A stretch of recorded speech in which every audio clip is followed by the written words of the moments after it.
Imagine if suddenly you are transported to a world where women are stronger and more direct, while men are submissive and weaker. After arriving there, the goddess who brought you to this world tells you that to go back to Earth, you need to be a masculine man in this feminist world. While all the men are passive, waiting for the girls to make the first move, and the girls are aggressively pursuing men, you have the task of flipping the script and proving that men can also make things happen. Or perhaps you might just accept the sad fate of being tormented by assertive women every day and remain in this world. Even at home, your stepsister tries to get you to do some unholy things. To make things harder for you, you are now extremely attractive, and in this world, girls don't hold back. Your good looks make it even harder to take control of situations. When you go to school, all the girls are trying to hit on you. When you return home, your sister is trying to create content for a paid platform. Even when you go for a walk, thugs are dangerous and willing to steal all your future prospects. You try to get a job only to get hit on by a 2-meter-tall CEO who doesn't hold back. How can you be the one to take the initiative and make girls more submissive to you in such a crazy world? If you fail, you will assimilate into this world, unintentionally becoming more and more feminine. You need to rush to prove you're a Chad.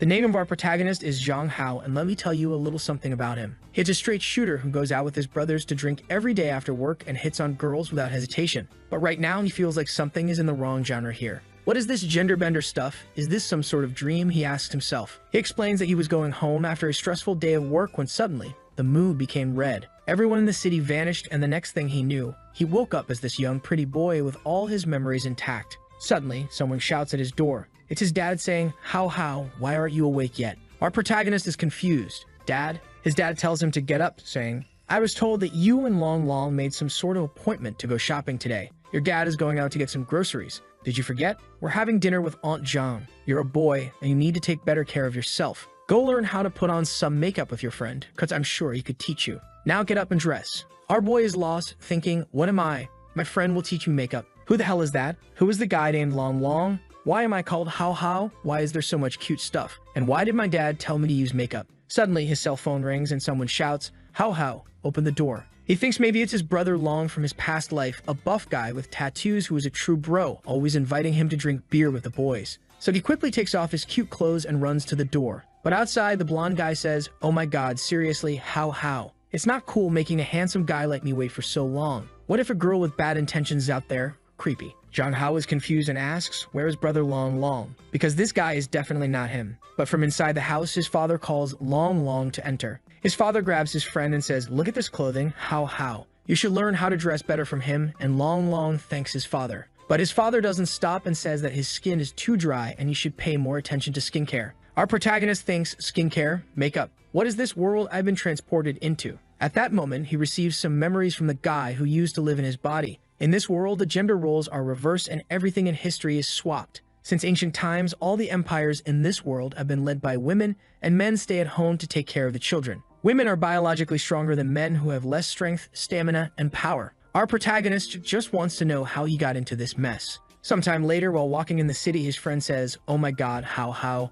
We should get our nails done at the mall later, and we can also get some facial masks for you. Also, do you have some pepper spray? I've heard from social media that female gangs and hooligans are becoming more unruly these days. Our protagonist shouts at him to drop the cute stuff. You want to buy a mask? Go buy it yourself. Screw this reverse world, there will be no swap genders. He grabs Long's wrists and runs to a tattoo shop. Come on, dude. We're going to fix this girly look. He opens the door of the tattoo studio and shouts, hey boss, give me one of those dragon tattoos or one of those Chinese mafia gang tattoos now. But the girls stop him, saying that tattoos are a girl's thing and he shouldn't get one unless he's a bad boy. Suddenly, he takes off his shirt, saying, I'm not going to get lectured by a bunch of girls. When they see him shirtless, the legendary reverse nosebleed happens. The girls shout that if he's going to strip, they are willing to throw some money. But he doesn't stop and says, I want a blue dragon, a phoenix, and a white tiger. But Long shouts at him to stop, saying, you're being so indecent. After all that, he gets back home thinking, Jesus, the day keeps getting worse and worse. But that's when the thickest, juiciest, plumpest stepsister ever known to mankind appears.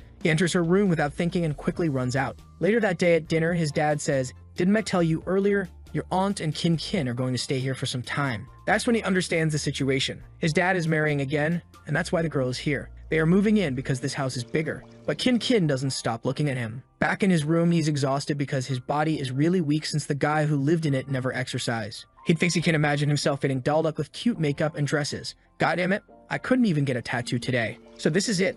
I'm living in a world where females are ruling. Dad and brother Ho became different people. If everything is reversed, do I need to act feminine? He shouts, I would never do that, and throws a teddy bear. I don't want to do this cute shit. But the bear becomes the smallest toy in the room when compared to two gigantic spheres. Jang Hao apologizes, but his sister rushes and throws him without a single ounce of hesitation. Poor boy. Our hero tells her that she's drunk, but she just takes his face to a warm, oozy mountain exploration while asking, How, did you miss me? He doesn't know what to say. She sees that he's getting shy and asks, Why do you look so red? Are you sick? Want me to take a look? Zhang Hao, with his nose bleeding and a plain face, says he's very oak. Later that night, someone says, Wake up now. His eyes are half closed, but suddenly he notices another one of those plump creatures ready to attack him. Our boy gets scared and asks, What the hell? Who are you? She asks, You don't remember who I am. Then she grabs him by the chin and says, I'm the entity that brought you to this world. He remembers the moment the red moon appeared and feels the same sensation. He says, So it was you. You're crazy.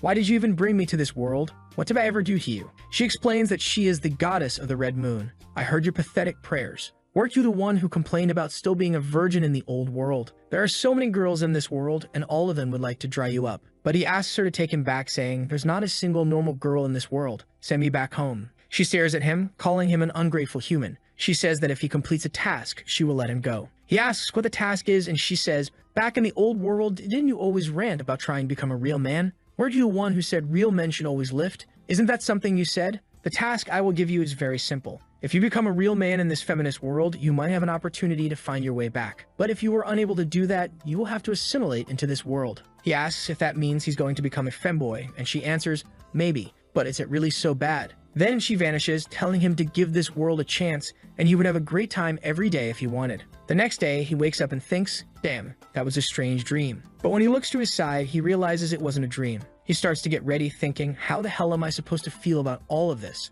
But there's one thing I know, I look way too pretty for a dude. He decides he needs to learn more about this world. Sometime later, after reading a lot of newspapers, he thinks, You gotta be kidding. A 20-year-old male college student was sued for refusing to marry a rich cowgirl. Another student boy was sentenced for murdering his wife. What the hell is this? Even the crimes are reversed. And that isn't even the bad part. In this place, they have a way to know if a guy is still a virgin. Scientifically, males in this world are just too feminine. Physiological quirks resemble women in my previous world. Even male menstruation, dear God. This world is a nightmare for me. Is there no other way to go back? Put aside the blood moon god scene. I could technically go back if I can understand what happened the night I came here and try to make it happen again so I can go back. But then he thinks, Wait a minute, hold up. How am I gonna do this? I'm just a broke-ass high school student and I don't know anyone. Screw it. I'll have to leave this theory for later. But voice interrupts, You're awake. She blinks at him. Your other sister made you some breakfast. Would you like some? Oh, alright, breakfast sounds cool. Damn. Suddenly he's like, Okay, not gonna lie, Blue Moon Goddess, this world isn't that bad. The next chapter starts with him getting ready for school. I gotta say, my face is kinda handsome. Chill out, dude. But it's still too feminine for my own taste. Today will be the day I go to school since coming to this world. Going back to school again. I don't know, I have some mixed feelings. When he goes to the kitchen, his stepfather is slapping his dead ass. I don't know if I like what I'm seeing. So he just excuses himself and runs to school, of course, with his best friend, Long Long. How, look at this lipstick I just got. Isn't the color great? He retorts, Get the f out of here, bro. Long Long responds, Oh my god, what's wrong with you? We used to do this often. You've changed. Listen here, how, I don't know about you, but I have a different concept of being a real man. And frankly, I want to become a real Chad. Long Long is like, How, you want to become a Chad? Like one of those macho men? That's not good. No one will want to marry you. He's getting angry. What are you saying? But then Long Long grabs him and says, There's someone there looking at us. And what? We are two guys. Long Long insists, Look there. Standing there is a girl who looks like a ratchet mod. John Hao says, What? You were afraid of that? Two big men like us, afraid of some girl like her? She's harmless. And if she comes here to hurt you, I'll smack her all the same. I'm all about gender equality. Long Long is sweating. No, are you asleep? What nonsense are you talking about? You can't even lift a single brick.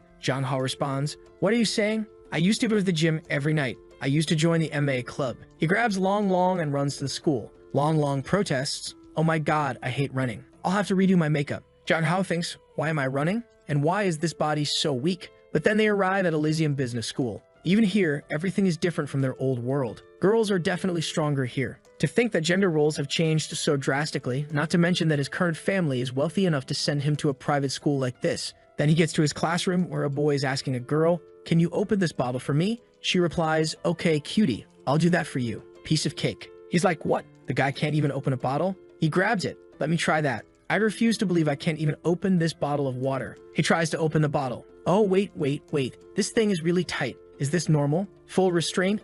Ultra instinctive. Everyone is looking. His hand is already hurting. I give up. I've become so freaking weak. What kind of man am I? If I can't even open a bottle of water, I'm a failure. The girl opens the bottle easily for the guy. A bunch of girls gather around him. What's wrong? How? Do you want me to open the bottle for you? I can do it. Not gonna lie, this world isn't that bad, is it? But he just sits at his desk, feeling defeated. Long notices and says that he's been acting strange. So don't worry about him. Emotional damage. The next chapter starts with him walking down the corridor. Long wants to stay with him. Wait for me. How? We should head to the toilet together. He just runs off. No shit. I don't need him with me. As he walks through the corridors, all the girls are like, oh my god, look at his skin. It's so porcelain smooth. His buttocks are so pretty. I want to squeeze it. He's so dreamy. Damn, so that's how sexual harassment feels, right? He thinks. I need to do something about my body. I'm still too weak. I need to find a place where I can exercise. Somewhere I can get stronger. On his phone, he looks up Muay Thai beginner classes. This seems legit. I should check it out. But muscle training alone won't help me become a true Chad. I need to be mentally prepared for this too. Who's gonna carry the boats? Becoming a true Chad is a state of mind. That's when his classmate Yuan comes up to talk with him. He's shocked by her sudden appearance. Are you some sort of ninja? You're sneaking up on me. She apologizes, saying she was calling him, but he was just looking at his phone. Suddenly, she gets way too close, way too fast, asking if he's sure he's not doing anything wrong. You're not talking to a girl, right? He panics, no. Like hell I would. I'm a traditional guy. Don't get so close to me. Men and women shouldn't get so close in public. But she's fast. She takes his hand, commenting on how soft and beautiful his hands are. Oh my god, these girls are so aggressive, he thinks. Pay attention to yourself, Yuan. Girls shouldn't act this way. She notices he's different today. You weren't acting like this before, she remarks. Maybe you haven't slept well recently. I know a good massage method. Let me rub your hands. She moves to grab him, but he tries to stop her. What? How is this girl so strong? I can't push her away. Fortunately, the teacher enters the room. Hurry back to your seats, students. The class is about to start. Miss Madeline, English teacher. Zhang Hao reads the book and realizes he understands everything, which is strange because he graduated a long time ago. At least in this alternate universe, he's a top student. He confidently looks at the teacher.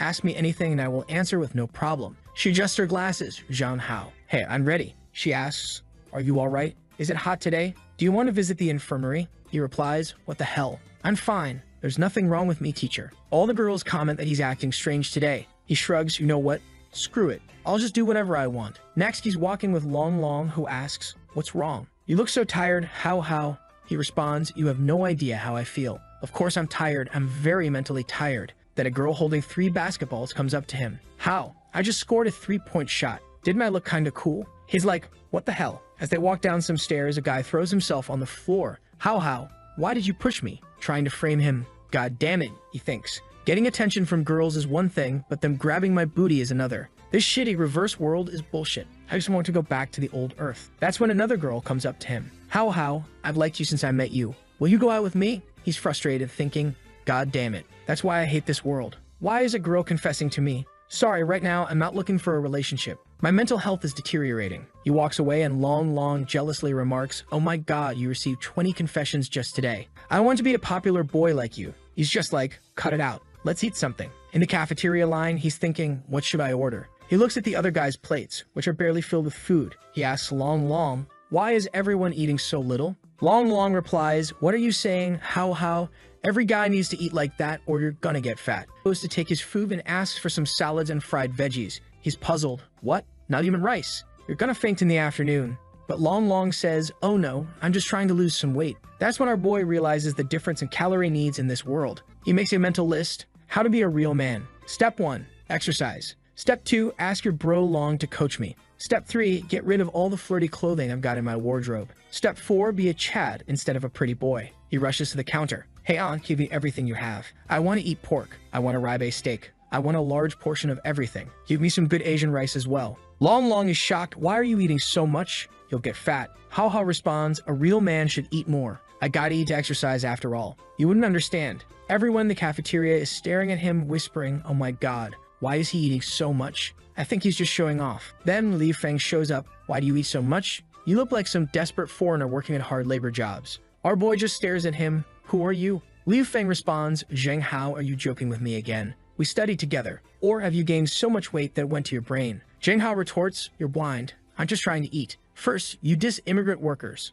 Next, you diss fat people. So you're a racist and fatphobic. You're all sorts of nasty, huh? Liu Feng is taken aback and starts to cry. I was saying all that for your own good. Why do you say that about me? The girl starts siding with Liu Feng. Why did Zheng Hao make him cry? That was so unnecessary. But clearly he's just trying to manipulate everyone. Public opinion seems to be against Hao Hao until another girl steps in. How much Hao Hao eats is his business. Are you saying boys can't eat a lot? That's just discrimination against your own gender. She turns to our protagonist. Hao Hao, you're very hungry today, aren't you? If you need more meat? Hao Hao was momentarily taken aback, thinking, not gonna lie, she's pretty. But Liu Feng yells, Zhao Yun and Zheng Hao, you two. Hao Hao cuts him off. If you have something else to say it. If not, shut up and let your grandpa eat, alright? Leave now. Long Long, puzzled, asks, why are you calling yourself a grandpa? That doesn't make sense. But the girl, Zhao Yun, seems to like it, saying it's more attractive, like a wild kitty. Liu Feng storms off, you're all vulgar people, you know. Zhao Yun tries to offer more food, saying Hao Hao has all the time to eat.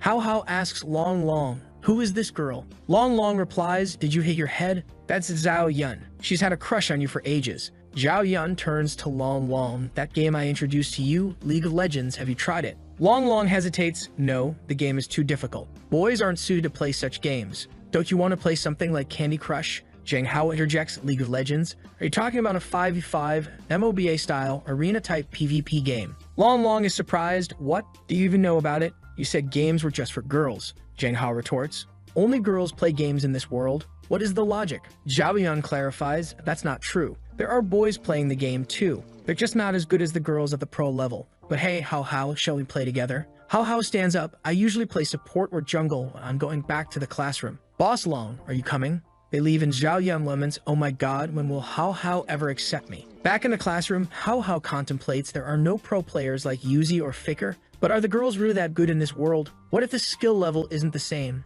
I need to find a match to watch. The definition of being a real man in this world, what exactly does it mean? He asks Long Long, who's the girl alone in the window? Long Long responds, you mean her? Her name is Ming Wu Weiha, a transfer student. Long Long then shies away asking, hey Boss Long, are you interested in her? Zhang Hao replies, I mean, she's pretty, but she doesn't talk. I don't know. Zhang Hao grabs Long Long and says, nonsense. Just go up there and talk to her right now. Come on, boss. But Long Long hesitates. No, it should be the reverse. Men now have to take the lead. Zhang Hao insists, this is the past. Men now have to take the lead. He approaches her. Hello, I'm your classmate Zhang Hao, and this is Boss Long. Nice to meet you, Ming Wu Weiha. Normally girls would flock around him, but this girl doesn't react that way. Zhang Hao wonders about her story. He prompts Long Long, hey, say something. Long Long awkwardly asks, how are you? She replies, good. Zhang Hao notices the novel in her hands and asks, is that a novel you're reading? Long Long tries to discourage him. Stop it. She doesn't want to talk with us.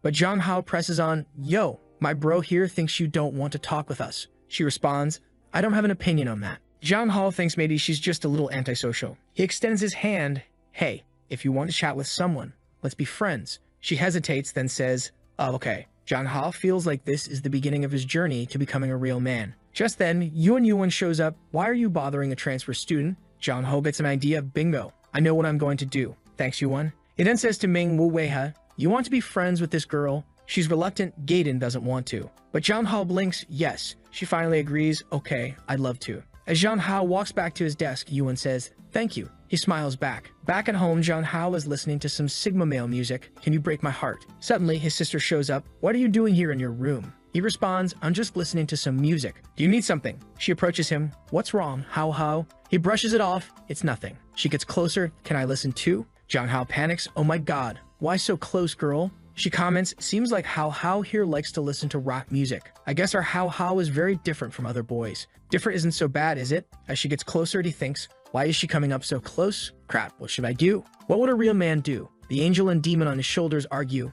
Endure it, Hao Hao. The path of the Sigma male is to resist temptation. The demon counters, forget Sigma, bro. A real alpha male should be the top G. If the girl delivers herself, you have to devour. In a moment of panic, he takes her by the shoulders and throws her onto the bed. She looks at him surprised. Damn, Hao. What's wrong? Do you need a hug? He's sweating, trying to regain control. Hey, I can't hold back. Suddenly, a strange memory flashes in his mind. You're mine. Wherever you go, I'll find you. He's shocked and steps back. What was that? What's up with the memory? His sister, concerned, grabs him by the shoulders. Are you sick, Hao? You're looking a little pale. He brushes it off, saying he just needs some sleep. Do you think I would look better with a shorter hairstyle? He, confused, responds, "You look good in anything." He thinks, "Is it just me, or is my goddess and my sister a little weird? Screw it. I've got a siscon for sure. Gotta get rid of this beta male status ASAP." Determined to change his image, Jong Ho goes to a salon. The attendant greets him. "Are you here for a haircut? You look so beautiful already. I'll make the best hairdresser for you." He insists, "I'm fine. I just need a haircut.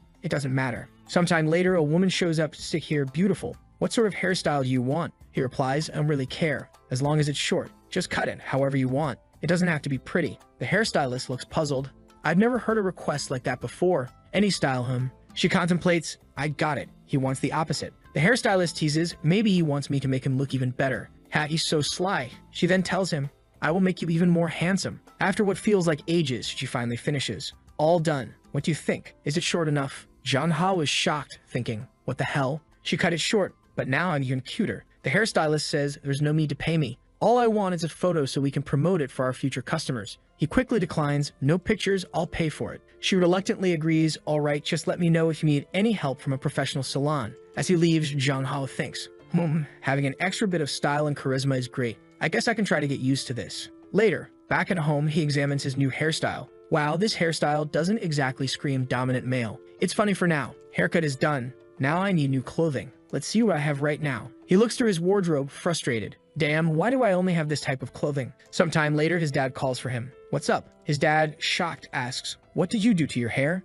Why would you cut it so short?" Jong Ho tries to explain, "Come on, Dad, I want to have my hair like this. It was bothering my eyes and was hard to see." His dad, clearly upset, says, "Are you trying to piss me off? Is this fun for you? Why did you cut it?" Before things escalate, Kin steps in. She smiles, "How you like it?" Jong Ho thinks, "God damn it." She then tells their dad to take it easy, saying, "There's nothing wrong with what he did. He looks way cuter this way, so don't be so mad." With things settled, she asks Jong Ho to come to her room, saying she has a present for him. He's curious, wondering, "Oh my god, what's her room going to look like? I don't know what I'm expecting. It's probably just going to look normal." She goes to her desk and grabs something, saying she bought it in a hurry but hopes he likes it. Jong Ho was surprised to see it's a pair of earrings. He thinks they look expensive, but she reassures him, "As long as you like them, I'll buy you anything." He thinks to himself, "Damn, did I get a new sister or a sugar mama?" In his room, Jong Ho stares at the black diamond earrings, contemplating whether to return them. But being a broke kid, he decides to keep them. Just then, he receives a message from Long Long. How, take a look at this. My new novel is up. I've already signed the contract. Soft and cute femboy versus the sassy CEO boss lady. A tale of forbidden love. Jong Ho thinks, "What is this?" Then he gets an idea. That's right. I could write a novel too. I could bring some stories from my world to this one and make some quick cash. Let's see. What should I write? The Return of the SS Soldier? Or maybe Solo Leveling? Or should I write Overflow? He boy. A few hours later, after expanding on his ideas and borrowing elements from various novels, he's done. I'm calling it A Real Woman in a Patriarchal World. The next chapter starts at school. He receives a message. Congratulations. Your novel has passed the signing application for the web novel. Please contact the editor in charge. Jong Ho is thrilled. Finally, I'm going to start earning some money. Writing a story every day is hard, but it's better than having no money in this world. Feeling celebratory, he decides, I'm going to buy some ice cream. As he heads to the store, he thinks the shop seems familiar. He recalls some memories. When I first met her, I thought she was my senior. Her body was really petite, but somehow that small body seemed so large that day.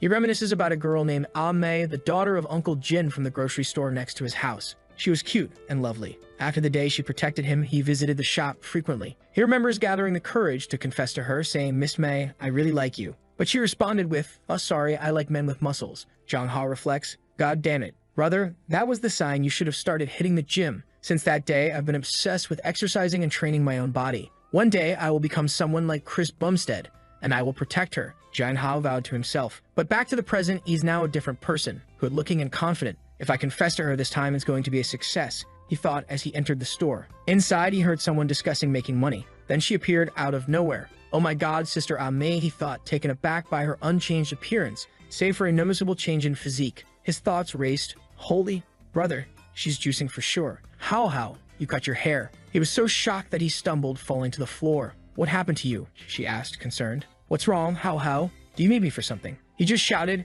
Goddess, bring back my Mei. The next chapter started with him sitting in a chair as she brought some watermelons. It seemed he had fainted. He mumbled, No, Miss Mei, I don't wanna. But she grabbed him by the shoulder and the chair broke under the force. How, are you okay? She asked, worried. He quickly got up, doing some acrobatic moves to avoid her. I'm fine. I'm out of here. She tried to give him her number, but he was flustered, thinking, God damn it, even that petite girl became a King Kong. I really need to sign up for a Muay Thai class as soon as possible. I also have to buy gifts for my sister and replace my closet. God damn it, why does everything need money? He sighed, realizing that even with gender roles reversed, the biggest problem remained money. How, you're back. He was stunned. Oh my god. Sister Kin, are you practicing yoga? She nodded. I just wanted to practice a little bit of what boys used to do. He thought, boys do yoga in this world? What the hell? She approached him, but he pulled away. Hey, where are you going with that hand, girl? She advised him, you need to get stronger so you won't get bullied at school. He felt a pang of embarrassment. Oh my god, in her eyes, I'm so weak. Can this be tolerated? Determined to prove himself, he challenged her, Sister Kin, do you want to try arm wrestling with me? She accepted, and he added, how about the loser promising the winner one thing? She agreed, and they started. Boom, this is not just arm wrestling. This is about my dignity, he thought, channeling the strength of trillions of male ancestors. But despite his determination, Kin noticed he was struggling and worried he might injure himself. She ended the match asking if he was okay. He admitted defeat, asking what she wanted as her prize. She simply said, I want to try the feeling of a knee pillow. John Hubble was confused but agreed, thinking, oh my god, she's blushing. When he realized she meant she wanted to lie on his lap, he was shocked. So I'm the lap pillow? As she lay down, he thought, she can lie down as much as she wants. The next scene began with him working on his novel when his phone rang. It was Yuan, the blonde girl from school, inviting him to the amusement park. She mentioned that Yuha and Long would also be there. Just then, he heard shouting outside his window. He looked out to see Long and what seemed to be his sister. She immediately jumped on him, much to his confusion. Who the hell is this girl, Long? He asked. The girl, upset, cried, why don't you remember me? How could you forget? Long explained, it's been 4 years since he saw you. Of course, he doesn't remember. Although Zhang Hao didn't want to go to the amusement park, Long insisted, saying Yu had needed some friends. Resigned, Zhang Hao agreed, all right, we're going. Put on some clothes. As they prepared, Long's sister took a picture of him. She remarked on his appearance, you are so beautiful today. They all decide to go to the haunted house, and upon arriving, Long already looks nervous and trembles, saying, I don't want to go. Zhang Hao encourages him, come on, you're a man, don't act this way. They have a brief discussion about who will go with whom, and it ends with Yuan Long and his sister going together, leaving Zhang Hao and Yua paired up. As they walk through the haunted house, Zhang Hao asks, hey Yua, are you afraid? She doesn't respond, so he offers, if you're afraid, just hold on to me. She quietly grabs onto him. As they navigate through the spooky attractions, Zhang Hao sees some skeletons but remains unfazed, jokingly saying, sorry bro, I'm in a hurry. After wandering around for a while, he realizes Yuha is missing. Concerned, he starts searching for her, until he hears a faint voice from a cabinet. I'm here. Opening the cabinet, he finds Yuha hiding inside, crying. He gently reassures her, hey, don't be afraid. I'll take care of you. She timidly takes his hand, calming down a bit. Sometime later, they exit the haunted house. Long is shouting, I would never go in there again. Yuan teasingly says, you've been inside together for a long time, haven't you? Zhang Hao flicks her forehead and retorts, stop thinking nonsense. Yua appears, looking tired, and suddenly collapses. Everyone panics, suggesting calling an ambulance, but Zhang Hao calmly suggests, let's just take her to a bench and let her relax. She probably just fainted from fright. They lay her on a bench and Long suggests, you need to do mouth-to-mouth resuscitation. Yuan protests, no, why don't we just call an ambulance? She's clearly distressed, not wanting the situation to escalate. Zhang Hao tells her, shut up, just go buy some water and some food, and then lays Yuva's head in his lap. As he gently massages her ears, she wakes up confused. What are you doing? He explains, I was just trying to wake you up. She admits she was scared, and he reassures her, it's fine now. It might be better if you avoid haunted houses in the future. She nods and closes her eyes, drifting back to sleep. Zhang Hao thinks to himself, this is by far the quietest and shyest girl I've met in this world. She has a peculiar personality. After some time, everyone checks on Yuha, asking how she feels. She assures them she's fine. Yuan suggests they continue to the amusement park, but Zhang Hao decides, nah, forget it today. Let's just go home first. Yuha, holding his hand, insists, let's go together. Yuan and Long's sister clearly don't like this development. Later, they arrive at a luxurious villa greeted by maids. The butler scolds Yuha, how can you sneak out to play? You shouldn't have gone so far. Everyone is shocked, realizing Yuha is incredibly wealthy. The butler continues, turns out you're all friends of hers. My apologies for being rude. Here, have some tea soaked in Taishan spring water and pastries made by special chefs. The group is impressed by the expensive offerings. Yuha goes to her room to change clothes, leaving everyone in awe of her wealth. I didn't imagine she was so rich. They murmur, still in shock. Zhang Hao, however, doesn't seem overly impressed. As they walk through the villa, the butler admonishes Yuha, Miss, you went so far today. Don't do this next time or everyone will worry. Yuha suddenly stops and asks, did Dad call home? And where's Mom? The butler responds, no, they are busy. Yuha questions, then why didn't Dad call me? The butler explains, I think he's very busy abroad, but I'm sure he will come with some gifts. She brushes off the explanation and heads to her room, leaving the butler looking sad. Later, Yuma returns, now dressed in more luxurious clothing. While everyone else is impressed, Jang Hao notices a change in her demeanor. Although she looks more gorgeous, she now seems like a lifeless doll, he thinks. He asks her, hey, what's wrong with you? She responds sadly, Dad didn't call me again. Feeling unsure of how to comfort her, he awkwardly offers, what do I do? But before he can figure it out, she grabs his hands and says, Zheng Hao, I want to give you something. They head to her room, which she finds surprisingly feminine. Curious, he asks, where are your parents? She replies, my dad is good to me, but he's very busy. He presses further, and your mother? She explains she's even busier. He realizes, so you're always alone? She simply responds, yes. Yuva explains that her mother is the mayor of the city and her father is always traveling. Despite their absence, the butler reassures her that they love her. However, she questions if she can truly believe him. Zheng Hao tries to comfort her, saying in the future, if you feel lonely, you can find me to hang out. In a sudden burst of excitement, Yuva grabs his hand and pulls him along, saying, come with me. They end up in a room full of weapons, where she excitedly offers him her favorite gun. He's taken aback, thinking, I'd be beaten to death if I brought this home. She insists, smiling, this is my most precious possession. The housekeeper says that friends can give gifts to each other, and I want to be friends with you for life. Zheng Hao, somewhat awkwardly, replies, we can be friends even without the guns. She hugs him tightly, declaring he must be together forever, inseparable. He thinks, okay, she's moving fast. The next chapter starts with them leaving Yua's home. As they walk, Long mentions, seeing her in different clothing makes me want to buy some new ones. Zheng Hao agrees, yeah, that's perfect. I need new clothes too. Long suggests, in that case, let's go shopping tomorrow. They go shopping, and while Long is drawn to cute outfits, Zheng Hao struggles to find something that suits his desired image. After their shopping spree, they decide to grab something to eat and head to a McDonald's. There, they notice a girl staring at them. Zheng Hao feels uneasy, thinking, why does it feel like someone's always watching me? Meanwhile, a girl in the corner posts on social media, a little handsome boy at McDonald's, I really want to marry and take him home. She adds a heart-shaped eye emoji and sends the post. Long notices Zheng Hao wearing a hat and asks, why are you suddenly wearing a hat? Zheng Hao replies, I'm too handsome and need to keep a low profile. Long jokes, you really need to be careful or you'll end up becoming an internet celebrity. Zheng Hao laughs it off, thinking it's an exaggeration. However, the situation quickly escalates. Zheng Hao becomes a top 5 trending topic on social media. Girls are gushing over his looks, saying this peerless beauty doesn't really exist. Doesn't he look better than those celebrities? Let's find out everything about this beautiful boy. One girl seeing the post recognizes him and remembers a post from Long's sister about their day at the amusement park. Caption, the day I went to the amusement park with a god. Back at home, Zheng Hao is exhausted from all the attention. Long calls him and he answers, annoyed, why are you calling me again? Long explains, someone posted a photo of you at McDonald's and now it's being reposted everywhere. Confused, Zheng Hao says, that doesn't make sense. It's just a photo, right? But when he checks Twitter, he sees he's already at the top 4 trending topics. He groans, what have I done? He reassures himself, it doesn't matter. In a few days, everyone will forget about it. He tries to relax by watching some games on Twitch, but he notices a shift in the content. The just chatting category, typically dominated by girls, now features boys. He switches to a PUBG stream, noting that while the game itself hasn't changed, the host is now a girl, which shouldn't be a problem for him. Reflecting on his situation, he wonders, how old am I now?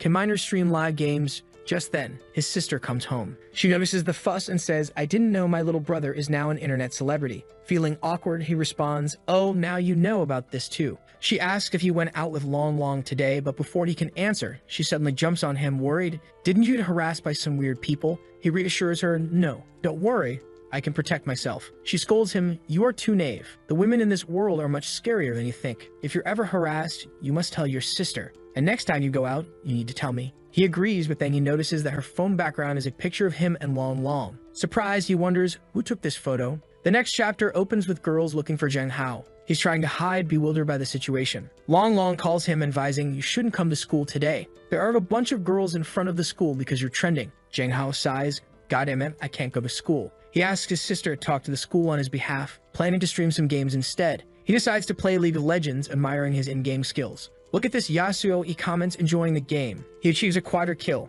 then a pentakill, feeling confident, it looks like I haven't lost my gaming skills in this world. After playing for a while, he prepares to broadcast his gameplay later that night. After eating, he excuses himself and heads to his room, ready to embrace his new role as a streamer. But his sister notices something unusual as he gets ready to stream. Yo, okay, it's my first time, so I'm a little nervous.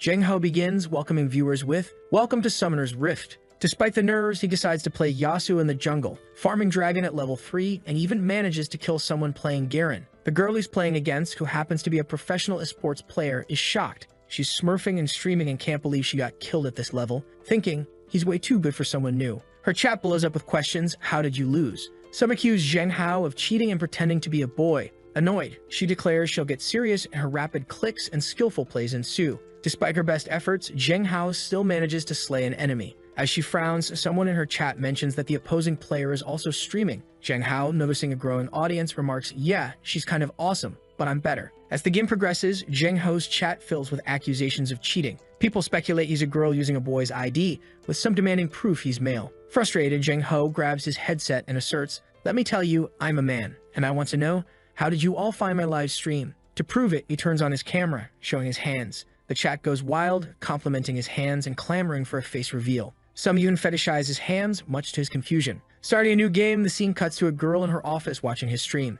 "God damn it, another one," she mutters, recognizing his potential. She thinks, if signed, this newcomer could definitely become a cash cow for the company. After finishing his stream, Zheng Hao signs off, "All right, let's stop for today. Thank you all for the support. This was my first day of broadcasting. See you later, boys." The next day, he talks with Long Long about school. "How is it today? Are there still many people asking about me?" Long Long replies, "There are a lot fewer people today, probably because they didn't see you yesterday. But still, there's a lot of talk." Relieved, Zheng Hao says, "Thank goodness this popularity is fading fast. I should be able to go to school tomorrow." Long Long then asks, "So how, what you been doing at home these past 2 days?" Zheng Hao admits, "I've been writing my novel and doing some live streams." Shocked, Long Long shouts, "What? You started live streaming? When? Tell me everything." Zheng Hao quickly covers his mouth. "Keep your voice down. No one can know. All right? And I haven't signed a contract with the platform." Just then, his phone rings with a notification. "Dear user, you have opened a live broadcast on the Douyu Live Broadcast platform,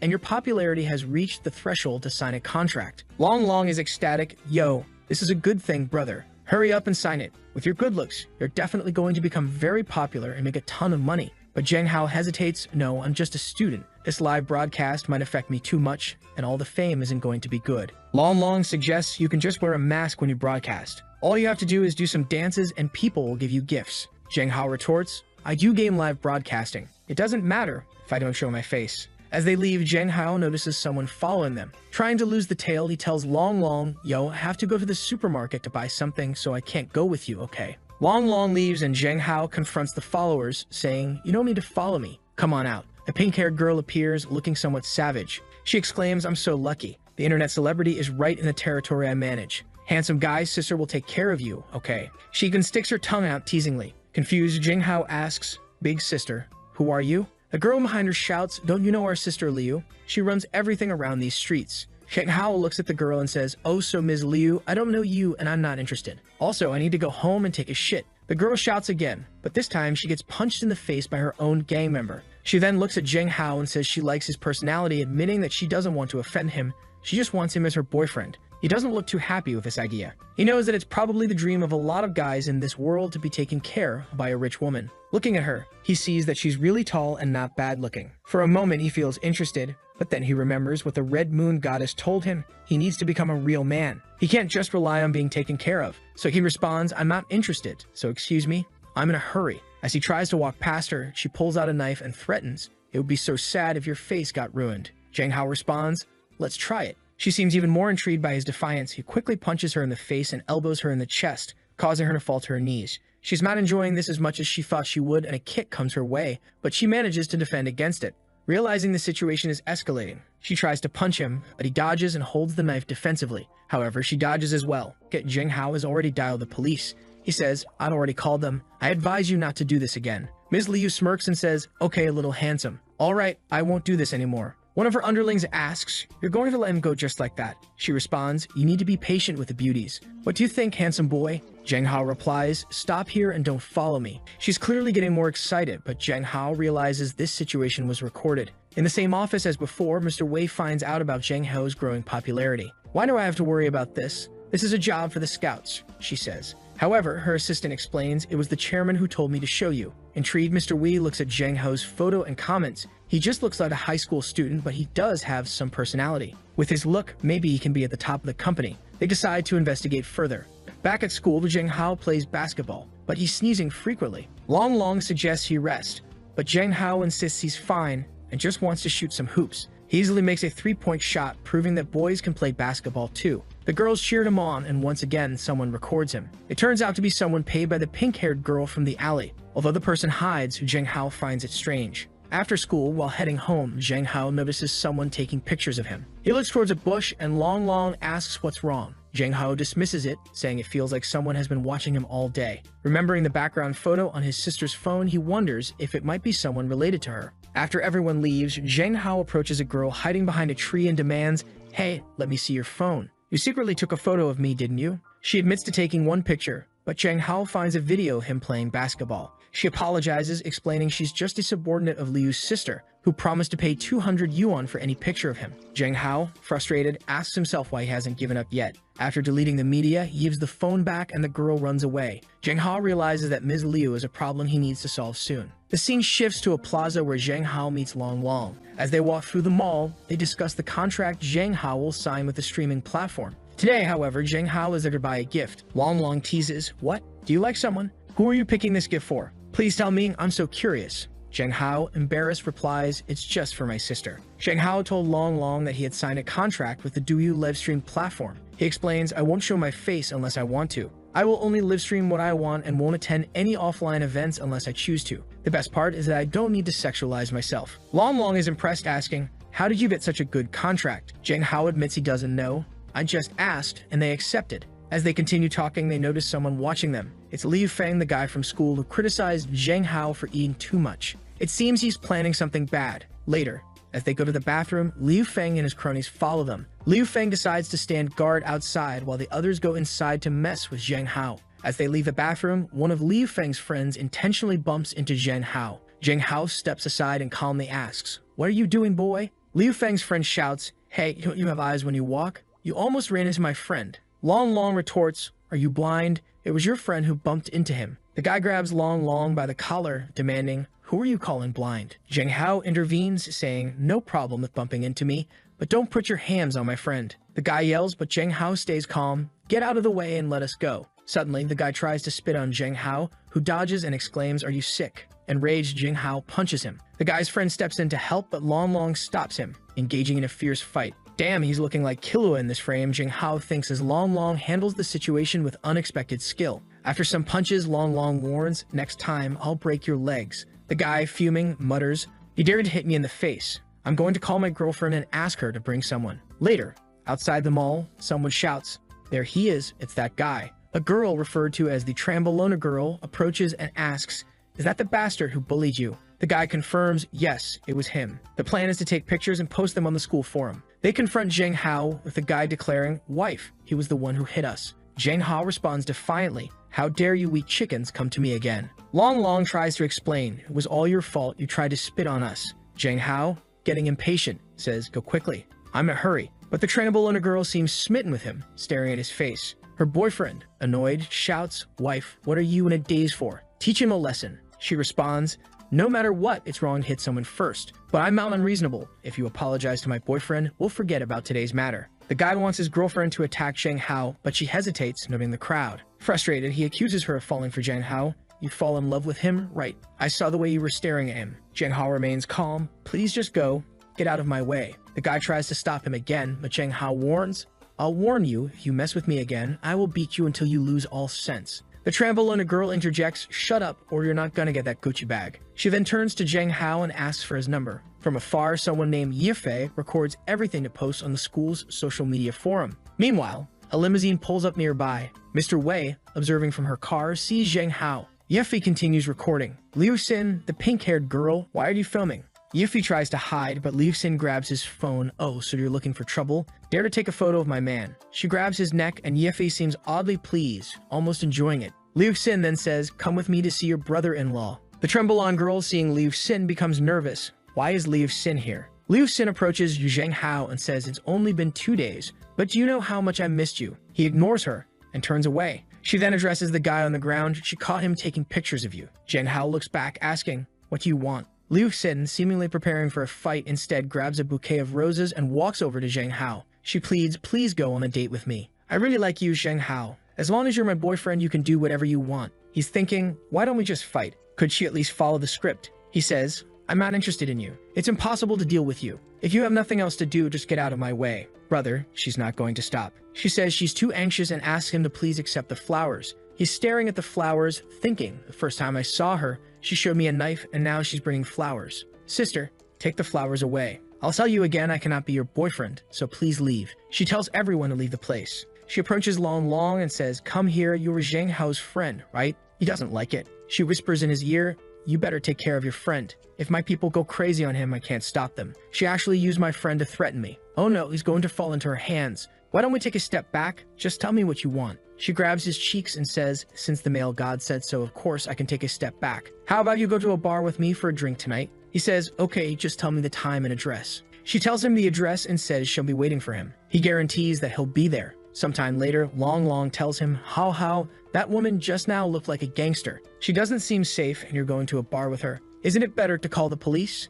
Zhang Hao explains that unfortunately, they can't do that. They don't have any criminal evidence, so she would just be released and then come back to bother them. He says, tonight, I'll go see your attitude first. Don't worry, I have practiced Kung Fu. They can't do anything to me. Long Long grabs him, no brother, you must not die. Relax, dude. It's just a bar, not an execution. At that moment, a woman wearing glasses shows up and asks Zhang Hao to come with her. He's annoyed. Again, this is so inconvenient. Then a group of what should be intimidating girls shows up, and he reluctantly agrees, all right, lead the way. He tells Long Long to go home and to call him if he needs anything. The scene shifts to Zhang Hao walking into an office. Seeing the woman, he thinks her aura is too strong. Her name is Wai Nan, president of Feng Hong Media Group. She looks at him, gets up, and walks closer. Good qualifications. There's no one like you in the market. Now look, sign this contract. I can make you famous. He grabs the contract, glances at it, and says, sorry, you may have got the name wrong. I don't intend to be a star, and I don't want you to make me popular. I'm in a hurry to go home for dinner, so I'm leaving. The secretary grabs his shoulder. You're just a high school student. Don't be so ignorant.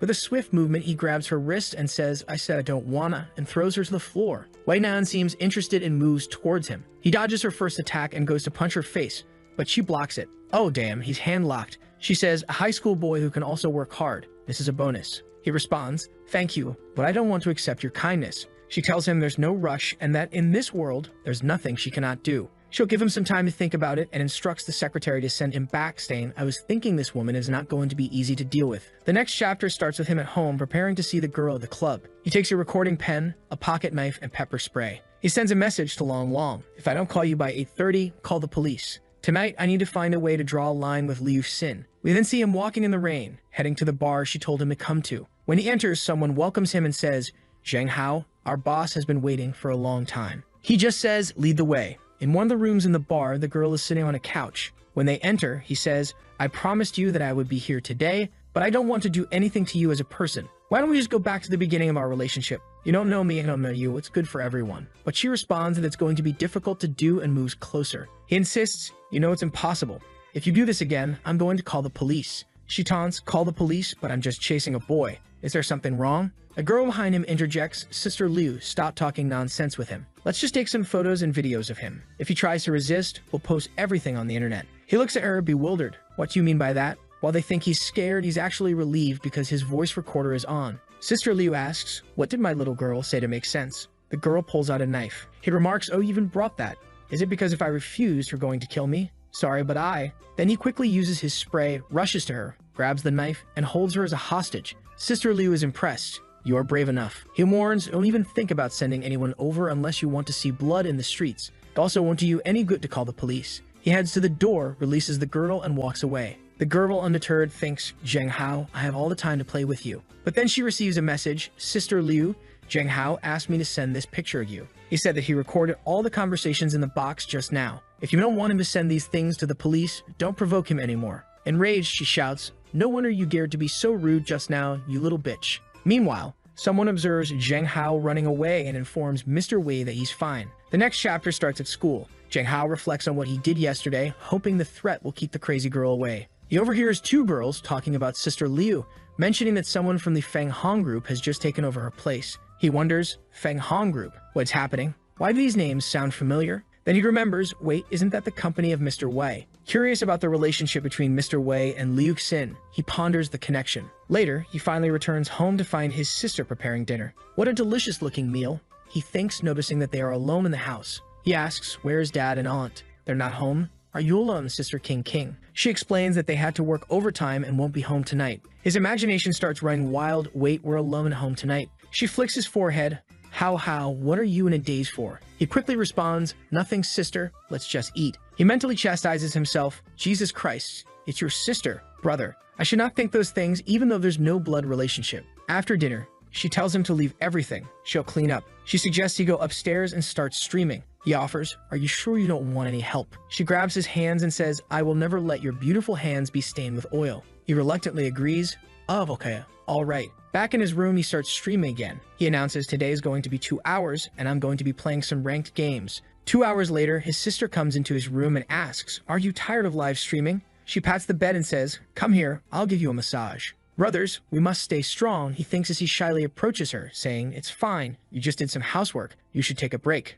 She pulls him towards her, happy that it seems he cares a lot about her. He assures her, of course I care about you, we are family. However, it seems she doesn't like the word family and recalls a memory of him as a child saying, Sister King, don't be afraid. How will always be your family member. Suddenly, she starts crying and he asks, what's wrong? What's the problem, sister? She responds that she's crying because she's so happy right now. Jang Hao reflects on the situation, thinking, at least in this world, my father doesn't have to be alone. He actually has a family. He then says, as long as I am in this world, I will protect this family and make sure that everyone is happy. She seems surprised and apologizes for crying in front of her little brother. He reassures her, sister, thank you for treating me like a real family. Oh damn, brother, she's looking at him in a way that suggests she might have something more than family stuff on her mind. Now both are lying in bed and he asks, King, are you sure we should go to sleep together tonight? She tells him that right now is the perfect time since dad and mom are not at home and she has always wanted to have this close conversation. He's curious. All right, what do you want to talk about? While looking at her, she gets close and asks, what type of girl do you like? He stammers, maybe gentle and kind. She continues, is there someone like that in your school? He thinks about Yuha and then shakes his head. She advises him that he's still too young and should focus on studying. She also mentions that since he's good looking, she, as his sister, always worries about him. As they talk, he drifts off to sleep. Sometime later, he wakes up wondering if it was all a dream. He gets out of bed, goes to her room, but can't seem to find her. As he looks at her bookshelf, he finds something interesting, a story about a sister who likes to do something with her brother. He's shocked. What the hell is this? Could it be that his sister has some thoughts about this? She even cried when he told her that they were family yesterday. Suddenly, he got a headache and recalled some memories. The girl with glasses seemed to be bullying some other guys and taunting him. In the next chapter, we start with him doing a live stream. However, he finishes early and everyone in the chat is asking, do you have some problem? What's going on? He ignores the chat, feeling distracted and unable to focus today. His mind is elsewhere, particularly on the memory of the girl with glasses, which makes him feel sad. Additionally, his viewers aren't increasing and he realizes he needs to come up with ways to grow his stream because he needs the money. He receives a message from the streaming platform informing him that his popularity isn't growing and offering some suggestions. He accepts and gets a follow-up message the next day.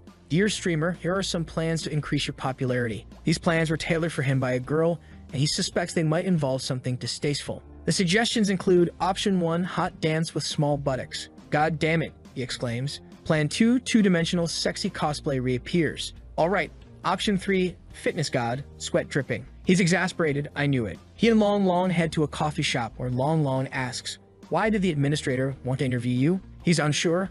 I don't know. She just told me to come here, so let's go in. They are greeted by Sung Kim, the administrator of his live stream. She introduces herself, saying, you can call me Sister Sung. He introduces Long and explains that he's seen the suggestions but isn't going to do any of them. Sung Kim says she watches his live stream every day and didn't expect him to accept the first and second options, but suggests he consider the last one, which involves fitness. Why? He asks, confused by her intensity. Suddenly, she stands up, touches his chest, and suggests, I think your chest line could benefit from some exercise, don't you think? Despite feeling awkward, she continues, even if you don't want to show your face, you can wear a mask to live stream fitness. Your physique is impressive and it would set you apart from other streamers. Long thinks it's a reasonable suggestion and Zheng Hao considers that if he can wear a mask and not show too much skin, it might not be so bad. Plus, he can demonstrate to other males in this world how to build their bodies. He agrees, alright, starting tomorrow, I'll spend 2 or 3 days a week live streaming fitness for half an hour, but I'll wear a mask. The scene shifts to his home, where his father is shocked by the news. You're going to expose yourself online? I disagree. His father grabs him by the neck. You want to stream for those girls online? In tight fitness clothing? I disagree. Zheng Hao tries to explain, Dad, it's just my workout. It's going to be discreet. His father argues, aren't you always saying I'm too good looking and could be taken advantage of? I need to train and get stronger. His sister intervenes, "Uncle, don't be so strict. What Hao Hao says makes sense. Let him try it once and we'll see. If there's anything wrong, we'll make him stop." His father reluctantly agrees, muttering that she's spoiling him too much. Zheng Hao thanks her, but she warns him, "I'll be watching. If there's a flood of crazy girls in the live stream, I'll shut it down." In his room, Zheng Hao starts his first fitness live stream. As he begins with cardio, everyone in the chat is abuzz. "Oh my god, you're so sexy, hot, and in good shape. Please show me your feet." He responds to the chat. Noting the high number of viewers, it seems a lot of people enjoy fitness. While many testosterone babes in the city love him, their husbands are less enthusiastic. In the chat, someone promises, "If you run for at least 15 minutes, I'll send 2 rocket launchers," which translates to a significant monetary donation. After 30 minutes, the chat marvels, "Holy, he's still going." However, his sister grows increasingly uneasy, worried about the attention he's receiving. "Hao Hao," she calls out, concerned. As Zheng Hao's live stream gains more viewers, his sister watches, feeling a pang of jealousy. "There's so many people watching you. I'm so jealous. What am I going to do?" She thinks to herself, "I can't be like I was when I was a kid.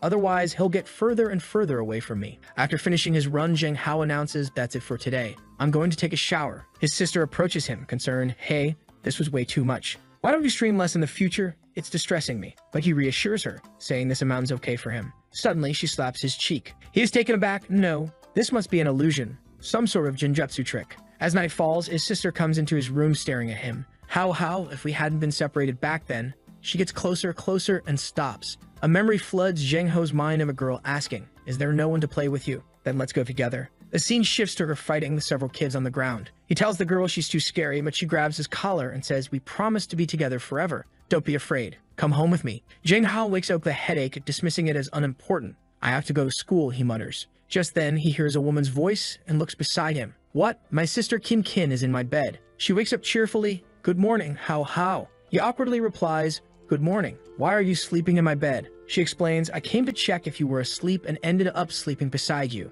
He brushes it off. "Oh, okay. I'm going to take a shower. See you." She stops him. "There's no rush. I'll buy a new car to take you to school." On the way to school, Zheng Hao thinks about the Muay Thai club. Yuva surprises him from behind, saying she's been practicing for a long time. He asks, "You know how to fight? When did you learn it?" She explains that she's been training since childhood because her grandmother was a soldier. This inspires him and he asks, "Why don't you teach me some fighting skills?" She agrees and they head to a warehouse behind the playground. As they prepare to spar, Zheng Hao is taken aback by her speed. "Are you ready?" She asks, and before he can respond, she's already in his face. He hesitates and she suddenly hugs him, declaring, "You've lost? Hao Hao? Surrender." Then she demands a reward, startling him as she starts to lick his ear. He reacts, confused by the mixture of shyness and assertiveness she displays. This is tempting, he thinks, unable to control his body's reaction. Embarrassed, he asks her, "Why did you do this all of a sudden? Did someone teach you?" She innocently replies, "No, I just watched some videos Yuan once sent me." Alarmed, he asks to see the videos.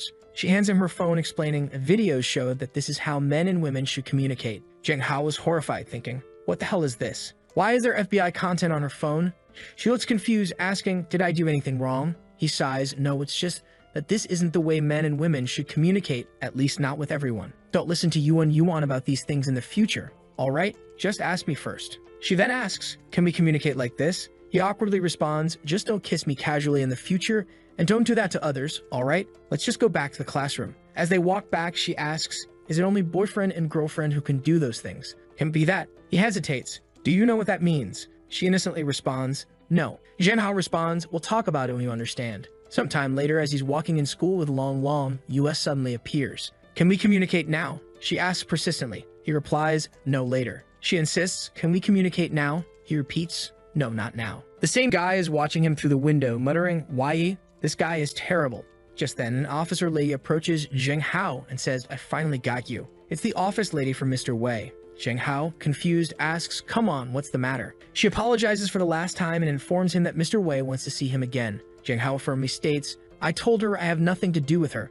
I will refuse. Don't waste everyone's time." Stuttering, the secretary explains, "Zheng Hao, I'm just following orders. It would be hard for me to return without any answer. At least talk with her through my phone." He's frustrated, thinking, "Damn this girl again. She's richer, more powerful, and stronger than me. This is not going to go well." Reluctantly, he agrees, "Okay, call her. I'll explain things." He picks up the phone and says, "Hello, it's Zheng Hao. Your secretary told me to call you. But Mr. Wei, my thoughts are the same as before. Nothing has changed. I know your time is precious, so don't waste it on me." Mr. Wei responds, "Zheng Hao, do you want to be as powerful as a woman? I know you hate to look weak. I saw it last time we fought.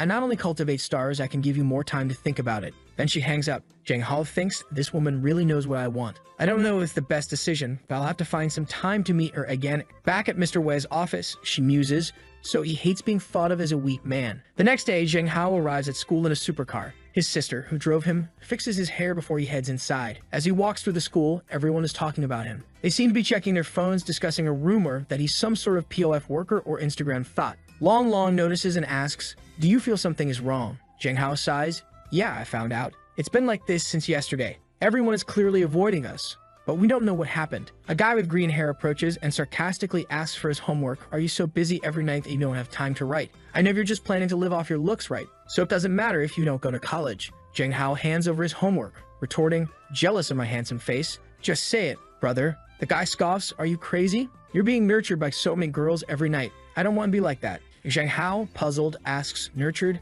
That's a new one." The green-haired guy smirks, "Yeah, everyone knows you've been entangled with girls several times at the school gate. Some girl even brought you here in a supercar. Everyone saw it." Long Long, frustrated, shouts, "What are you talking about? You're just spreading rumors about Jang Hao." But then he looks at his phone and sees the post. "Look, there's our boy with his sister." Long Long exclaims, "Brother Zheng, everyone's calling you out as the guy older girls can take a free ride with." Zheng Ho's face is a mix of shock and disbelief. What the hell? Just then, the teacher knocks on the door and says, "Zheng Hao, come with me to the office." In the office, she addresses him, "Zheng Hao, do you know what's been happening on the school forum recently?" He nods, "Yeah, I just found out." She continues, "This type of incident has a very bad influence on the school. You need to be more careful. In this society." Zheng Hao interrupts, "Hey, stop. Teacher, there's no such thing. It was just my sister who brought me to school. If you don't believe me, I can call her. Moreover, this post on the forum is definitely slanderous, so I hope you can strictly investigate it." Sometime later, Zheng Ho's sister arrives at the school, causing a stir among the students.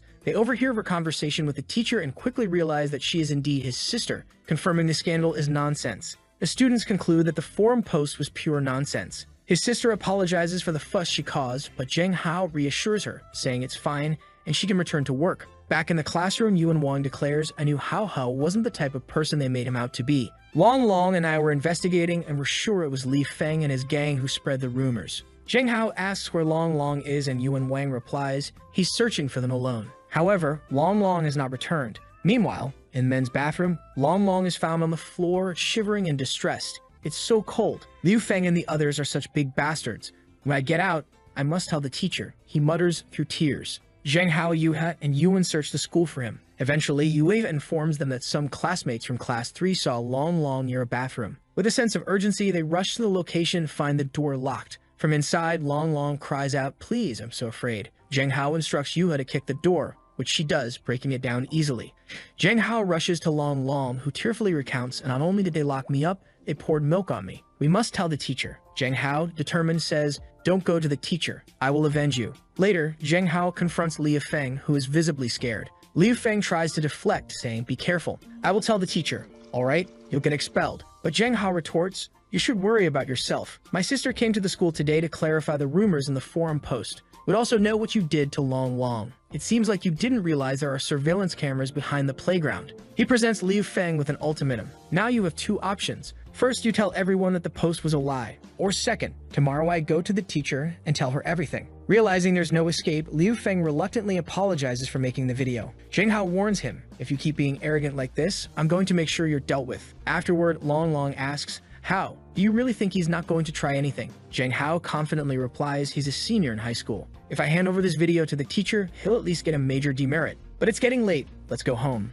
As they walk, Zheng Hao asks Yuha, "Have you heard of Wai Nan?" She replies, "Wai Nan is the current head of the Wai family and is a very powerful person." He then inquires about the comparison between Wai Nan's family and hers, considering her mother is the mayor of the city. Yuha responds, "They're on equal footing." Zheng Hao ponders, "As powerful as the mayor of the city? This won't be simple to deal with." Meanwhile, in her home, Wai Nan is troubled. It's been 3 days since the last call, and she finds herself thinking about Zheng Hao. As she reflects, someone knocks on her door, informing her that some people are calling her for dinner to discuss negotiations about some lands. She instructs her secretary to prepare the car. The scene shifts to Zheng Hao and his sister dining out. He remarks, "Yo, sister, isn't this place super luxurious?" She smiles and explains it's a treat for what happened today at school. Zheng Hao expresses his gratitude. "All right, thank you, Sister Kin." "Oh, damn," Zheng Hao thinks as he looks around the luxurious restaurant. His sister reassures him, "Let's go." Once inside, she tells him he can order whatever he wants. He cheekily asks for a drink, asserting he's an adult, but she knows better. I don't think you are, brother, she teases. Despite this, she relents. It's fine if you want to be reckless. Besides, our parents aren't coming home tonight. Feeling a bit rebellious, Jang Hao indulges. One drink in and he's already reminiscing about his old days with the boys, with his sister watching him intently. He's visibly tough but softens under her gaze. After a while, he starts feeling dizzy and admits, "Am I drunk? No, I'm fine. Maybe I just drank too fast. I'll go to the bathroom." On the way, he reflects on his past tolerance for alcohol. However, in his disoriented state, he accidentally heads to the women's bathroom. As he washes his face, he hears a voice, "Hello?" Startled, he looks up and realizes he's in the wrong restroom, encountering a woman in fishnets. "What the hell are you doing in the men's room?" he blurts out. She calmly corrects him. This is the women's restroom. Panicking, he notices other women entering from both sides, trapping him. Feeling like a sheep among wolves, he's cornered. Suddenly, he's pulled into a stall by Wei Nan. She smirks. "You want to hide from me, but why should I hide with you?" He stammers, "Oh no, I accidentally dragged her in." Wei Nan, enjoying the situation, grabs his hand while people outside remark on the commotion. "Why are you crazy, girl?" he exclaims, trying to maintain composure. She leans in. "Don't you understand? You're a defenseless little man who should panic." He retorts, "A little man? Why didn't you call me?" Looking her in the eye, he says, "I was planning to meet with you tomorrow. It was by chance we met tonight." She grabs his chin, determined, "No, I've changed my mind. I don't need you to sign anything as long as you're my man." He responds, "Do you got some bossy syndrome? We've only met twice, right? The last person who refused me disappeared." She replies, "You mean Liu Xin? She was suspected of illegal transactions and was imprisoned by my people." Alarmed, he asks, "What do you mean by your people? Are you above the law?" She coldly replies, "You love to worry about other things, don't you?" Desperate to escape, he tries to tickle her armpits. Seizing the opportunity, he escapes, thinking, to get honest, she felt pretty good. Outside the bathroom, he finds his sister, who asks, "Why were you in there so long? Are you uncomfortable?" He lies, "I'm fine, just a bit too drunk." She gently guides him, "Let's go home and rest." At home, Zheng Hao, drunk and exhausted, collapses on the bed. His sister tenderly brings him soup and juice, strokes his hair, and whispers, "He's so cute, just one kiss." She leans in, thinking, "We will be together sooner or later." She gets on top of him, caressing his hair and planting soft kisses on his neck. He stirs awake, confused. Is this a dream? Her face, filled with longing, suggests otherwise. Overwhelmed, he flips her over, battling the demons in his mind. The temptation of the moment battles with his moral compass. In a moment of restraint, he kisses her forehead and steps back. His sister, surprised, asks, How are you asleep?" Before anything else can happen, she notices a call on his phone from Zhao Yun, the girl from the cafeteria who had shown interest in him. She answers on his sister. "You're Zhao Yun?" "Right." Zhao Yun, surprised, responds, "Hello, sister. I'm Hao's friend." Zheng Hao's sister abruptly ends the call of Zhao Yun, cutting her off. "I know you've been chasing him for 2 years. I have something to tell you. Forget about falling in love in high school. I hope you give up on this and stop imposing on him. Goodbye," she says before hanging up. She looks at Zheng Hao, thinking, asterisk, "You belong to your sister alone, and it doesn't matter. I will definitely take my time and control myself, but eventually." The next day, Zheng Hao wakes up with a hangover and notices something unusual on his neck. He recalls the dinner and wonders if the strange dream he had about his sister wasn't just a dream. As he examines the marks in the mirror, his sister enters. "Hey, Ao Hao, you're awake," she says. He stammers, unsure what to say, while internally panicking. Could it be that the dream last night with my sister wasn't a dream? She inspects his neck and comments, Hao, it seems you're allergic to alcohol." He asks, "Allergic to what?" She steps closer, saying, "Let me see if this is serious." "I'm a doctor." She confirms, "It's an alcohol allergy. It's not serious, but be careful." He hesitantly agrees, "Okay." She reassures him, "I'm a professional, relax. Now let's have breakfast." But inside, Zheng Hao remains skeptical. Alcohol allergy? Maybe. At school, Long notices Zheng Hao wearing a turtleneck and jokes, "Why are you wearing a turtleneck? Listening to too much Drake?" Zheng Hao deflects, "No, I'm just cold." Of course, he's hiding the marks. Suddenly, someone grabs Zheng Hao by the collar, demanding, "Your name is Zheng Hao, right?" Without hesitation, Zheng Hao uses a martial arts technique to throw the aggressor to the ground, dislocating his shoulder. The guy cries out, "Oh no, he's stronger than the average woman." Another student, Ling Zongzong, approaches and remarks, "No wonder you're the man that Zhao Yun loves. I'm Ling Zongzong. Nice to meet you." Zheng Hao, uninterested, brushes him off. Hello. I'm not in the mood, so take care. If you want Zhao Yun, go talk to her yourself." Ling Zongzong is left staring as Zheng Hao walks away. Later, Yue asks Zheng Hao if the guy was being aggressive towards him and offers to beat him up. Zheng Hao declines. "It's better not to escalate things." "No need, classmate Yuha. Just keep teaching me how to fight. Besides that, I'm on a journey of self-improvement." Long, curious, asks, "Are you guys practicing boxing? What are you doing after school?" Zheng Hao invites him, "Come practice with us after school today. You need to at least protect yourself." Long protests, "No, I don't need to. I'm a little lady. They all laugh. The scene shifts to a pool where Wei Nan is relaxing. She picks up a towel and thinks, that little man Zheng Hao really annoys me. But every time I close my eyes, I see him. She instructs her assistant, after Zheng Hao finishes school, bring him to the villa for me. She seems determined. Back at the school warehouse, Zheng Hao announces that today's workout will focus on the core. I want to have 8-pack abs as soon as possible, he declares. Yuna responds, you mean like this? She lifts her shirt to reveal her well-defined abs. Zheng Hao is shocked. You have abs? That's crazy. You can't help but touch, saying, you're so thin. I didn't expect this. Yuha blushes, clearly shy, but not resisting. Long, suspicious, pulls out a magnifier and quips, there's something wrong with you too. You're touching her, and she's not resisting. Zheng Hao, curious, asks Yuha, why don't you reject this? She simply responds, if you want, I'll show it. Long finds the situation strange. Everything you ask, she does. Zheng Hao, testing her boundaries, asks, hey, how much money do you have with you now? Give it to me. Long, surprised by the bluntness, comments, that's a bit rough. But Yulia, without hesitation, reaches into her pockets and says, I didn't bring too much money today. The rest is in my phone. The payment password is, quickly interjects, no, that's not necessary. Zheng Hao steps closer to Yuha and asks, why do you do anything I say? She replies, we are friends and friends can't say no. He is taken aback, thinking that perhaps due to her family background, she has a skewed understanding of friendship. Remembering the things she mentioned at her home, he becomes serious and tells her, Yuta, friendship isn't like this. In a relationship, you have to be equals. In the future, you need to make firm decisions about what you want to do and what you don't. If you don't want to do something, you should never feel obliged to do it. She seems confused but responds, okay. The training session ends early and Zheng Hao heads home, feeling positive about the session. However, he notices a suspicious figure in the alley and suddenly realizes the streets are eerily empty. A sense of dread washes over him, prompting him to change direction. Just then, a little girl approaches him offering rice candy. Hey little brother, do you want some rice candy? She asks. Suspicious, he inquires. Why are you here all alone? The girl responds, I'm doing some social practice to spread happiness to strangers. My teacher asked me to give away this bag of candies. Otherwise, I won't get my little red flower. Zheng Hao, assuming she's an elementary school student, takes a candy and advises her, all right, I'll eat it, but you should head home. It's getting late and it's not safe outside. As he eats the candy, he notices it smells strange like smoke. Suddenly, he starts feeling dizzy and loses consciousness. When he awakens, he's tied to a bed, his hands and feet bound. What is this? Where am I? What are they trying to do to me? And why are there so many mirrors? The little girl, now revealed as an adult, says, Mr. Wei, he's awake. Zheng Hao recognizes her, exclaiming, you kidnapped me. And why is an elementary school girl smoking? She removes her disguise, revealing her true age. Brother, I'm 30 years old. I just look young. Zheng Hao is even more shocked. That's even worse. Wei Nan instructs everyone to leave, alone with Zheng Hao. She approaches him, be quiet and don't bother me because I'm working. Bewildered, he retorts, you tie me up and expect me not to disturb you. Do you have some kind of domineering syndrome? She stops writing, walks closer, and confronts him. Last time you dared to run away, and now you're insulting me again. Always disobeying, did you think I wouldn't do anything? Zheng Hao, desperate, asks, so why did you tie me up? Do you have no interest in me at all? She remains silent, so he continues, I've done my homework on you, Wei Nan. You're the president of the Feng Hong Group and currently the head of the Wei family. This family used to be involved in a lot of shady business. But under your leadership, you've cleaned up your act, making Feng Hong Group one of the biggest in the country. But there's a lot of blood in this history. People in this world even look up to you as a national goddess. Why would someone like you fall in love with me? Do you think I believe that? Wei Nan listens intently as he goes on. And you want to use me as a star for your business? To be honest, I have no idea what you're planning and I don't want to know. I just want to live a quiet, ordinary life. I don't want anything to do with you, so please let me go. Thank you.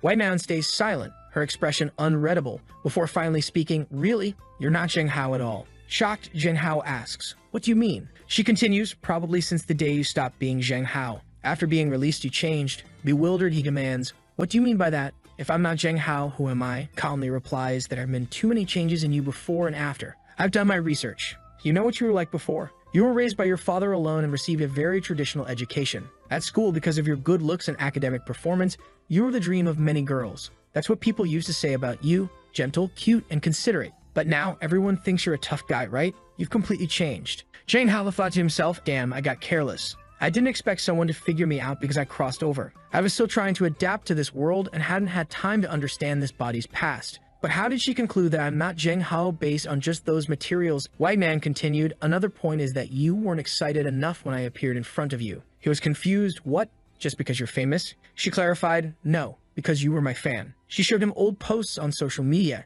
and he saw, oh my god, why is there such a perfect woman as Wei Nan in the world? and someone wants to exchange some photos of Wai Nan. Another post read, I need to study hard and become a man worthy of Wai Nan. Zheng Hao was stunned. Asterisky didn't know the guy in this body worshipped her once a day. She sat beside him, noting, but now it seems like you have no impression of being my fan these days. Don't even try to tell me you have split personality or amnesia. Humans are creatures that need to learn.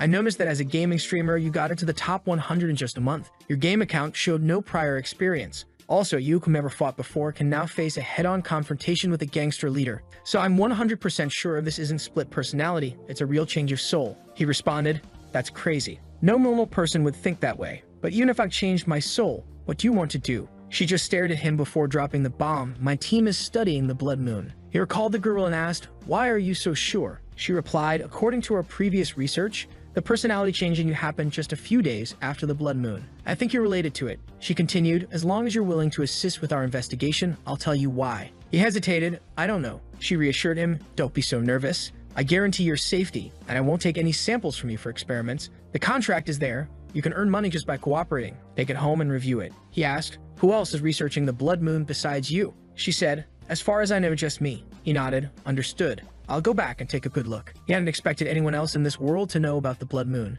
He decided it was best to proceed cautiously. As he prepared to leave, he said, I have nothing else to do here. It's late, and I need to see my family. She warned, I hope this time you won't make me wait too long. As he turned to leave, she suddenly spun him against the wall. Hey, what are you doing? He exclaimed. She smiled. This is the price for attacking me last time. She pinned him down and spanked him repeatedly, much to his embarrassment. Damn this domineering female president. To be held down by a woman and spanked. I'll remember this humiliation. When he got home, his sister ran to him and hugged him. Oh, you're finally back. I was so worried about you. He apologized. I'm sorry, sister. I made you worry. Where are dad and auntie? She replied, they're already in their room. But where did you go? Why did you come back so late? He lied. I went shopping for a while and lost track of time. He then said he was going to shower because he was sweaty, but she stopped him, grabbing his wrist. Did Hao Ho go shopping with a girl? Because I smell a little perfume, she questioned, clearly upset. He quickly denied it. No, I was alone. Does it smell like a woman? Internally, he thought, damn it, why is her scent so strong? Maybe there were too many people in the line I was in,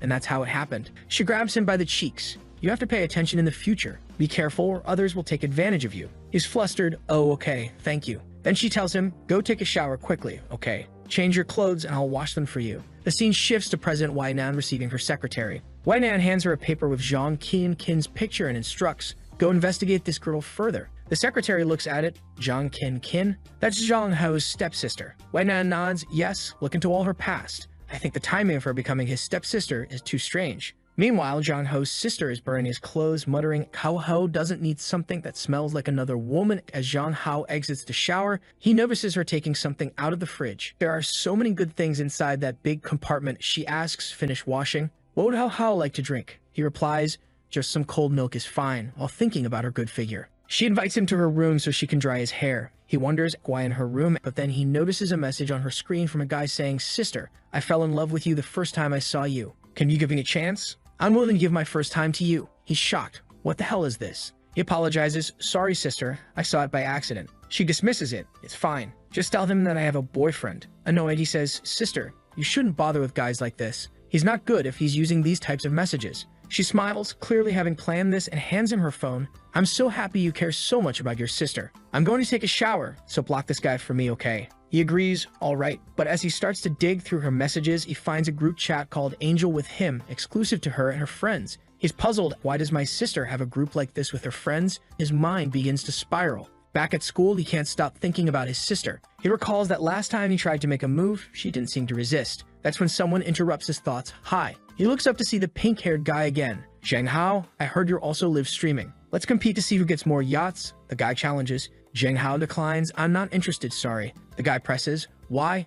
You don't want to? Zheng Hao retorts. Unlike you, I'm not interested in making money by gathering attention from random girls. If you're excited about it, do it alone. The guy, angered, stammers. Zheng Hao cuts him off. Hey, if you have a stutter problem, go to the infirmary. The guy, fuming, retorts. Today, no matter what, you'll lose. Long jumps in. He's not afraid of you. He's way more popular. The pink-haired guy sneers. We'll see tonight. Later that night, Zheng Hao prepares to stream some games. He's not wearing a mask anymore. As he plays, he racks up victories, achieving double kills, quadra kills, and MVPs. The girls in the chat swoon, oh my god, accept me on my knees. No matter how much I look at his face, he just looks like male perfection. I want to suck it up. Amid the praise, he suddenly receives 990 yachts, of course, from Wai Nan. He exclaims, "Oh, it's her." Zheng Hao thought, as always, she's fire. He then remembered the contract he hadn't signed yet, mainly because it stated he would have to move out of his family home. Even though the contract promised a lot of money, he couldn't accept that condition. But he understood the message Wai Nan was sending with those 990 yachts. He decided he would return the money to her. Meanwhile, the guy who made the bet with him was also streaming and angrily ended his stream. "Oh, my stomach is hurting. I have to end this here today." Clearly frustrated, he muttered, "Zheng Hao, you're a bloody bee. You pretend to be innocent, but I know the type of guy you are." He then called someone. "Hello, it's me, and I need your help with something. Don't worry about the money. Zheng Hao, I will ruin your reputation for sure." The next day, Zheng Hao was walking through the city, thinking about how Sister Qin wanted to buy some lilies. On the other side of the road, two people were talking. The girl said, "Yo, Sister Mu, this is the Zheng Hao that guy wants to punish." The girl on the left responded, "He's not bad looking, but why do I feel he's familiar?" She then recognized him. "This is the guy Mr. Wee likes. Quick, call her." The secretary approached Wai Nan and reported, "I have something important to report about Zheng Hao." Wai Nan asked, "What?" The secretary explained, "Someone under my staff informed me that a streamer asked one of my subordinates to take nude photos of Zheng Hao." Wai Nan coldly replied, "Terminate the contract with the guy. The rest is up to you. Now go." Back at home, Zheng Hao was contemplating the value of the 990 yachts, wondering how Wai Nan could afford so much. That's when he received a call from Wai Nan. However, his sister walked in and asked, "Who are you talking to, Hao?" He quickly lied, "Oh, it's just a girl who sells insurance." But he knew he was in big trouble now. He hung up the call, and Wai Nan was not happy. She shouted, "Get me a car right now." In his room, Zheng Hao thought it was rude to hang up on her. "I need to discuss how to return the money from the yachts." Suddenly, she called again. "Come out of your house alone right now, or I will send someone to arrest you." Shocked, he responded, "Are you going to break into my private house? What are you doing?" Then he heard a car horn outside his window. When he looked outside, he saw a dozen cars. "Hey, are you serious?" "I'll call the police." She calmly replied, "Go ahead and see if it's illegal to park on the side of the road." He conceded, "Okay, fine. I'll come out, but tell everyone to leave." He told his sister, "I'm going to the convenience store to buy something, okay?" She offered to accompany him, but he insisted, no need. "I'll be back fast." Outside, he called, "Wai Nan, I'm out, so hang up." She asked him, "Besides me, who else have you offended?" "Because someone has been watching you." Walking through the city, she guided him, "Keep going. 30 meters in front, turn right into the dark corner. The person might have a weapon, so be careful." Nervously, he replied, "Do you think this is a good plan? If the person really has a weapon, this could be dangerous." She reassured him, "Don't be afraid. I'm close by. Just lure him, and I'll help you deal with him." As Zheng Hao waited in the alley, he thought, "Hurry up." Suddenly, a masked individual appeared. "Hey, who are you?" Zheng Hao asked. The masked person seemed unhinged, glaring at him before charging, dodged the first punch, then another. The masked attacker taunted, "Damn like a rat." Zheng Hao realized the person was dangerous but not very fast. As the attacker went for another punch, Zheng Hao sidestepped and executed a leg sweep, causing the attacker to fall. He quickly got on top of the masked person, demanding, "Who are you? Why are you attacking me?" The attacker, now revealed to be a woman, angrily replied, "It's all because of you. Otherwise, how could I have ended up in such a situation?" Zheng Hao, still reeling from the events, questioned, "What are you saying? Take off the mask and speak." He tried to remove the mask, but she hit him with an acrobatic elbow. "The hell is this?" He was disoriented and fell to the floor. The masked person stood over him, pulling out a weapon. Just as they were about to strike, a punch came out of nowhere. Wai Nan had arrived and intervened, saying, "I thought you had fled to another province, but you came here to cause trouble for him." "Oh, it's you," Zheng Hao realized, seeing Liu Xin. He demanded, "Just because I refuse you, you want to take my life?" She retorted, blaming him for seducing Wai Nan and accusing him of becoming a slut when seeing a rich woman. Zheng Hao snapped back, "You're the slut." Wai Nan interrupted, "Enough. Imprisoning you've had nothing to do with Zheng Hao. It was because you went too far using the Feng Hong name to bully and extort protection fees from everywhere." As she tied up her hair, she declared, "My man can't tolerate a scum like you. You must be dealt with by me." Angry, Liu Xin shouted, "What are you, a rich lady who grew up with a silver spoon?"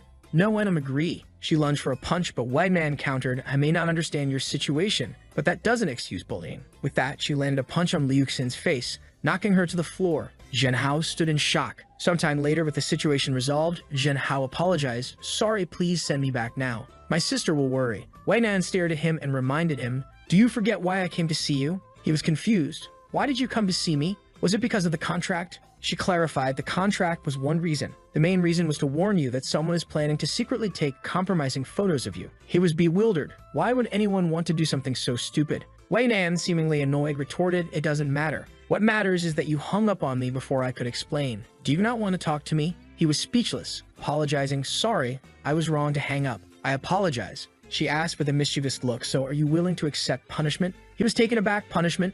What punishment?" Suddenly, she kissed him. "Call the police?" He wrestled with his thoughts, considering pushing her away, but her soft lips made it difficult. He began to reciprocate, but suddenly remembered his sister and pushed Wei Nan away. "Ms. Wei, why are you doing this? Why are you playing games with me? I'm a high school student and you just took my first kiss." She questioned. "Are you sure you're a high school student?" She pondered internally, realizing this was his first kiss. He continued, "That's not the point. You helped me tonight, but you took advantage of me. Also, those donations you sent me, I want to return them." She laughed. "That's just a little money. Who do you think I am? What I don't understand is, do you want to get rid of me? Why don't you want to sign the contract?" He hesitated. "I can't sign it right now." She demanded, "Give me a reason." But he said, "I can't explain right now. I'm too tired. Let's go back." As they parted ways, Wei Nan thought, "Zhen Hao, I, Wei Nan, have never failed at something I set my mind to." Sometime later, back at home, Zhen Hao lay in bed, reflecting, "Why did I think of my sister when I was with Wei Nan? Maybe I really like her. No, Zhen Hao, wake up. She's your sister. Forget about it." The next day at school, Yua greeted him. He responded, "Good morning," and thought to himself, after a day with the president, being with Yua feels so much easier. He notices her legs and realizes that for the first time, she's wearing black stockings instead of white. She asks, "Zhen Hao, are you okay?" He responds, "Yes, I have a gift for you." He hands her an AK-47 pendant and says, "Thank you for always teaching me martial arts. Wasn't this the gun you said you liked the most at your house?" She takes the pendant and thanks him, saying she will cherish it very much. He replies, "As long as you like it, it's fine." Internally, he thinks, "Why does just a change of socks make me feel something different?" Later, during lunch break, they are eating together. He asks her, "Why are you staring at your own legs?" She replies, "Because you were staring at them the whole day." "Do you like my legs?" He admits, "I like them. It was so obvious. Your legs are really beautiful." She seems shy but then moves closer, saying, "Zhen Hao, you could touch them if you want." Surprised, he thinks such a well-behaved girl asking me to touch her legs, there's no reason to refuse. But then he realizes just touching her legs seems a bit wrong. He suggests, "How about this? Would you resist if I let you sit on my lap right now?" She stands and sits on his lap without hesitation. He feels happy and thinks, "Oh, she's so obedient. She's like a treasure in this feminist world." He tells her, "If I only had an obedient sister like you." Realizing how odd that sounds, he questions himself, "Why do I want an obedient sister? That's strange." He asks her, "Are you not disgusted at all?" She replies, "A little, but I also feel very comfortable. No one has hugged me like this before." He thinks she might just really crave love and affection, likely due to her family situation. Noticing the keychain he gave her hanging from her wrist like a bracelet, he asks, "Did you hang it up like a bracelet?" She tells him that it's the first time she's received a gift from a friend, so she wanted to keep it really close. He's shocked and asks, "The first gift? No one has ever given you a gift before?" She explains that her previous friends only asked her for money and never gave her gifts. He tells her, "Those aren't real friends. Don't bother with them in the future." He then asks, "But Yuan didn't ask you for money, did she?" She replies, "No, the only thing she does is give me strange books and movies. But since you told me not to listen to them, I didn't look around." He's thinking, "Yuan, do you really think the FBI isn't out there?" He then tells her to put the keychain in her bag and promises to buy her a bracelet instead. Back in class, he's relaxing at his desk when he notices something pixelated on the floor. Curious, he reaches for it, but someone else grabs it and shouts, "Zhen Hao, how could you bring this type of thing to school?" Confused, he asks, "What are you talking about?" The guy continues to shout, "This school is getting ruined by you." Everyone around is stunned, thinking, "Damn, did he actually bring that kind of thing to school?" Some girls, however, don't believe it, thinking Zhen Hao isn't that kind of person. Staying calm, Zhen Hao stands up and says, "Look at my drawer. There's a bunch of things other people have stuffed in. It's the same with that thing in your hands. Don't even think about putting all this on me. If you keep making trouble, I will put this thing in your mouth." The guy leaves and everyone gathers around Zhen Hao.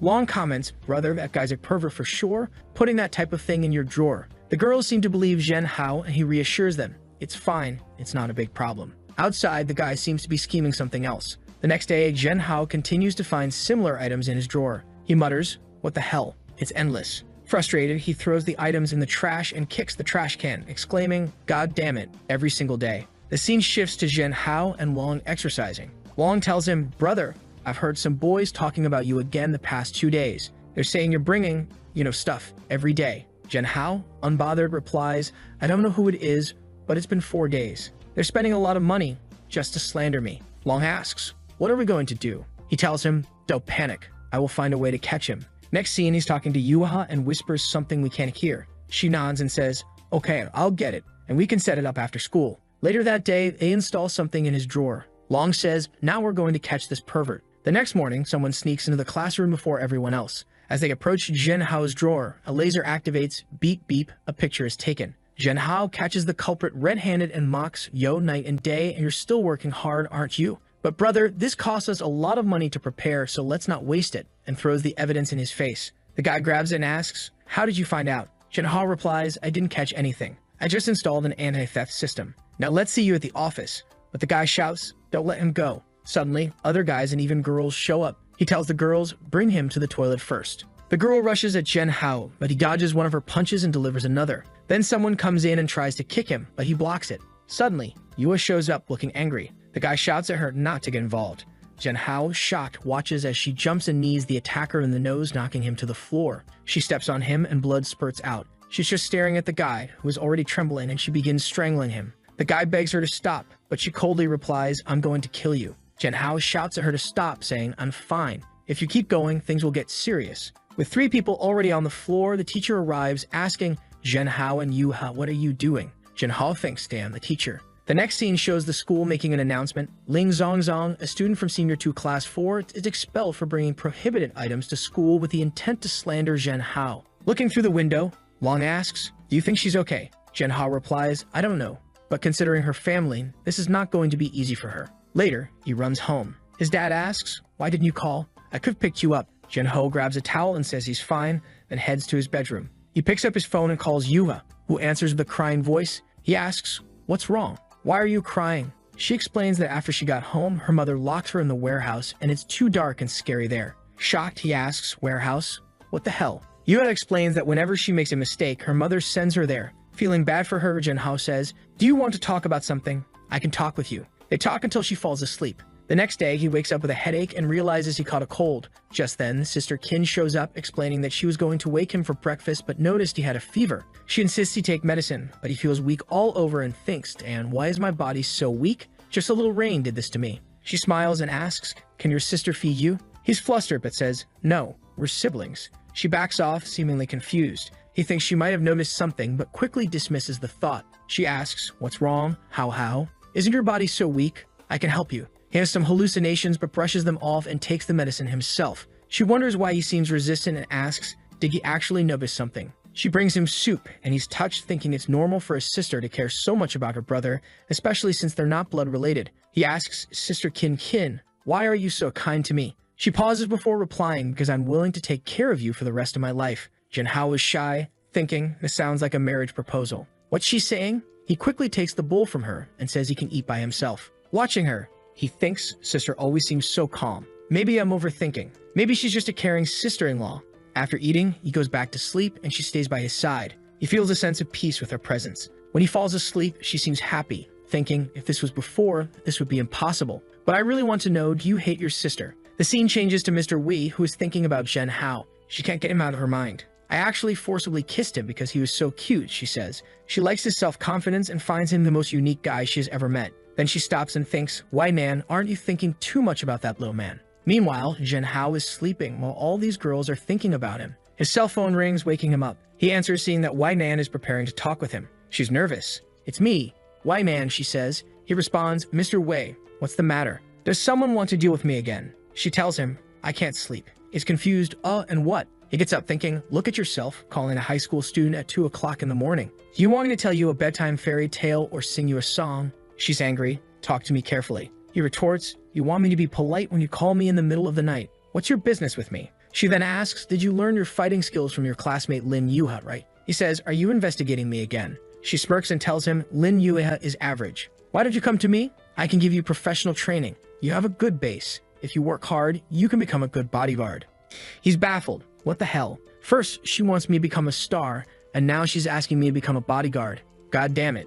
So he tells her, "I'm just casually practicing with her. Don't call me again if you have nothing to say or I will change my number." She's taken aback but tries to continue. "Wait, there's no one else around you right now." He says, "No, babe," and hangs up. That's it. He gets up preparing to start his day. He notices a note beside him. "If you go to the bathroom, wear a jacket." He's touched, thinking, damn, my sister really cares about me. Suddenly, his sister shows up. "How are you awake? Can you help me choose some clothes?" He turns to see her in a long outfit and was already bleeding. Don't come out like this, he thinks. If it weren't for my strong determination, I would have died by now of losing so much blood. He hastily chooses an outfit for her. As she turns around, he notices a tattoo on her ribs. The scene shifts to her leaving for work. She tells him to stay home and recover. Okay, sister, good work, he replies. He's contemplating, I need to go back to my old life, but I also need money. How can I make money faster? He recalls receiving a 50K bonus for reporting Liu Xing's actions and decides to follow up on it. At the police station, the guard informs him that he can't take the money yet. It might take a month if everything goes smoothly. He insists,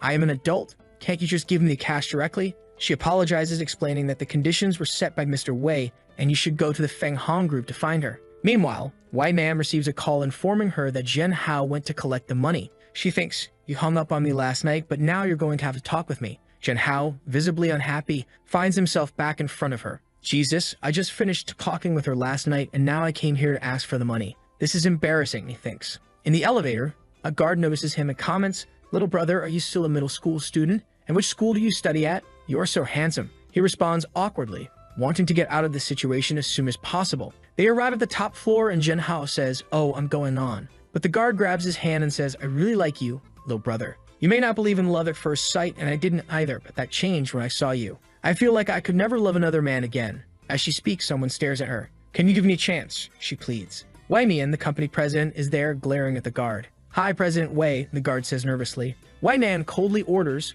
get out. You don't have to come to the company anymore. The guard falls to her knees, pleading, I'm sorry. What did I do wrong? Zhen Hao interjects she didn't do anything wrong. Why are you firing her? Wei Nan snaps, are you interceding for her? The girl, crying, insists, Mr. Wei, I work hard for the company and never make mistakes. Please don't fire me. Zhen Hao helps her up, saying, all girls have pride. It's not the end of the world to change jobs. She sobs, no, if the outside world knew I was rightfully fired by Mr. Wei, no one would dare hire me. Shocked, Zhen Hao watches as Wei Man grabs him by the wrist and pulls him close. How dare you flirt with other people in front of me, she hisses. He responds calmly, which eye of yours saw me flirting? I was just helping her up. Pushing her arm away, he adds, she was just showing me the way and I said a few words. It's unreasonable for you to fire her over this. Wei Nan demands, what were you talking about with her? He retorts, aren't you a bit nosy? It doesn't matter what I talked about. Annoyed, Wei Man glares at him. You really know how to make me angry, she says. As she stands, Zhen Hao notices her well-toned figure, a result of regular exercise. You can't help but stare, she smirks. You can keep her if you want. Let's play a little game. I'll throw a cigarette upwards. I'll use my left hand and you'll use your right. If you catch it before I do, she stays. Zhen Hao, confident in his reflexes, accepts. Wei Nan is impressed by his confidence. She tosses the cigarette and both of them reach for it. Zhen Hao catches it first. Yes, I won, he exclaims. But Wei Man doesn't stop and falls onto him. You won and I lost, she murmurs. He's flustered, thinking, is she just taking advantage of me? But he decides, forget it. I don't suffer anyway. She teases, you don't know how to be reserved, do you? Rolling up my skirt and touching my leg. What shame. He insists, I caught the cigarette so you can't fire her. Now please get up. You do this every time. I think you really like me. She admits, I don't know if I really like you or not, but you're the type of guy who attracts me the most. I've never met a man like you. Self-assured, brave, and responsible. He brushes off her praise, asking, just give me my 50,000, please. She agrees but says she needs to go to the bathroom first. Zhen Hao thinks she's overly happy and just stalling. He then receives a call from his sister, who scolds him for not staying home. He lies, saying he was helping Long with his homework. She reminds him to come home soon and be careful. As he waits, Wei Nan returns from the bathroom in a different outfit. Zhen Hao, shocked by her beauty, thinks she's not only a boss, but also has beauty that rivals my sister. She notices him smoking and chides kids shouldn't smoke. Annoyed by her controlling nature, he explains, I just lit it to smell it, and asks, why did you change your clothes? Were you doing something in there? Wei Man confesses, I'm also a normal woman, so don't tempt me so casually in the future. I had to relax because I couldn't stand your temptation. Zhen Hao, exasperated, thinks, this perverted president? Forget it. It doesn't matter. I'm here to get my 50K. But she coolly replies, I don't think I need to give you your 50K. The market price for a cigarette is 60K, so now you owe me 10K. He shouts at her, hey, why are you lying to me? But she tells him, if you don't believe me, you can check it out. He's like, impossible. A cigarette that costs 60K. You want? She's looking cute while laughing at his confusion. He tells her, are you kidding me? But she just says, the price is real, but letting you pay is fake. Here, you can have your 50K. He looks at the money and says, even though you have a bad temper, you are a trustworthy person, so thank you. He adds, damn, but my behavior just now was a bit inappropriate. From now on, we should see each other less or not at all. This way, your work efficiency can return to 100%. Goodbye. She smirks and mutters to herself, I will get you. Back at his home, his sister and her friend are looking at some of his old photos. Her friend remarks, you have way too many photos of your brother, don't you? She's thinking, of course I have. This is my treasure, and in the future, I will have even more. That's when he arrives at home. Sister King, didn't you say you'd come back later? Why are you here so early? Oh, she's startled, worried he might see the album. Her friend almost says we were seeing some foe, but Kin pinches her and gives her a look. Jinhao asks, what's going on? She quickly covers, nothing, we were just reading some literature, that's it. Her friend's like, yeah, we were reading literature. Jinhao, curious, asks, is that so? What literature?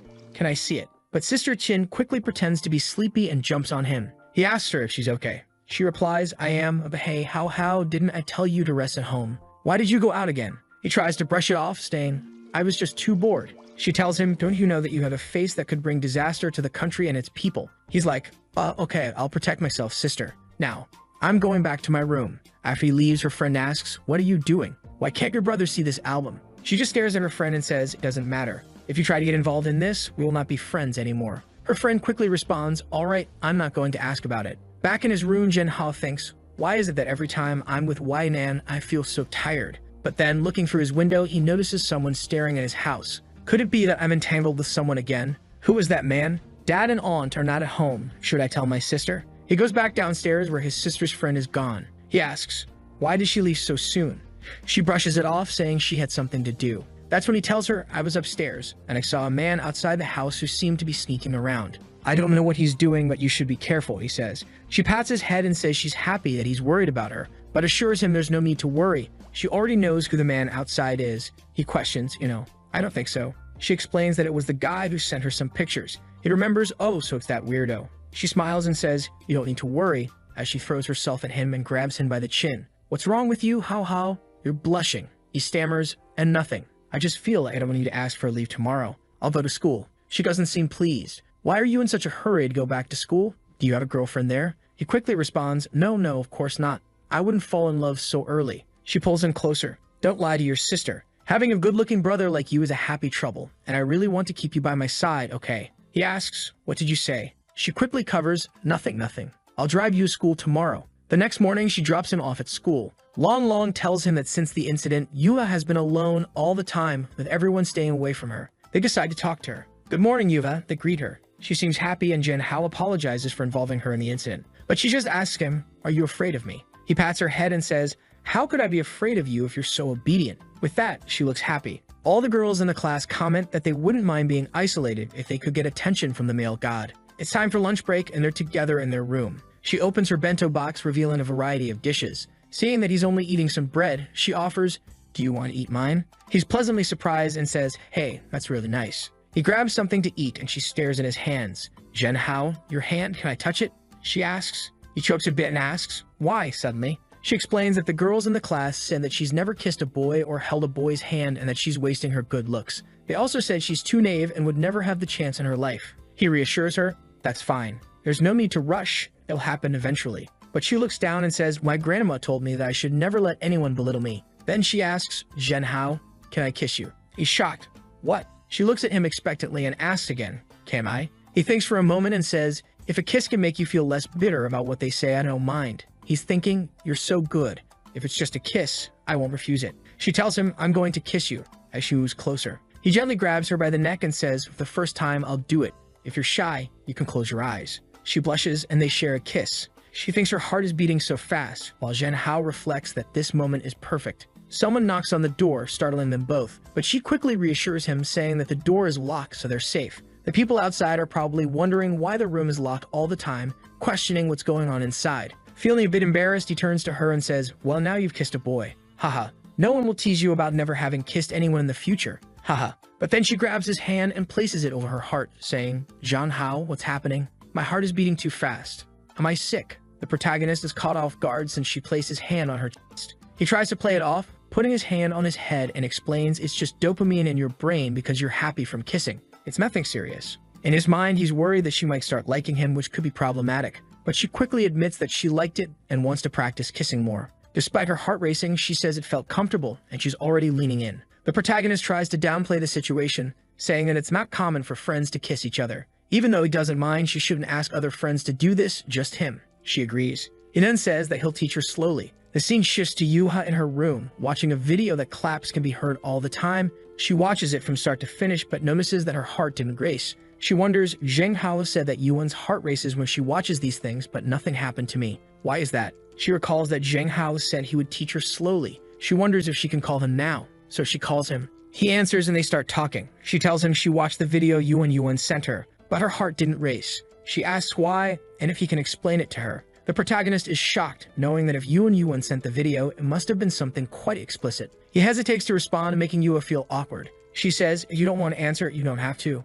I won't ask you these things anymore. The protagonist reassures her, saying that these are difficult questions, but that he doesn't mind answering. She can ask whenever she wants, but he suggests they talk about it later because he's going to take a shower now. She says she'll shower too and suggests they have a conversation while doing so. He agrees and tells her to keep her phone away from the water to avoid getting it wet. As they start showering, even Zhang Hao feels a bit awkward. He turns on the shower and she says she's washing her hair. He replies that he's also washing his hair. Meanwhile, his sister is outside, wondering who he's talking to in the shower. Does he have a girlfriend?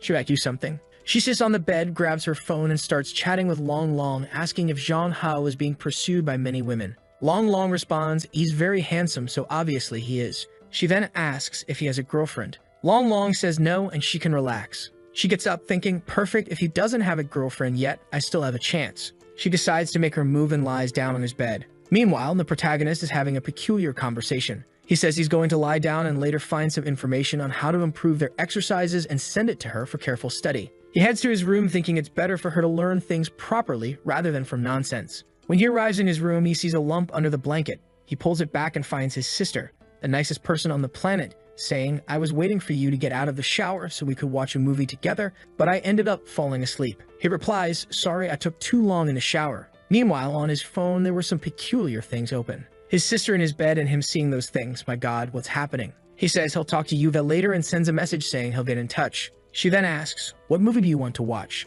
He responds that he likes watching horror movies because they scare him and can cling to someone. However, she says she's sweaty and will take a shower first, asking him to wait for her in the living room. You can already imagine how she'll come out of that shower. I don't need to continue to know she'll come out strong. The protagonist starts thinking that in his world, when watching a horror movie, girls would cling to the guys, but here it's reversed. So in his theory, he should cling to her, and he's already imagining the joy. Then she comes out of the shower in just a nightgown. The protagonist is stunned and asks, oh, my sister, what are you doing here? She ignores the question and asks if he chose a movie. He's thinking, my God, doesn't she realize she needs to choose her clothes better at home? I better start watching a movie soon before I can't resist this temptation. She looks at him and asks, why are you blushing, boy? He brushes it off as usual, saying, no, nothing. It's just really hot in here. Let's watch the movie. She thinks it's better to take things slowly. When he gets scared, he'll probably jump on me. The movie is about a girl coming out of a well, but in this case, it's a guy coming out of the well. The protagonist thinks that with reversed genders, it's not scary.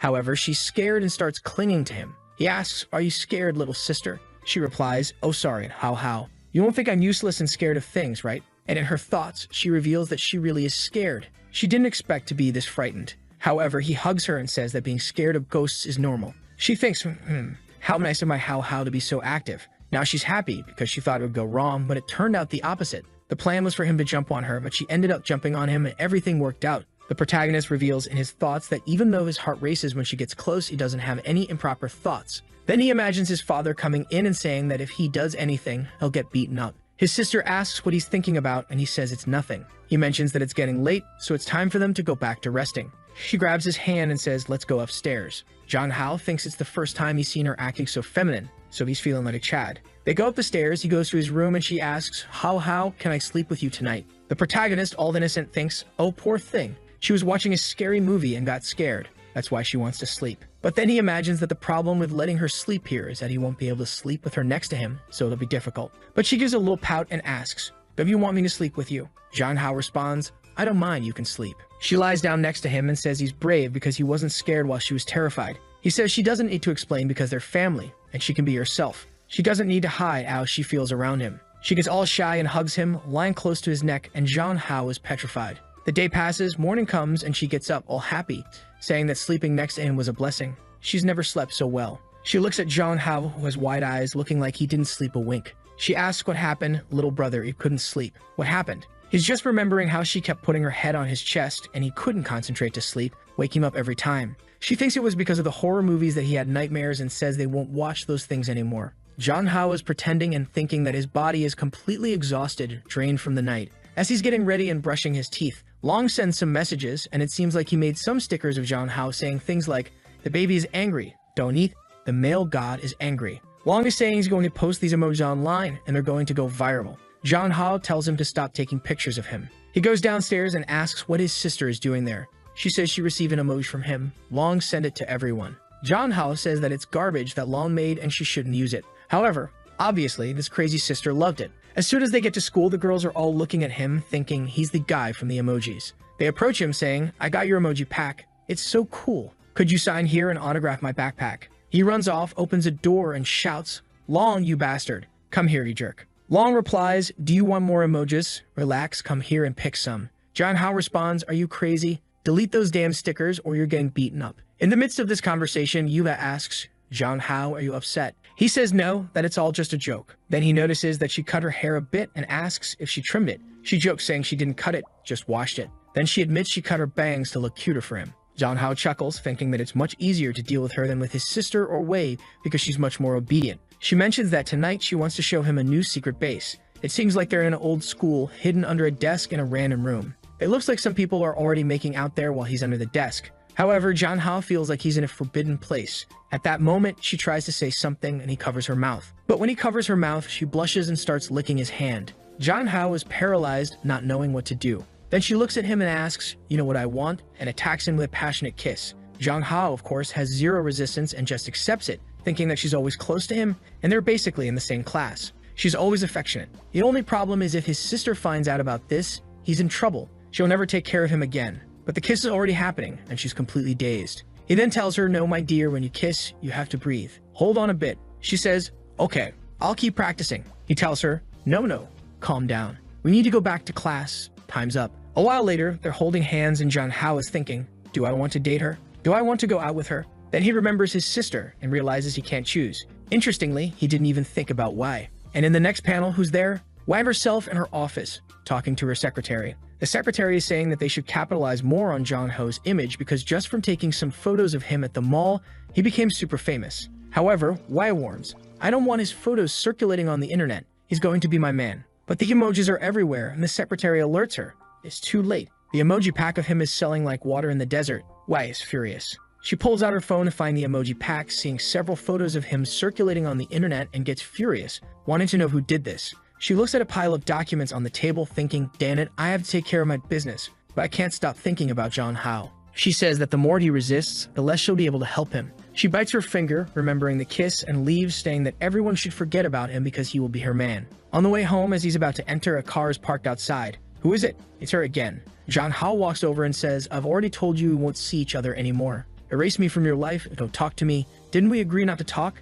Did you change your mind?" She says that even though they kind of agreed not to talk, she couldn't control herself and came here to see him. The warrior couldn't resist. John Hao scolds her again, saying, "You're the CEO of a company, a trained soldier, and you can't even control this kind of thing." She responds that she saw his photos flying around the internet and a bunch of women talking about him. She couldn't hold back. She grabs him by the collar and pulls him close, saying, "Do they think they can touch my man?" John Hao is lost, looking at the door, thinking if his sister shows up, things will get complicated. So it's better to leave quickly. He tells her to go somewhere else, get in the car, and let's go. In the car, John Hao explains exactly the type of woman he likes. He prefers women who are cute, act like a baby sometimes, and are obedient, unlike her, who just wants to disagree with him all the time and be bossy. He thinks it's terrible to be with Wei, because when you're with her, it feels like she just wants to control you and you have no opinion at all. She lets out his sigh and chuckles, asking if he likes that type of weak woman and questions if women in his world were like that. John Hao says she can imagine whatever she wants, but he won't talk about how his world was.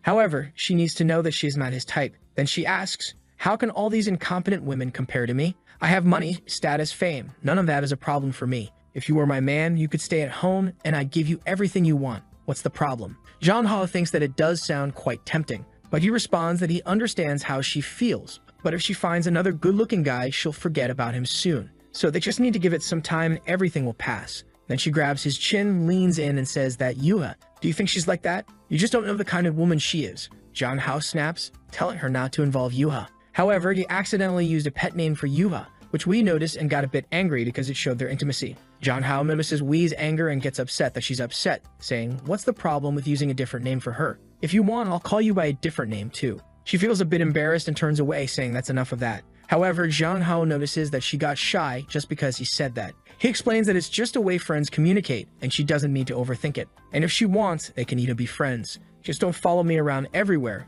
Got it. Jong Ho's plan is for her to gradually distance herself while they grow apart and she forgets about him. However, at the entrance of the house, he encounters the same guy who was watching him from the corner before. The guy says he's a friend of his sister and wanted Jong Ho to deliver a gift to her. Jong Ho thinks the guy looks familiar and remembers that this was the guy who sent semi-nude photos to his sister. He confronts the guy saying, "Oh, I know who you are. You're the one sending lewd stuff to my sister, right? Just know that what matters to my sister matters to me too. If I see you here again, I'll call the police for sexual harassment." So scram. The guy leaves but thinks he'll make his sister like him no matter what it takes. When Jong Ho gets home, his sister greets him and says she was too lazy to cook today, so she bought fast food for them to eat. She mentions that it's good to indulge in junk food every once in a while. Jong Ho doesn't know what to do with the temptation in front of him, feeling a bit flustered. He notices she sighs a little and asks her what's bothering her today. She says she's upset because he's too popular on the internet after that emoji pack. She explains that while she was at work, a lot of people were looking at photos of him on their phones and it made her jealous. Jong Ho tells her to stop being silly, saying that all of it will fade away soon because he doesn't want to be an internet celebrity. She says it's good that he doesn't want to be a celebrity because being one is dangerous, especially if you're the type who uses your image to make money. People will start wanting to take pictures of your butt, your arms, and everything else. And those are things only I can see, she jokes. She tells him she's just kidding and for him to drink up. As she looks at him, she thinks to herself that she knows a lot of people will be fascinated by his appearance, so she needs to resolve this quickly before too many people get involved in the future. Time is running out and actions need to be taken. The scene shifts to the evening, and she is knocking on his bedroom door. He seems to be studying programming. His sister asks if she can stay there and work beside him and if it will bother him. He says it won't and she can stay. Looking at her, he thinks that for once she's acting like a real big sister. He says she can sit there and work as much as she wants. It won't affect him. She thanks him, says she's happy, and has a gift for him. She mentions that she spends a lot of her money every day, so today she's giving him her daily salary of 3,000 yuan. Jong Ho thinks about how unfair the world is. In his previous life, he worked a whole month to earn a fraction of that. He asks how she earns so much at such a young age. She explains that although she's not yet a qualified surgeon, she can assist in some surgeries, so earning 3,000 isn't much compared to what she'll make in the future. In her mind, she wants to show that she can easily provide a good life for him. Jong Ho asks if 3,000 isn't too much. She explains that she was accepted because of her talent. It's not normal for people to be able to assist in such operations. She was the top student, so she has some special privileges. As a cardiac surgeon, a field with few specialists, she's in high demand and her salary will only increase. Jong Ho responds, "Sister, you're really amazing. If I could make that much money one day, I'd be happy." Moreover, with all the money she's earning, his father and her mother won't have to work so hard or late. She says it's sweet of him to think that, but they haven't been working much lately, and they're even going on a trip that she's apparently paying for. Jong Ho asks if they're going to be gone for a while, and she confirms it. He realizes that they'll be alone in the house for quite some time, and the look on her face suggests she's planning something during that time. The next scene starts with Jong Ho at the sink, shouting in desperation, not knowing what to do because he can't resist being alone with her at night. He mutters to himself, "Don't look, don't think, don't speak." But as soon as he sees her, the poor guy collapses again. Then he asks why she changed her clothes, noting that each one is shorter than the last. She responds, "Because I wanted to work more comfortably, so I put on some pajamas to feel free," and she's lying on his bed just studying. Hours pass, and Jong Ho notices that she's constantly looking at him. She realizes she's been noticed and says her shoulder hurts a lot, and asks if she deserves a massage. Of course, the poor guy is all flustered, not knowing what to say, but the scene shifts to him helping her relax. She then comments that this weekend they'll be alone, so they could take some time to have fun. Jong Ho realizes they've never really gone out together, so he agrees. She says, "I'll think about it carefully because it's my first date with my brother." He's confused by the word date, thinking it's just two siblings going out, but he lets it slide. Time passes, and it's 11 p.m. He tells her it's time for bed. She says she'll go to her room first. A miracle that she's not going to sleep in his bed. They say goodnight, and she leaves thinking that she can't do anything more intimate yet. And our boy lets out a sigh. In his mind, he's thinking, "I can't wait to spend the weekend with her." At that moment, his phone rings. He answers, and who is it? Wei Nan, and he immediately says, "Oh Wei, you can't keep insisting like this. If you want to find a man, I'll introduce you to someone else." But she responds, "I hate men. Not just anyone can be my boyfriend. I'd only want you, so talk to me now." Then he asks, "If you hate men, why are you still following me? What do you mean?" She says that ever since she was young, she always saw a bunch of perverted men following her, especially because of the fame and money she has. She saw her mother go out with many of these guys, so she hates delicate men. However, the protagonist is different. She explains that when she was young, she worked every day until she joined the army, so it's not her fault that she doesn't know how to take care of him. She even wants to learn. However, all she knows so far is how to work, run a business, make money, and fight in wars. But she wants to do her best for him. She just doesn't know how, but she'll give him everything he wants. She says that she could literally take him to space in the future because the Feng Hong group is studying rockets. John Hao replies, I'm not interested in going to the stars. He continues, anyway, I'm going to sleep now, so you should go to sleep too. I'm hanging up, and he hangs up. Wow, the guy just shut her down after she poured her heart out. That's cold, man. But as he hangs up, he thinks about how she's the kind of person who studied every day and barely had a childhood, which is why she's a bit manic. He feels a bit sorry for her. As he closes his eyes to sleep, he has another flashback of his sister, saying, no, you can't look at anyone else, and clinging to him. The night passes and the protagonist wakes up at school. Ever since the emoji craze started, he hasn't been able to go home alone because his sister has been picking him up every day, worried about his newfound fame. In the morning, Yua greets him and he asks why she's so late. She says it's because she was thinking about kissing him and suddenly she goes to kiss him. He says, whoa, girl, keep it down, okay? That's a secret. You can't just say that to everyone.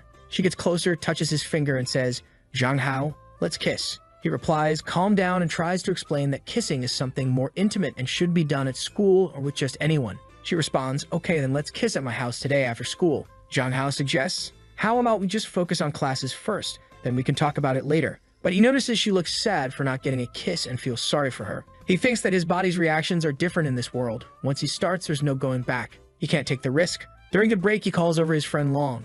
As they leave, the girls are all over him saying, oh my god, it's the emoji guy, sign my bag, emoji guy. He's wondering what's going on and why things are getting worse every day. Long shows him a video titled The God Who Appears Once Every 70,000 Years. John Hao is furious. One girl even tries to grab his butt, but Yuha is there and quickly twists the girl's wrist. The girls, knowing Yuha can fight, are shocked. John Hao tells Yuha to calm down and let the girl go. Just then, the principal shows up and tells everyone to leave, and they all scatter. Meanwhile, the two guys who always cause trouble for John Hao are talking. The green-haired one says to the other, man, when you were famous, everyone followed you. Now John Hao is stealing all your fans. The purple-streaked replies, I don't get what they see in him. What's he got besides looks? Can he sing, dance, rap? No, right? The only thing he's got is his appearance. He's useless. Then they hear some girls talking about a fancy car parked outside, and the guy wonders what's going on. In front of the school, there's a lineup of luxury cars. And who is it? Obviously, it's Wai Nan. John Hao sees the scene, and Long exclaims, wow, look at that. A line of luxury cars, what's happening? It's so impressive. John Hao dismisses it, saying it's nothing special. Let's just grab something to eat and get out of here. He's still confused about why he's become so famous. At that moment, his phone rings, and who is it? The legendary Wei. He says, girl, do you have to follow me even to school? She replies, come here, I'm taking you to dinner. He responds, oh, is that you in the car? I'm not going.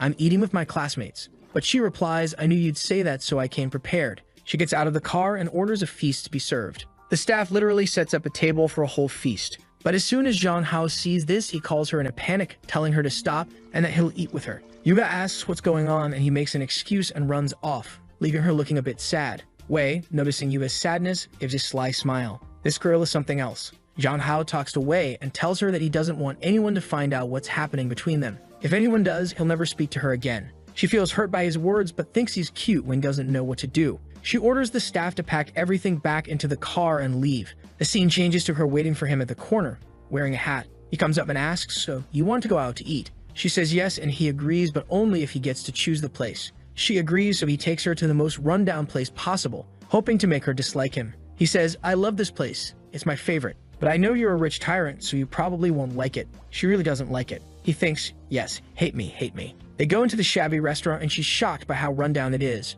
She pulls out her card and tells the owner not to let anyone else eat there while she's around. John Hao quickly intervenes, saying, you may be rich, but if you do that, where will poor people eat? If you're just going to flaunt your wealth, let's leave right now. She thinks, man, you're really difficult. John Hao orders a big bowl of instant noodles with a fried egg. She looks at the menu and wonders if something this cheap is even edible. John Hao, a bit embarrassed, says, I've eaten this my whole life. If it were poisoned, I'd be dead by now. The restaurant owner glares at her and tells her to order quickly because she's holding up the line. John Hao places his order, and Wei insists the staff wear gloves and use only fresh ingredients for her. The owner gets upset but quickly changes her tune when Wei flashes some cash, promising to use all the proper attire and ingredients. John Hao watches and thinks this is getting a bit mean, but then Wei grabs him and says, stop looking at her, only look at me. He thinks, wow, you're even jealous of the restaurant aunt. But she cuts him off, asking if he really eats here. He confirms, saying, yes, this is where poor people eat. She can understand it because she's always surrounded by wealthy people and doesn't realize how her actions are inappropriate. He makes it clear that he doesn't have a Cinderella complex.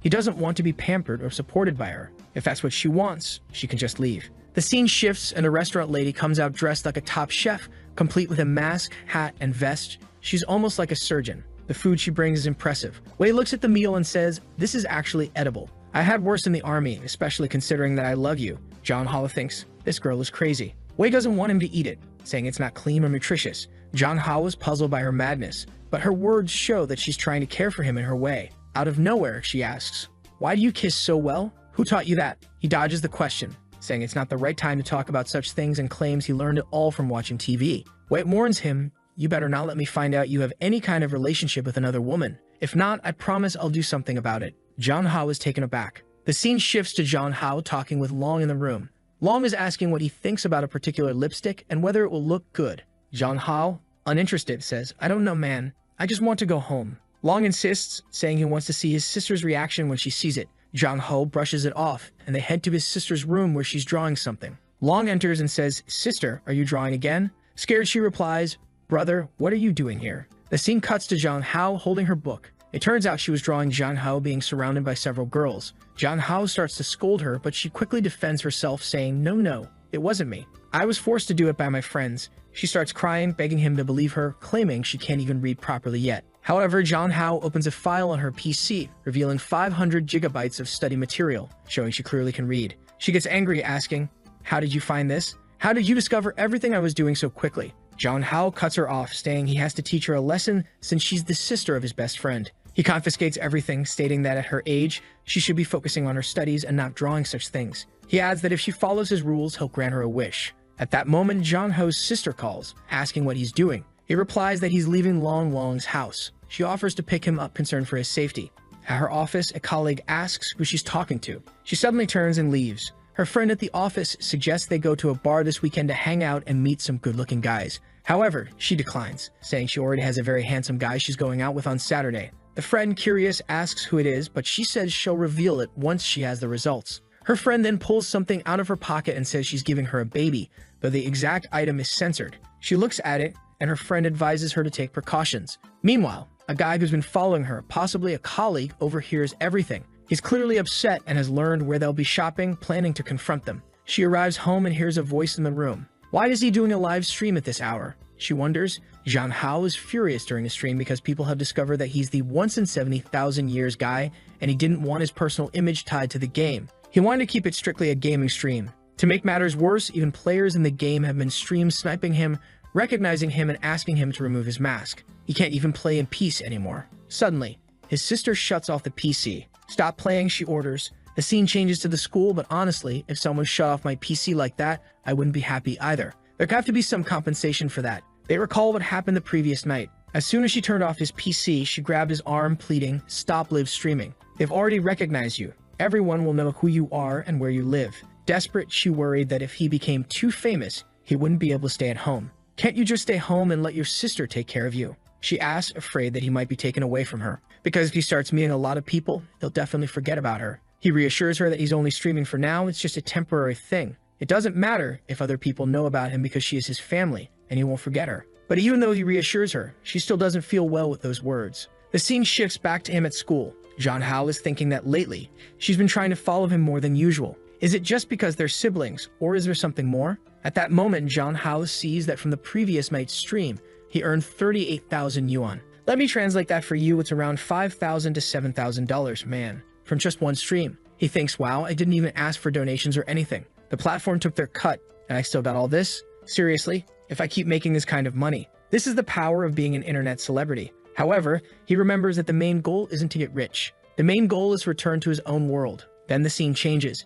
John Hao arrives at school and finds a crowd of fans there, accompanied by Long, all welcoming him. Now the protagonist has a fan club at school. The girls are all saying they'll always support him. The guys who dislike him are discussing, damn, John Hao was already a celebrity at school. Now he's an internet celebrity, and it's ruined everything. However, as always, they claim that the only thing that matters about him is his looks because he doesn't do anything special. It's obvious the guy has a malicious plan. While John Hao is changing in the bathroom, the guy is secretly taking photos with his phone. Long walks in and comments, wow, John Hao, your abs are already defined. Meanwhile, the guy keeps snapping pictures. However, he accidentally drops his phone and John Hao notices, asking, man, what are you doing here? The guy checks his phone screen to see if it's broken and realizes he's been caught. John Hao confronts him, dude, what are you doing here? Are you taking pictures of me? The guy denies it, but John Hao takes the phone, obviously finds the pictures, and starts undressing, taunting the guy. Go ahead and take as many pictures as you want, while handing back the phone. The guy thinks, wow, this guy is really crazy. John Hao uses this strategy because he can't afford to be scared of people taking pictures of him. If they find out he's sensitive about it, the situation will only get worse. It's better to boldly face it. The scene shifts to John Hao following the guy on the street, thinking he needs to find a way to get this guy to leave him alone and stop taking pictures of him. The guy is looking at his phone, thinking, that jerk John Hao caught me, but I won't give up. Just then, someone grabs him and pulls him into an alley. John Hao turns the corner to see who it is and realizes it's Wai Nan's goons. So he understands that she's the one orchestrating this. One of the goons tells the guy to say that nothing happened and disappear. John Hao realizes that Wai Nan probably has someone watching him at school, knowing what happened and that this green-haired guy was taking pictures of him. So he calls her, asking what she's going to do with the guy. She responds, oh, so you know it was me who did this. John Hao says, well, your goon pulled the guy right in front of me. How could I not see? Wai Nan replies that since the guy wanted to provoke John Hao,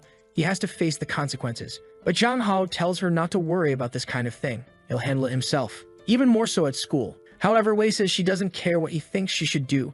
She's going to handle things her way, even if it means doing so at school. John Hao, angry, says he's going to hang up, knowing there's not much he can do. All he hopes for now is that the guy shows up at school tomorrow and doesn't disappear for good. The next day, as soon as he sees the guy is visibly startled and acts overly polite, as if afraid. John Hao realizes that the guy was probably beaten up. While they're eating, Yuha notices that John Hao seems a bit down and asks what's wrong. He replies, ah, nothing much, just a headache. Out of nowhere, she gets up and starts giving him a facial massage, saying that when he did that for her at the park, she felt better. So she just wants to help. At that moment, she suddenly hugs him, saying she wants to stay close to him. She says that hugging makes her happy and kissing makes her happy. John Hao, trying to play it cool, responds, I want to make you happy too. He's standing there thinking about how obedient she is and how romantic the scene feels. He just thanks her and gives her a hug, but he realizes that even though he likes the hugs from his sister and Yun Wei, he doesn't feel as relaxed with them as he does with Yuha. Even though his half-sister is very beautiful, it doesn't feel right because she is family. And with Wei, he fears that getting involved even a little could be dangerous. Considering all this, it's only with Yuha that he feels a sense of calm and peace. Suddenly, she starts kissing his neck and asks for a kiss, even beginning to take off her shirt. Wow, she's really going for it. He tells her to calm down and not be so forward. But the truth is, he also wants it. He just doesn't want anyone at school to see. He asks her what kind of movies she's been watching. She says she hasn't watched anything. However, he still thinks that she probably watched something to make her act like this, like a crazy person. He then tells her that these kinds of things are only for couples to do. Only really after you understand what love is and you're actually like dating. She then asks him, so what is love? He gives a generic response saying that love is when you love someone. Wow, a perfect 10-tense answer, well done. He knows she won't understand anything, so he tries to give a half-hearted explanation, saying it's when you feel relaxed around someone. He asks if that's how she feels around him, because if they ever start dating, he doesn't want it to be just for physical things, but for love. After giving her all this advice, he says it's time to go back to class. She didn't say anything the entire time. Out of nowhere, Wong calls him, telling him to be careful.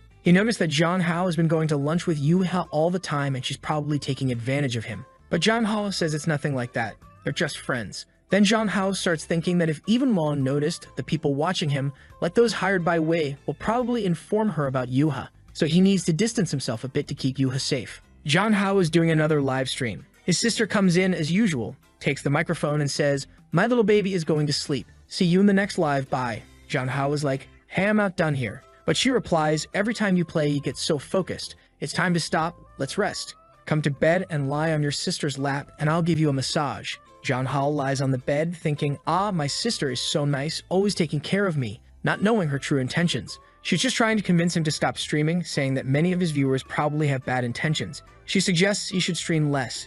And another thing, no matter how much they ask, he shouldn't show anything. Even if they ask for measurements or other details, he should refuse. He's confused, asking about what measures is she talking about. She laughs and says he doesn't understand the evils of the world and that she'll teach him how to take the measurements of the 4 things. John Hao thinks to himself, hips, waist, chest, and what's the 4th measurement? The scene then cuts to her measuring his chest, lifting his shirt. He's shocked, thinking, what on earth is happening? She comments, you have great abdominal muscles. He mentions that he's been exercising. She runs her hand over his abs, saying she's a bit envious. Then she remarks that he seems to have a fever and starts pulling down his shorts. John Hao, alarmed, exclaims, oh my god, what are you doing? Realizing what she's doing, she suddenly thinks that she almost lost control and messed up. John Hao wonders if she's really feeling shy. finding her rather cute. The scene changes to the next morning and they're having coffee. She reminds him that today is their date, and he questions whether she understands the meaning of the word date. Half an hour later, she comes down from her room and asks him how she looks. He thinks to himself that she looks even more stunning than the girls on the internet.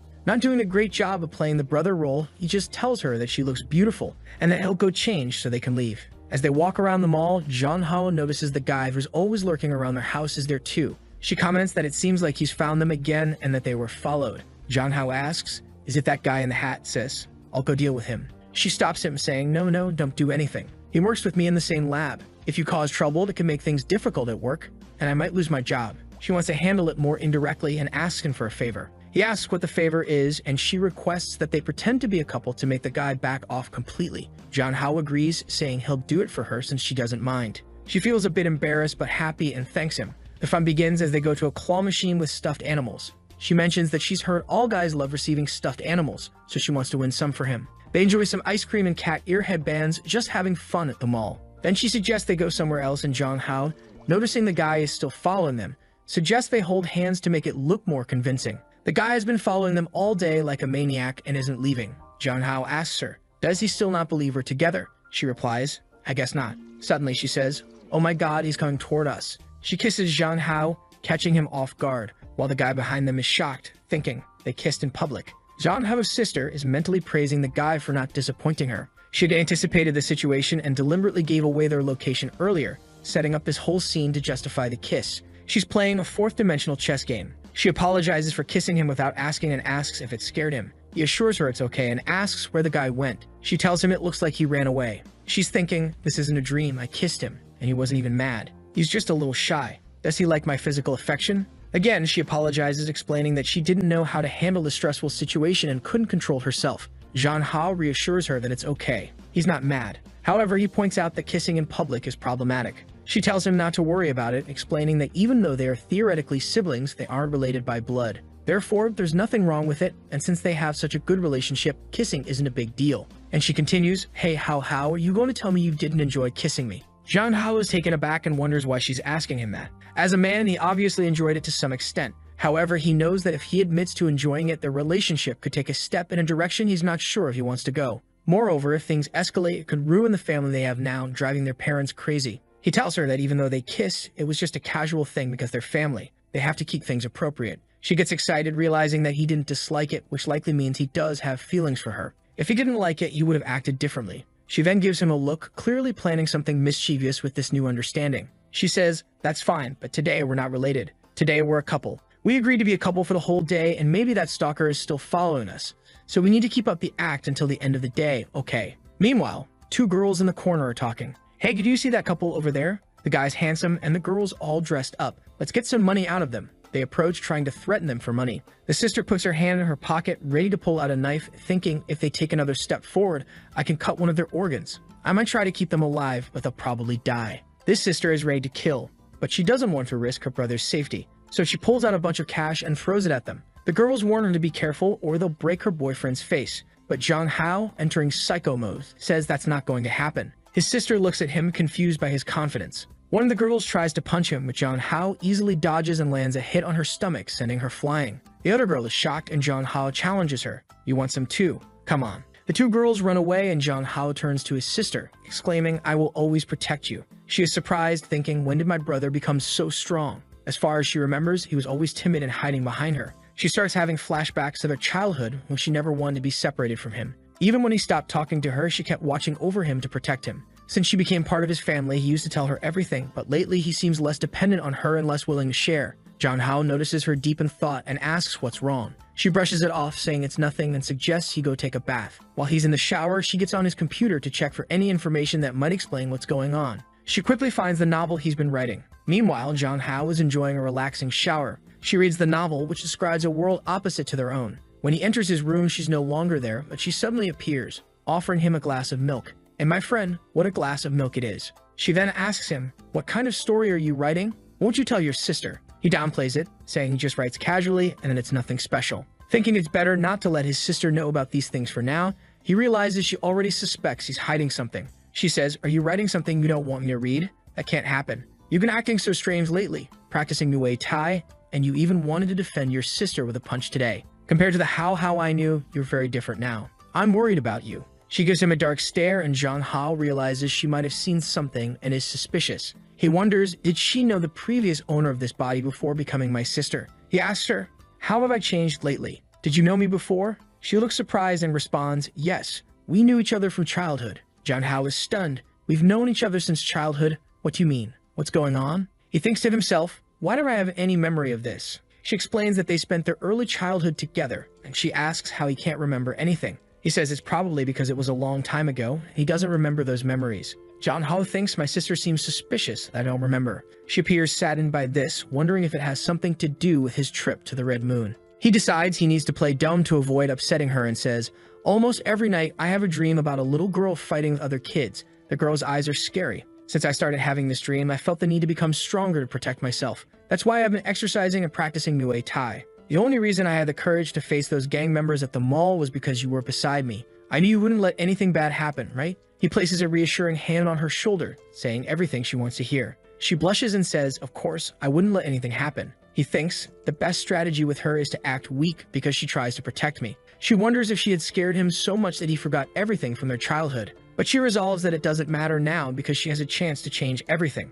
She then says today, how, you scared me. So you deserve a punishment. He asks, what punishment? She responds, naturally, I'll tickle you. They begin tickling each other, laughing, and eventually collapse out of breath on the bed. She tells him, how, don't ever scare me like that again, okay? He replies, okay, sis, okay. She then climbs on top of him and says, we agreed to be a couple for the whole day, and the day's not over yet. She starts to mount him, and Jong Hao is in shock. He says, but no one's following us anymore. We don't need to pretend to be a couple. She retorts, it's just for a day, and since we already kiss, it's fine if we kiss again now. Jong Hao, unsure of what to say, begins to suspect that she doesn't just want to be family. She moves her mouth closer. Is it happening? Just as it seems like it might, the parents return from their trip. Kinkini, how, are you upstairs? The sister exclaims, damn it, Mom, didn't you say you'd be back tomorrow or the day after? What are you doing here? Jong Hao, equally startled, thinks, what the hell, Dad? Why did you come back now? What a disaster. The sister quickly says, I'm just here in Hao Hao's room and I'm leaving now. As she starts to go, Hao Hao notices her face is still flushed. He tells her, you're way too red right now. You should rest first and then go inside. She says, so if my mom asks, tell her I have a fever and feel dizzy and went to rest. Jong Hao thinks to himself, it's confirmed. My sister Kin really is his dangerous girl. Could it be? What should I do? The world is so upside down that Jong Hao even remembers that his mother went out to buy cigarettes and never came back when he was very young. That's why his father works like a condemned slave, and it's the reason Jong Hao was raised in a daycare, spending his entire childhood there. It was there that he met the coolest little sister. It seems like no one in the room talked to her until the protagonist came up and said, hey, little sister, why are you always alone? You just got here. What's up? Let's play. My name is Jong Hao, and I'm 5 years old. She looked at him with a death glare, and Jong Hao was shocked. She ignored him and said nothing. She's in her room thinking, oh, my plan works so well. I kissed him. He didn't refuse anything. Does he like me too? She's even sweating just thinking about it, and she's super happy. Oh, Hao, I love you. Meanwhile, Jong Hao is in his room thinking, damn it, she's definitely interested in me. If it weren't for our parents coming home, we would have. He admits to himself that she's nice, really nice. She treats him very well, always takes care of him, is smart, earns good money, cooks, cleans the house. Wow, she really does everything. It's like you just need to exist, an NPC almost. Besides, he confesses, I have a crush on her. Every time I see her, my heart races. My God, what do I do? It's always been my dream to date a beautiful girl. But then, his expression changes as he wonders, but what would my dad think of this? Could I somehow, manipulate the situation in my favor in the future? At dinner, Kim's mom asks, Kim, did you take care of your brother while we were away? They exchange a knowing glance and Kim smiles, saying, of course I did, but he's grown a lot too, so he took care of me as well. Jong Hao, confused, thinks, what does she mean by that? He quickly says, I finished eating. I'm going to a friend's house. Don't wait up for me. I won't be back early. Kim's mom responds, wow, you have a lot of friends. That's amazing. Do you want your sister to take you to this friend's house? Jong Hao hesitates and then says, no need. You all can stay here. I'm leaving, bye. As he heads out, Kim says, something really good happened. He scene cuts to Jong Hao in the city thinking, I hope she doesn't say anything to anyone. Who did he go to meet in the city? It's Yuva, dressed a bit provocatively. Why are you wearing those shorts? Come on, put on some clothes, he thinks. The other day, he scolded her for changing her tights, but now she's walking around like this, and he says nothing. Then he asks, what are you doing here, young lady? Didn't I say I would meet you at your house? but she replies, I missed you so much that I wanted to meet you halfway so we could spend more time together. Jong Hao thinks, this girl, as he pats her head. Let's go home. They arrive at her mansion and he's thinking, I've been here like 10 times, but I'm still impressed by how big this place is. She says, How, since it's just you and me here, what do you want to play? You can choose. Jong Hao, already feeling awkward, thinks everything she says can be misunderstood. As she shows him around the house, she points out the pool. Jong Hao thinks, wow, you have a pool at home. And not just any pool, it's like an Olympic-sized one. Yuha mentioned she thought about taking him to see the new weapons in the arsenal again, but one of her friends said he might not like that, so she brought him here to see if he'd enjoy the pool.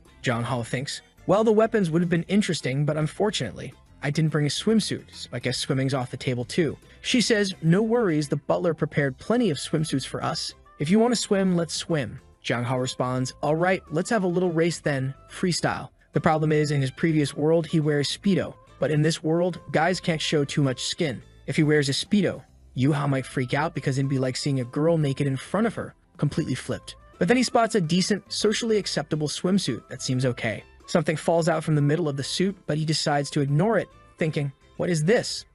Whatever, it probably doesn't matter, and throws it away. He puts on the suit and heads to the pool. Yuha says, wow, you look so pretty. He replies, no, you're the pretty one. But enough chit-chat, let's race. Let's see how good you are. The rule is simple. Whoever reaches the other side first wins and can ask the other for something. 1, 2, 3, go. They dive in and Jong Hao swims like a pro with his well-trained body. However, the problem is that Yuha just jumped in and sank like a rock. She can't swim. Jong Hao has to go back to save her, asking, are you okay? Are you okay? She's coughing, trying to play it cool, saying it's nothing serious. Jong Hao thinks, girl, you have an Olympic pool at home and you can't swim? He asks, if you couldn't swim, why do you challenge me to a race? That's dangerous. She says she saw many people swimming and thought it wouldn't be hard. Jong Hao playfully flicks her forehead as she apologizes. Suddenly, the girl behind Yuha says, Jong Hao, your clothes. When Jong Hao looks, he realizes the suit becomes completely see-through when wet. That's why there was that extra piece, which he discarded. It was to cover up. Now, everything is on display.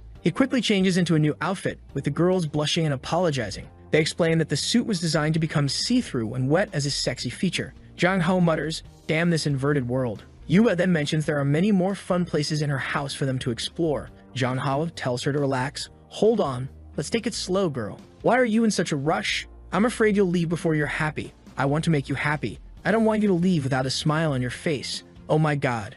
Jong Hao thinks I'm just here for us to have fun, you know? You must be getting the wrong idea.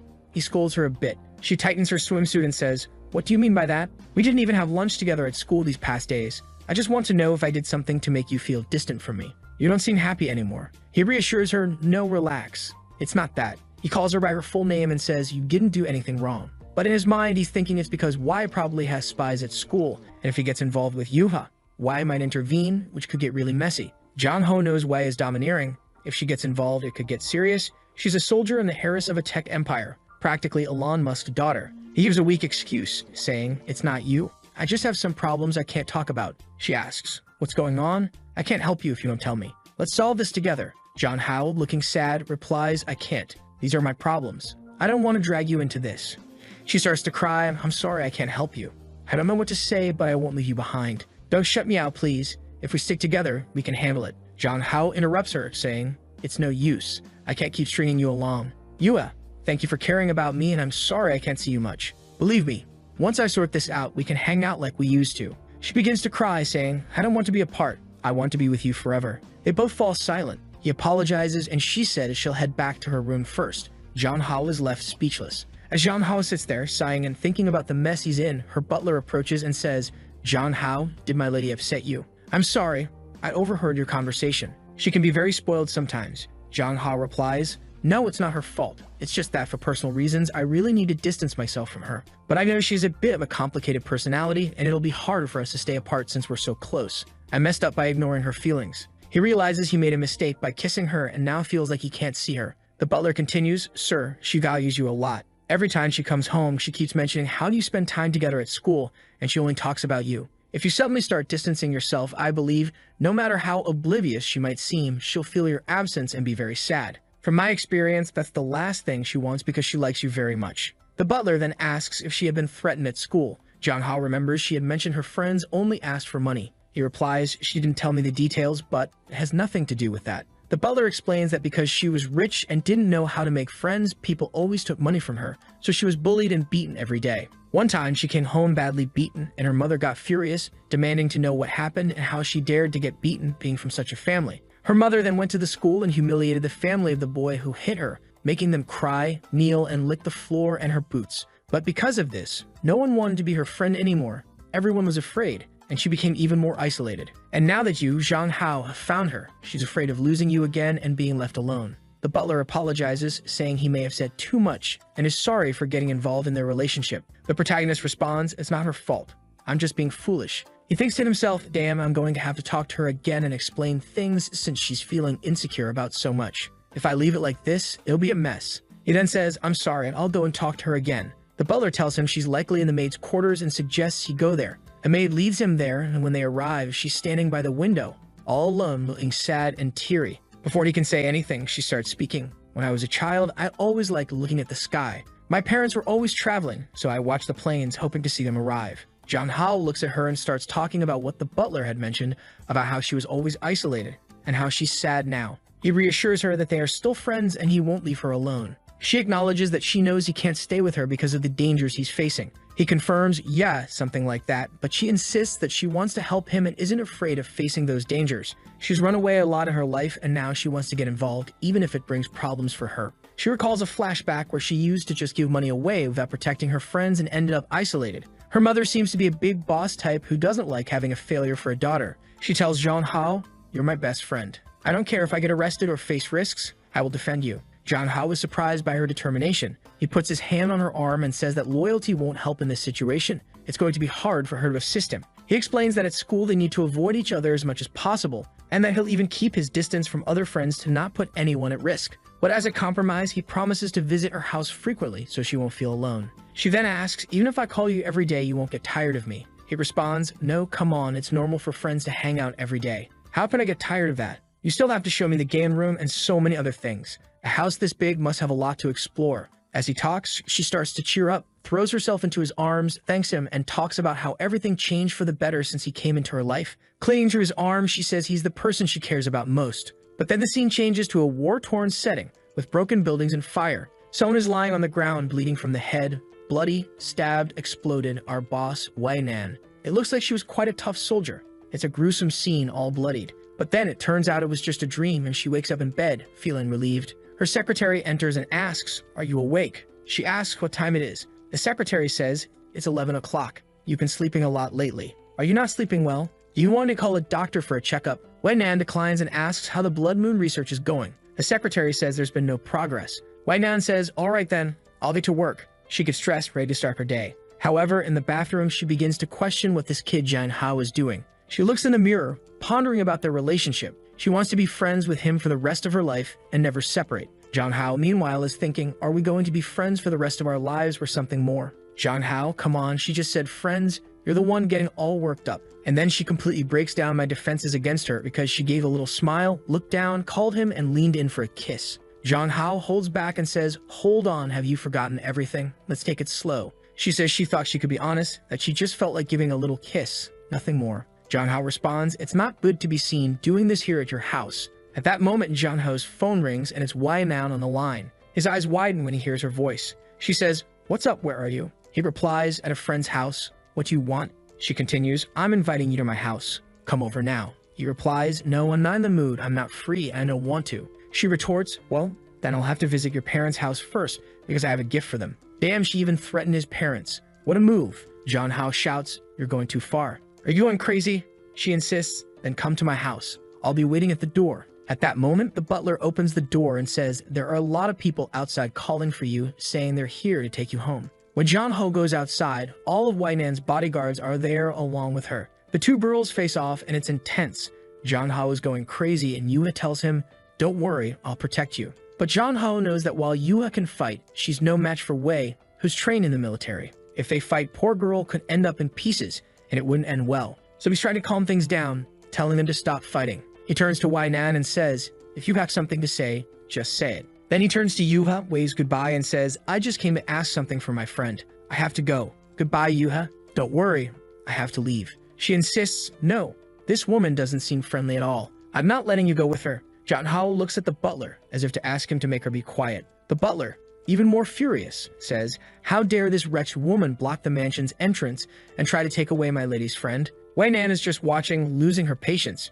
She says, "He's my man. Jang Hao, get in the car with me now." Jang Hao is taken aback, thinking, "Since when did I become your man?" At that moment, Yue interrupts and says, "He's not your man or your subordinate. You can't just boss him around." But Wei Man is unfazed and says, "I'm giving you one last chance. Get in the car." Yue lunges to punch her, saying, "You don't mess with Jang Hao." Jang Hao tries to intervene.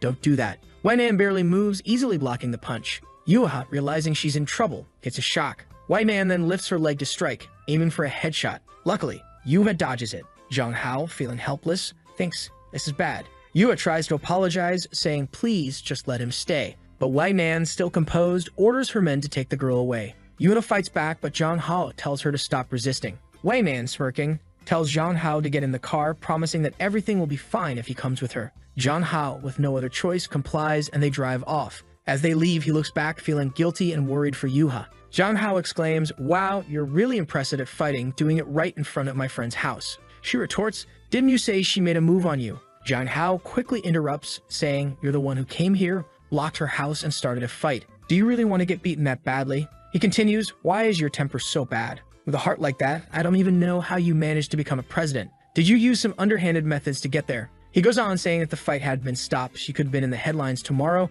President of Feng Hong beats up schoolgirl. Wei Man cuts him off, saying, "If it weren't for you hanging out with other girls, I wouldn't be this pissed off. It's your fault because I always lose my mind when it comes to you." Jang Hao tells her to stop acting crazy, saying he's not the kind of guy who likes being protected and followed around like the other guys she's used to. She responds, "You're crazy. I've never had a man before." Jang Hao, taken aback, asks, "You've never been with anyone?" She makes a face like, "Yeah, so what?" He's shocked, thinking, what the hell, she's actually single, never been with anyone? How is that possible? He finds it hard to believe, imagining she had hundreds of men chasing her and that she'd been with several. He's left bewildered, thinking the more he gets involved with her, the less he understands. When they get home, he tries to keep his distance, but she asks Zhang Hao what's up with that girl and her family. He quickly responds, "We're just friends." "And why do you keep threatening my friends and everyone close to me?" She asks, "Why are you threatening me?" as she leans in closer. He retorts, "You even said you'd go to my parents' house. What did you mean by that?" She replies, "I was going to propose." Is proposing a threat now? Jang Hao is stunned. Marriage? That's crazy, isn't it? She responds, "Don't you think I deserve you as my man? If I wanted to threaten you, I would have already threatened your relatives and forced you into my bed." Jang Hao is even more taken aback, realizing she's serious and not concerned about his family. He tells her, "This is impossible between us. There are plenty of good guys out there. Why are you only interested in me? And besides, I don't like strong women like you. You need to understand that." She replies, "Life is short, and I'm going to take everything I want in this one." Jang Hao stands up, declaring, "You're crazy. This doesn't make any sense."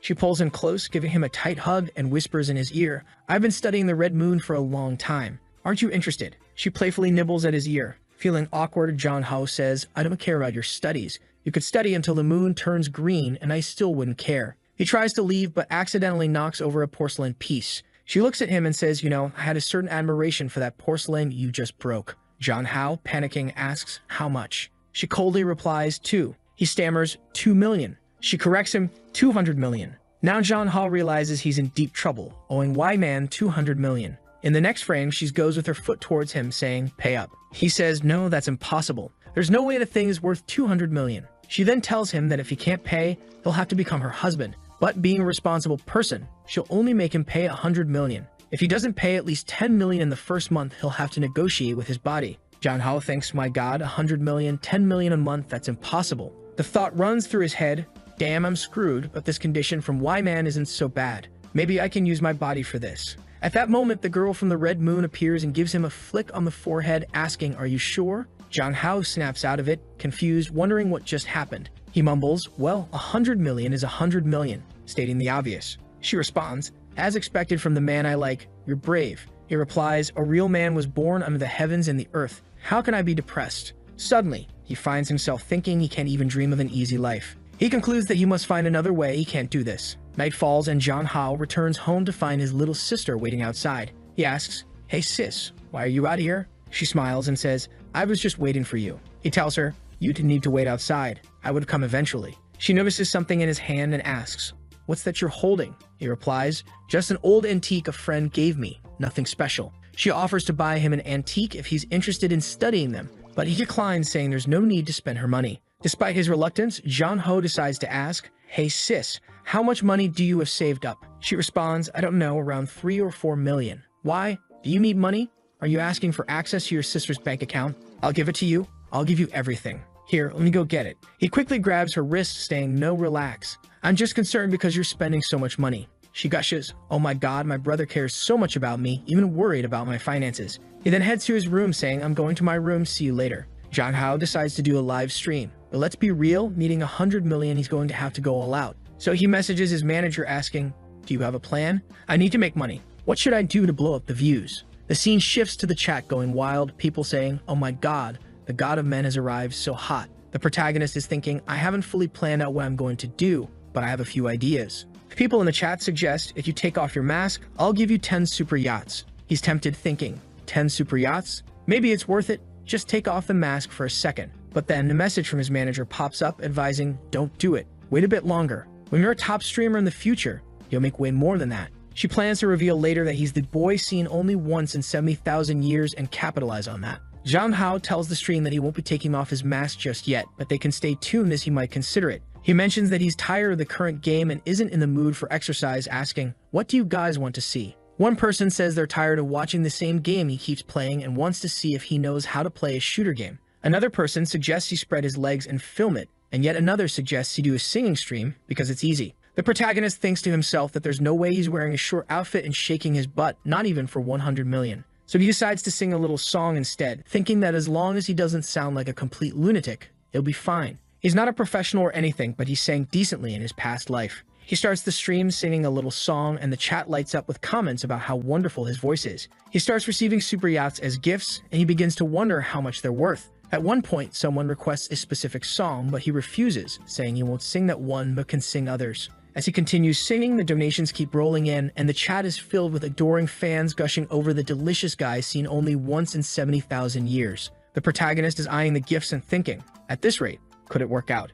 He then announces that whoever donates 3 yachts will get their wish granted. After wrapping up the stream and thanking everyone, he ponders that while he would like to stream more to earn money, he can't stay up too late, as his sister might scold him and his father might stop him from streaming altogether. He realizes that his singing streams bring in more money than gaming ones, making 50,000 in this session. He acknowledges that even if he streams all month and makes 50,000, it won't be enough. He needs to earn much more. Suddenly, his phone rings and Wainan is calling. He immediately thinks she's calling to ask for the money back, but she surprises him by saying she just wants to see him and asks him to send her a picture, calling him a silly fox. Annoyed and confused, he agrees but asks for 5 million to deduct from his debt in exchange for a photo. She negotiates down to 1 million, and he agrees, thinking a million less is a million less. He sends her a picture of him thinking, why is she being such a pain? The protagonist then considers asking Yuha for money, but realizes that even with the money from his streams, he still needs to make a lot more. He decides that he can't rely solely on his sister's funds. The scene shifts to the next day with the protagonist writing down his plans to make money, find someone to lend him money,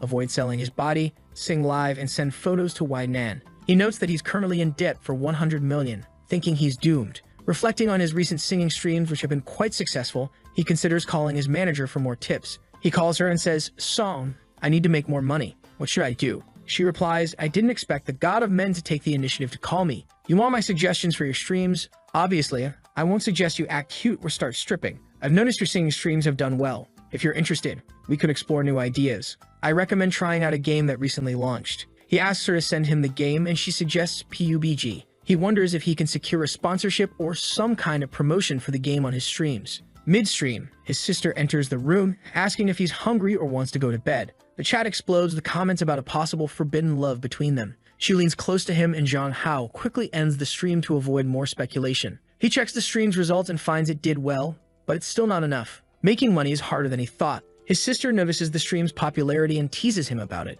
She suggests he should rest, and he even offers to give him a massage. Jong-ho, noticing her suggested outfit, tries to resist, but eventually agrees, thinking it's just a massage. As she massages him, he realizes she's being sincere, but he can't help but notice her attire. She asks if it bothers him, and he denies it, though internally, he worries he might lose control. She insists there's a reason for her dressing like this, hinting at her deeper feelings. Jong-ho, curious, asks what the reason is. She internally debates whether she can make him fall for her, believing it's the only way their relationship can work. Then she says that when the time comes, she'll explain everything to him. He just nods, okay, fine, whatever you're talking about, I'll just go along with it. She reveals that she has a new plan in motion, and once it works out, their relationship will deepen significantly. The scene shifts to the next day with the protagonist waking up at 6 in the morning. He's thinking about how her massage was so good that he slept peacefully. But as soon as he checks his phone, there's a message from Wai Nan saying, just give up, you won't be able to pay. Just bow to me every time and be my obedient man. That wakes him up with a shock, ruining his relaxed morning. At school, which he had almost forgotten about, our protagonist is slumped over his desk, looking exhausted. Yua comes over and greets him with a good morning, to which he responds in kind. He asks her why her backpack is so huge, and she pulls out a bunch of treasures she stole from her house, saying she doesn't know their worth, but her grandmother said they're valuable. She even tries to give him a diamond ring. John Hao tells her that if she stole these from her family, it's dangerous and he doesn't want anything to do with it. He insists she returns everything to the butler. She feels a bit hurt and says she just wanted to help him. John Hao reassures her, thanking her but emphasizing that he doesn't want her to get into trouble. He then asks her if she can find someone who specializes in antique appraisal. She agrees and says she'll look for someone. The scene cuts to an antique shop where two women are discussing a vase. Our protagonist arrives and one of the women immediately recognizes him as the immortal god who descended to Earth 70,000 years ago. Zhang Hao tells her he's a friend of Yuha and wants her to appraise an antique he has. She agrees but suggests they move to a private room, suspecting that anything recommended by Yuha must be valuable. In the private room, they recognize the plate as the royal plate of Jianyang from the high heavens,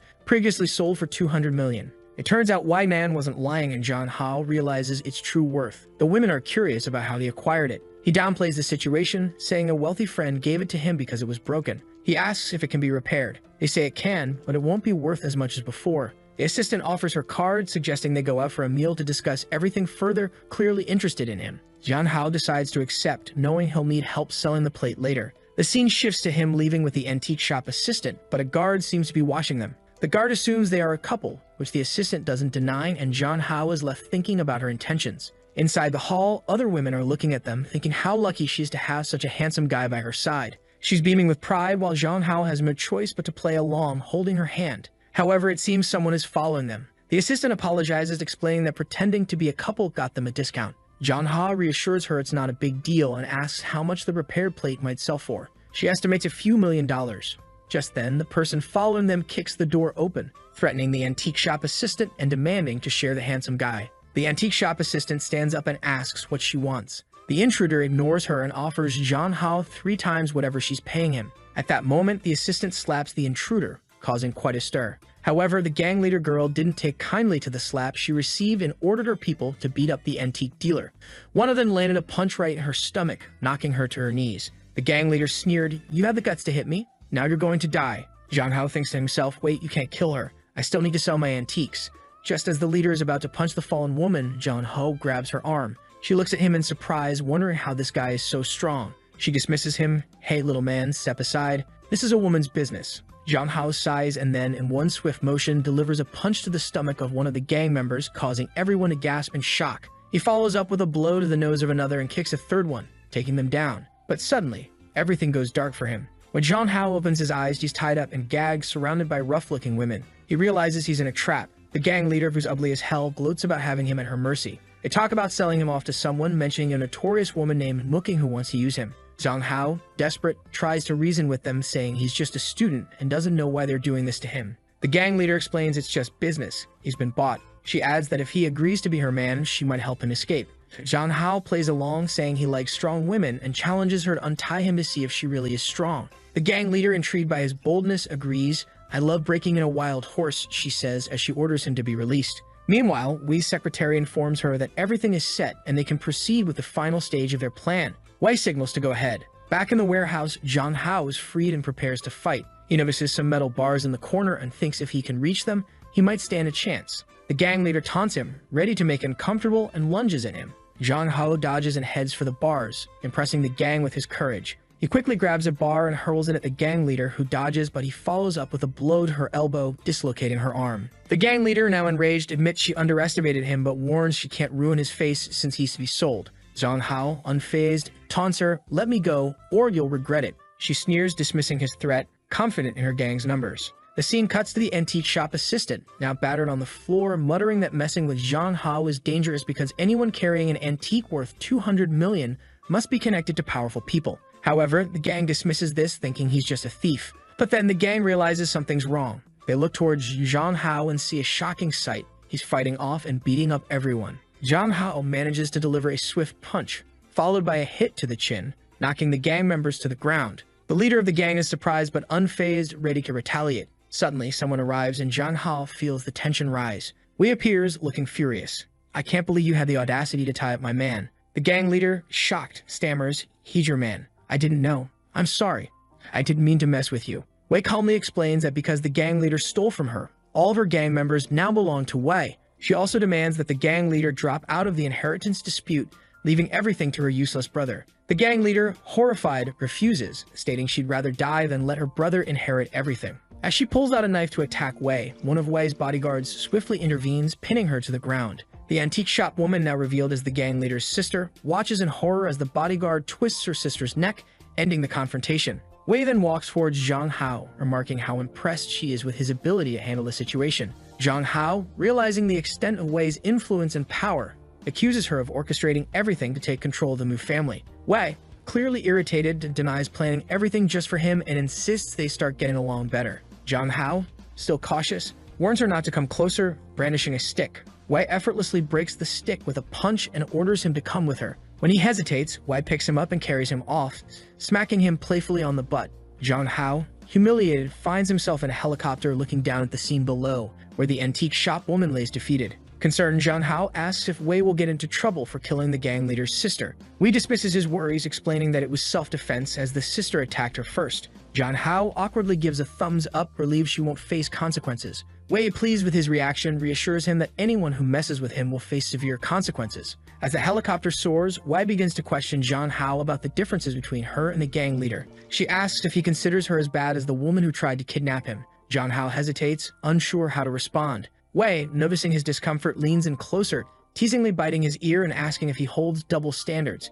Zhang Hao, flustered, struggles to find the right words. And while he's talking, she turns his face and plants a kiss on him. Fast forward to the next scene, Wei is already in the room, taking off her shoes, and Zhang Hao is asking, "What are you doing?" She tells him not to move, and as he tries to protest, she comes closer. Zhang Hao shouts for her to stop, but she moves in, clearly breathless and blushing, and then jumps on him. Wei tells him, "I've saved you so many times, when are you going to repay me?" Zhang Hao, trying to reason with her, says, "I even gave you a kiss. What more do you want?" She licks him and responds, "It's not enough," clearly indicating she's serious. Zhang Hao, flustered, doesn't know how to react. She grabs his neck and says, "I want you." When he tells her to stop, she retorts, "Then why is your hand there?" Zhang Hao, confused, realizes the situation is escalating beyond his control. Wei teases him, saying, "It seems your body is more honest than your mouth. It's time for you to date me officially. Whether physically or mentally, I will satisfy you." Zhang Hao, lost and unable to speak, looks overwhelmed. Cut to the next scene where Yuha learns from the antique store girls that Zhang Hao was taken by Wei Nan. Determined, she decides she must go and rescue him. Back with Zhang Hao and Wei, he tells her, "Okay, you want to date me? I'll consider it if you do one thing."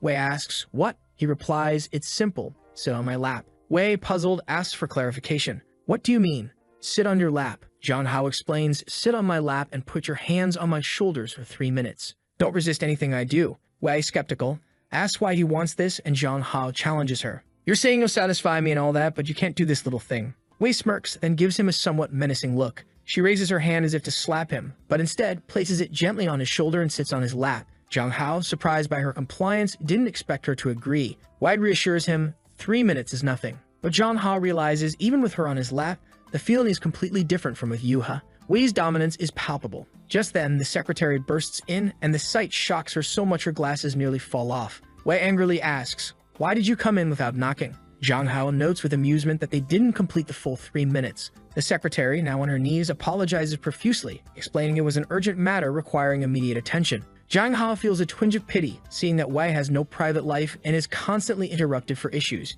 He reflects on someone from his past life who was similar. Wei dismisses the situation, asking the secretary what was so urgent. The secretary informs her that Yuha, the daughter of the Min family, is at the door wanting to see Zhang Hao. Both Wei and Zhang Hao are taken aback.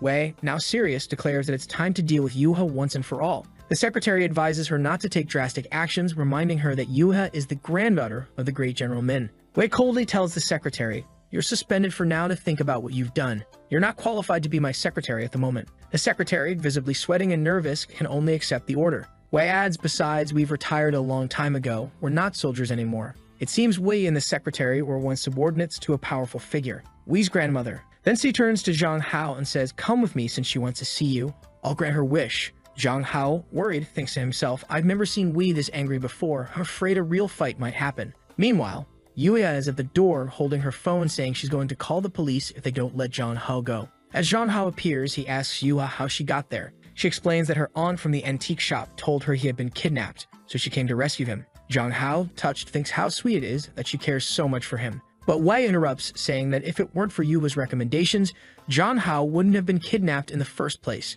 She blames Yuha for all the trouble and warns her to stay away from him, stating that if he wants to learn boxing or anything else, it will be with her. Zhang Hao tells Yuha to ignore Wei and asks Wei to stop glaring at Yuha with a murderous look. However, Yuha starts to take off her coat and challenges Wei to a one-on-one fight, saying whoever wins gets Zhang Hao deal. Wei, furious, agrees, "Alright, let's finish the fight we started before." As the tension rises, Zhang Hao, tired of the drama, grabs his phone and walks away, saying, "If you two are going to fight like idiots, I'm out of here." He leaves and Yuha quickly follows him, running to catch up. But Wei isn't one to back down. She catches it up and insists on taking Zhang Hao home. Zhang Hao declines, saying that if he arrives home in her luxury car, people will start asking questions. He reminds her that she has a company to run and tells her to go handle her responsibilities because he has to make a lot of money for a certain crazy person. Yuya, seizing the moment, sticks her tongue out at Wei, clearly enjoying the victory. Wei, infuriated, orders her guards to stop a taxi and tells the driver, "I bought your taxi, it's mine now. Get out and deal with the bodyguards."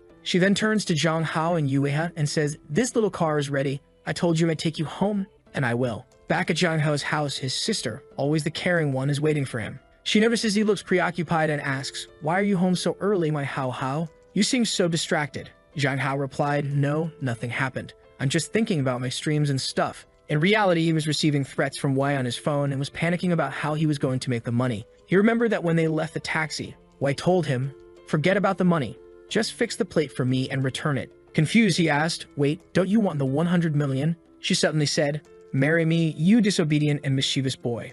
I'm ready for you to destroy my family." Zhang Hao was taken aback, wondering, "Marriage? What?" Meanwhile, Yuha, who had been listening to everything from the back of the car, exclaimed, "Let me out of this car, please, for the love of God." But Wei insisted, "Your family doesn't live here.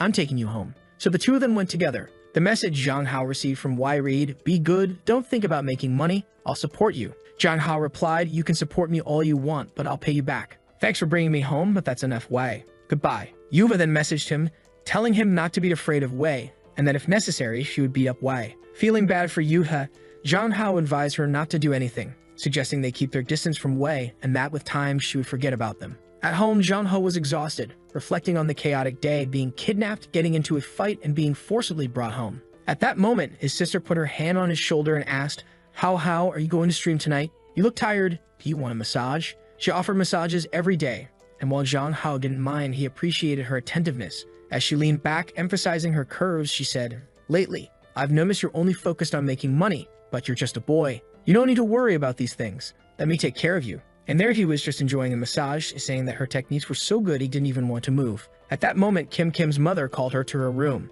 Kim Kim turned to Zhang Hao and said she'd continue the massage later. Once in the room, her mother found some magazines with girls making out and she was shocked, saying, "What is this filth, my daughter? What are you looking at?" Kim Kim, embarrassed, stammered, "It's not mine, a friend gave it to me." Her mother questioned, "Why would a friend give you these things? And why are they in the house?" Kim Kim nervously replied, "She thought it would be funny if you found them and thought you'd punish me. It's a trap, Mom. Don't believe it." Kim Kim, "Why don't you get a boyfriend? You're all ready." But Kim Kim interrupted her, saying, "No, I don't want one. I don't want one." Suddenly, a pair of panties fell out of the book she was holding. Her mother, shocked, said, "Panties?" Kim Kim stammered, "I don't know how to explain, Mom." And then her mother scolded her harshly, even giving her a smack on the head. "You better find a boyfriend or else I'll come here and give you a beating." Spending some time alone in her room, Kim Kim let out a sigh of relief and said, "Haha, the plan is working. As soon as I ignite the flames of doubt in my mother, things with Hao won't be able to go wrong. Once again, my little sister is playing chess in the fifth dimension man. No one can predict her moves." The next day, Zhang Hao was already exhausted because as soon as he arrived at school, a bunch of crazy girls called him the god of masculinity, and everyone wanted to talk to him. He didn't have a moment of peace in school. Long Long approached him, saying, "Ah, you finally arrived." Zhang Hao was saying he had to take a day off because he was very tired. Long said he was worried and even thought about going to Jang Ho's house because it was unusual for him to miss school. The protagonist was eating, and it seemed that after the day of all the drama, he and his sister had stayed at home. Jang Ho was thinking that a day at home was full of benefits. Drooling, Long asked him, "What are you thinking about? You seem a bit distracted, you know." He replied, "Nothing, just some good stuff." At that moment, Long mentioned that he saw him playing and was impressed by how he could dominate the girls in the game, saying it was even better than singing, and that he was a legend. Jang Ho responded, "Oh, so you like that kind of game, huh? Are you going to keep watching my streams?" Long replied, "It's different when it's you, brother Hao," and mentioned that he had dragged Yuha into it as well. She appeared with dark circles under her eyes. The protagonist jokingly asked, "Did you see a ghost? Why didn't you sleep?" She explained that she stayed up watching all the streams he had done and ended up forgetting to sleep. Jang Ho was shocked, telling her that's not how you watch streams. You can't consume 10 hours of content in 10 hours of the day. She said she was just happy to watch him after school. Jang Ho tells her not to do that anymore and to get some rest. They have a little back and forth about whether or not she should keep watching, and they share a hug.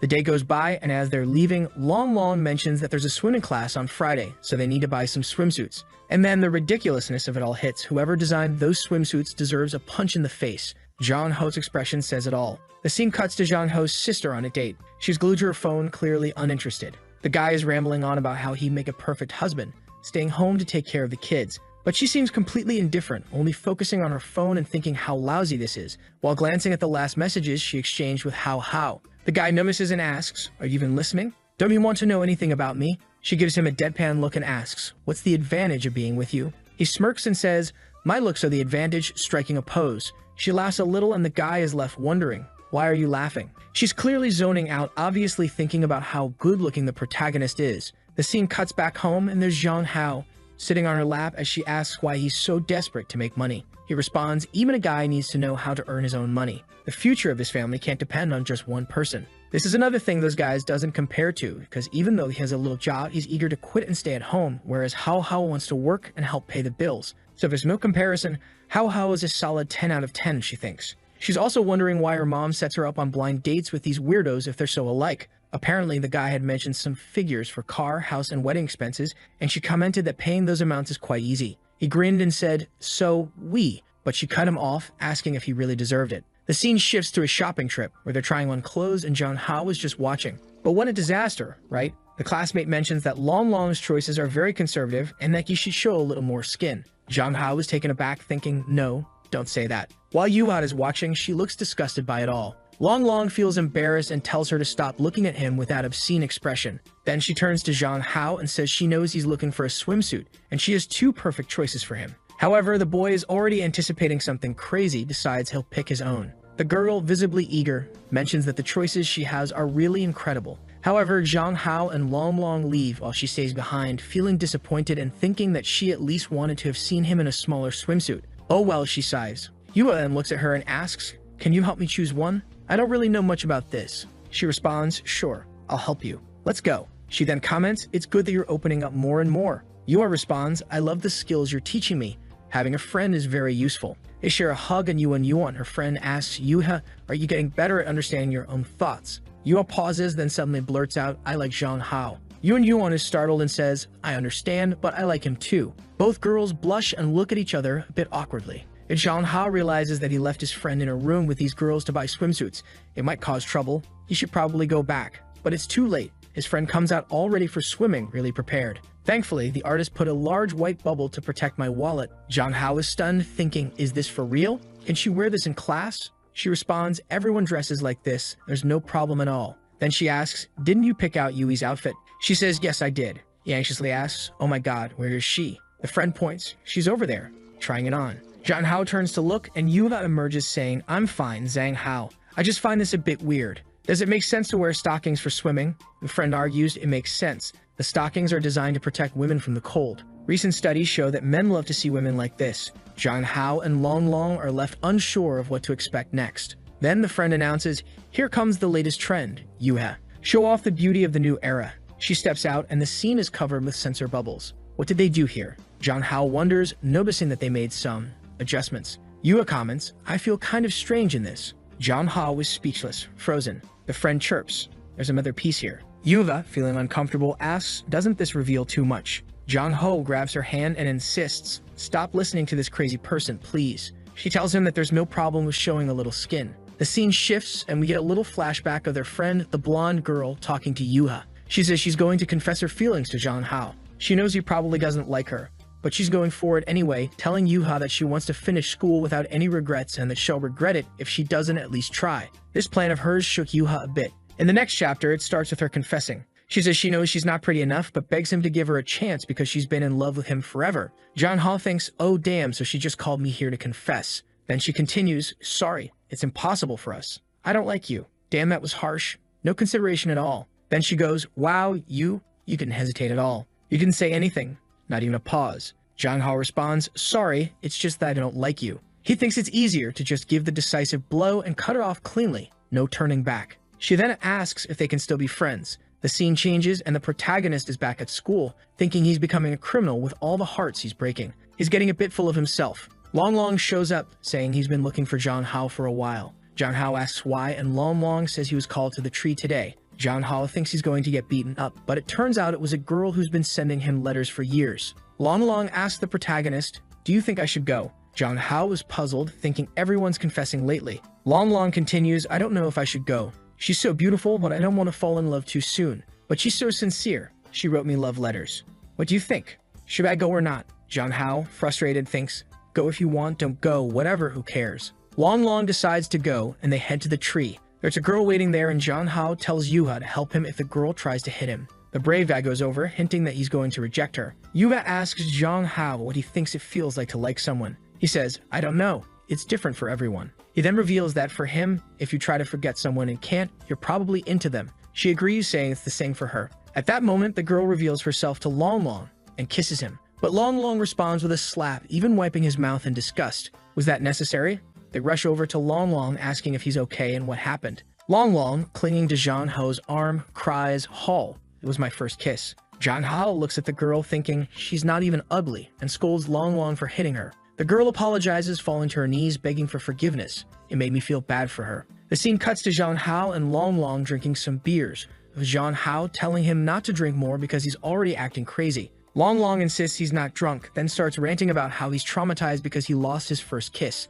Jong-ho watches, thinking Long Long is nuts. Meanwhile, Yuha notices Jong-ho's face turning red and thinks both of them are getting drunk together. Jong-ho checks his phone and realizes his face is really red. If he goes home like this and his sister sees him, he's in for a beating. Plus, they can't send Long Long home like this. He might end up in trouble. So Yuha suggests they spend the night at her place. Later that night at Yu's house, they arrive, and the butler is surprised, asking what's going on. She instructs him to make some food and prepare a room for the two guys. The butler is taken aback, thinking, "Wow, she came home late and brought two guys. I underestimated her." The scene cuts to Jong-ho in the room, explaining this situation to his sister, saying someone stole a kiss from Long Long. He drank and went crazy, and that's why they're taking care of him there. His sister gets annoyed, wondering who the girl stealing kisses is, and warns him to stay away from her. Jong-ho, of course, says he doesn't know her and that they'll go home tomorrow. But after hanging up, she worries about not seeing him for the whole day. Just then, Yuha shows up at the door and asks if she can come in. Jong-ho says yes, and she brings in some snacks. Jong-ho asks if this is her secret room.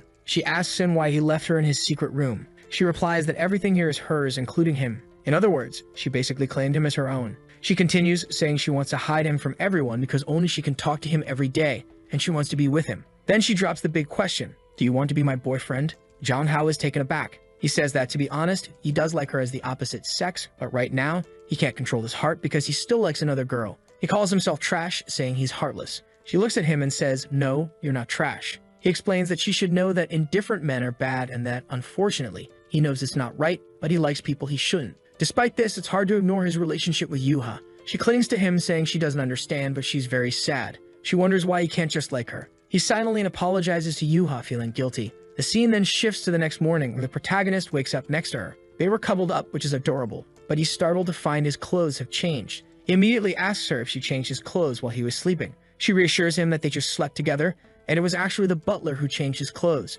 Relieved, he quickly gets up, worried that she might have undressed him. She tells him to hurry up and get ready for school. When they arrive at school, Long Long looks utterly defeated, suffering from a bad hangover. Long tells them that they should never drink again because they ended up spending the whole night at a girl's house just because of a few cans. He insists they shouldn't let that happen again. Yuha watches, noting that he doesn't seem to care about the situation. Suddenly, they hear the clacking of heels behind them. It's someone else. Oh no, if Wynam was trouble, this girl looks like she could be even worse for any competitors. She calls out, how how. He turns and sees his sister, Kin Kin. He asks, why did you come here? She replies that she was worried about him and was going to die from the concern. He tells her not to worry because he's not a child. Long abruptly says he's going back to class, looking a bit depressed, which Zhang Hao notices and wonders why he suddenly seems down. Kin Kin then asks Zhang Hao, who is this student next to you? I don't know her very well. He introduces Ming Yuha, and the sister politely responds, nice to meet you. I'm Zhang Hao's sister. She adds, I've never heard him mention you before. Do you spend a lot of time together? Ming Yuha, thrilled to be meeting someone from Zhang Hao's family, happily says, yes, we spend a lot of time together. Kin Kin, observing Ming Yuha closely, immediately thinks, this girl is definitely in love with Zhang Hao.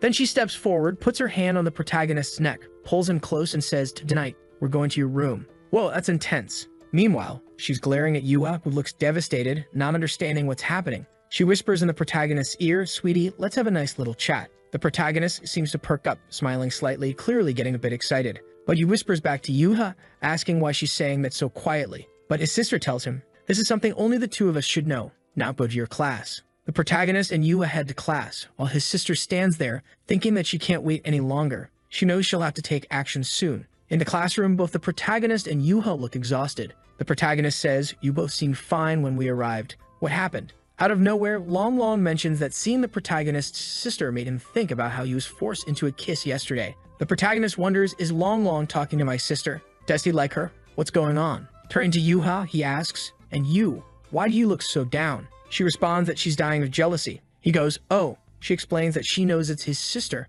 but seeing them being so intimate made her uncomfortable. Now she's jealous of his sister, who gets to do these things with him every day. Poor thing, she doesn't realize she's just scratching the surface, thinking she's deep into it. Back at the protagonist's house, he seems to be leaving his room, reflecting that today's live stream went well. However, he still needs to keep streaming to pay off Wii's vase. Since he rejected her offer to be her husband, he has to come up with the 100,000. As he steps out of his room, he sees something unexpected. Kin Kin's mom is spanking her with a belt. Ouch, he feels bad seeing the state of her bruised backside. He rushes in, saying, Mom, what are you doing? But the mom just tells him to stay out of it, claiming she's going to beat Kin Kin to death. Shocked, he asks, why are you hitting her? What's going on? The scene changes to the aftermath, though it's almost too much to imagine. She's lying on the bed, clearly in pain. And what's the protagonist doing? No, not giving her a massage. The situation is intense. It looks like the protagonist has to clean her wounds with a cotton swab. But seriously, was all this necessary? His thoughts are calm, reflecting on how cruel her mother is and how injured she is. He asks what happened for her to get beaten like that. During the beating, her mother revealed the reason behind it. She was fighting with her daughter because she doesn't like men. At that moment, the protagonist thinks, there's no way Kin Kin could be like that, right? I mean, she even kissed me first. It's impossible. But then his sister speaks up, I'm sorry how, but I really am. I hated boys since I was a child, and I tried to force myself to like them, but it just didn't work. That's why I kept pushing myself on you. The protagonist feels crushed, thinking, so that's why, huh? You really don't like me then. It was heartbreaking. She continues, I'm sorry, how, I just can't do this. But then she stands up and says she doesn't want to be that kind of woman. She wants to like boys too. He reassures her, saying, no, it's okay. He thanks her for letting him take care of her wounds and tells her to keep this embarrassing secret. He doesn't know what to say and goes back to his room. The protagonist starts searching online for how he can help her with her sexual orientation. He even Googles, is there a way to become straight? He finds an answer with many likes and favorites suggesting using temptation and forcing the person to start liking the opposite sex as a solution. The protagonist thinks, this doesn't seem right. This can't be the answer. I'll ask my sister for her opinion, right? When I get to the room, she's under the covers, calling herself trash, filthy, horrible, and useless. Then the protagonist says, sister, I found a way. Take a look. And he hands her the phone. Right. She looks at it and tells him maybe it could work, but who would have the courage to sacrifice themselves like this and cooperate in something like this? Can't be a stranger. I don't want someone I don't know. I don't even want to go to work anymore. My future is ruined. If I step in that place and people find out about this, I'll be trashed to society. I'll just stay here at home forever. Damn, how, leave your decaying sister here. She doesn't deserve anything. Girl, it's like playing 10th dimension chess. The protagonist is just lost. Poor guy. It's a tragedy. He thinks on how difficult this situation is to solve, and he never imagined things would turn out like this. But setting that aside, he's the only person who can help her. So he turns to her and says, there's no other way, Kin Kin. Let me help you. She responds, no, how can you? You're already too mature. This kind of sacrifice isn't worth it for you. Then he moves closer, puts his arm around her, and says, let's take it step by step. Besides, we've already kissed and cuddled all night. Sister, do you feel anything? She replies, no, man, she's playing hardball here, isn't she? He moves closer and she says, "No, nothing. Do you not feel anything when I do this?" "Nothing. It's useless. I don't feel anything for a handsome guy like you." And the protagonist thinks, still no answer. It seems Sister Kinkin is in a worse situation than I thought. But she's over there, practically dying, thinking she never imagined the plan would work so well, and now the temptation is killing her. He then says he'll go to his room to get ready and tells her to come over in a bit because he needs to find a cure for this. "No, it's going to be too hard for you," she says. The night arrives and the protagonist is thinking about trying on some sexy dresses, gloves, and lace lingerie. I hope it's not for him. Wait, is for him? Oh, and a false alarm. He said he's not going to wear those things. Phew, that was a close call. He decides not to use anything too extreme, but some shorts should be enough, right? He read somewhere that if he wears black and white gloves, it will surely drive the girls crazy. It's like the equivalent of girls wearing stockings. The protagonist is lying in bed just hoping that all this will really help. The clock ticks, time passes, and the protagonist falls asleep. Then he hears, "How, good night," and look at how she comes in. God help us. He immediately thinks, "Sister Kinkin, what are you doing here? Our parents are sleeping." He's thinking maybe she's a spy or something as he didn't hear her coming at all. He was fully prepared. He tells her, "Lie down here first, and let's just cuddle and pretend we're going to sleep as usual." However, in his thoughts, she's already looking beautiful. Even in the moonlight, I can see how wonderful she looks in that outfit, and she's starting to sweat a little. Despite this, she switches to her monk mode, remaining stoic and still. Lying there together, he asks her, "Tell me, how disgusting do you find this situation? Are you feeling uncomfortable? We can take it slow if you need." She responds, "It's just a little uncomfortable. But I like the warmth of this moment." In her mind, she's thinking, "Oh my God." She's biting her lips and says, "I'm still not very used to this, but let's do this. Hold me a little tighter and gradually, I'll get more accustomed." She pulls him closer and adds, "If you're not comfortable either, you don't have to force it." He reassures her, "No sis, it's all good."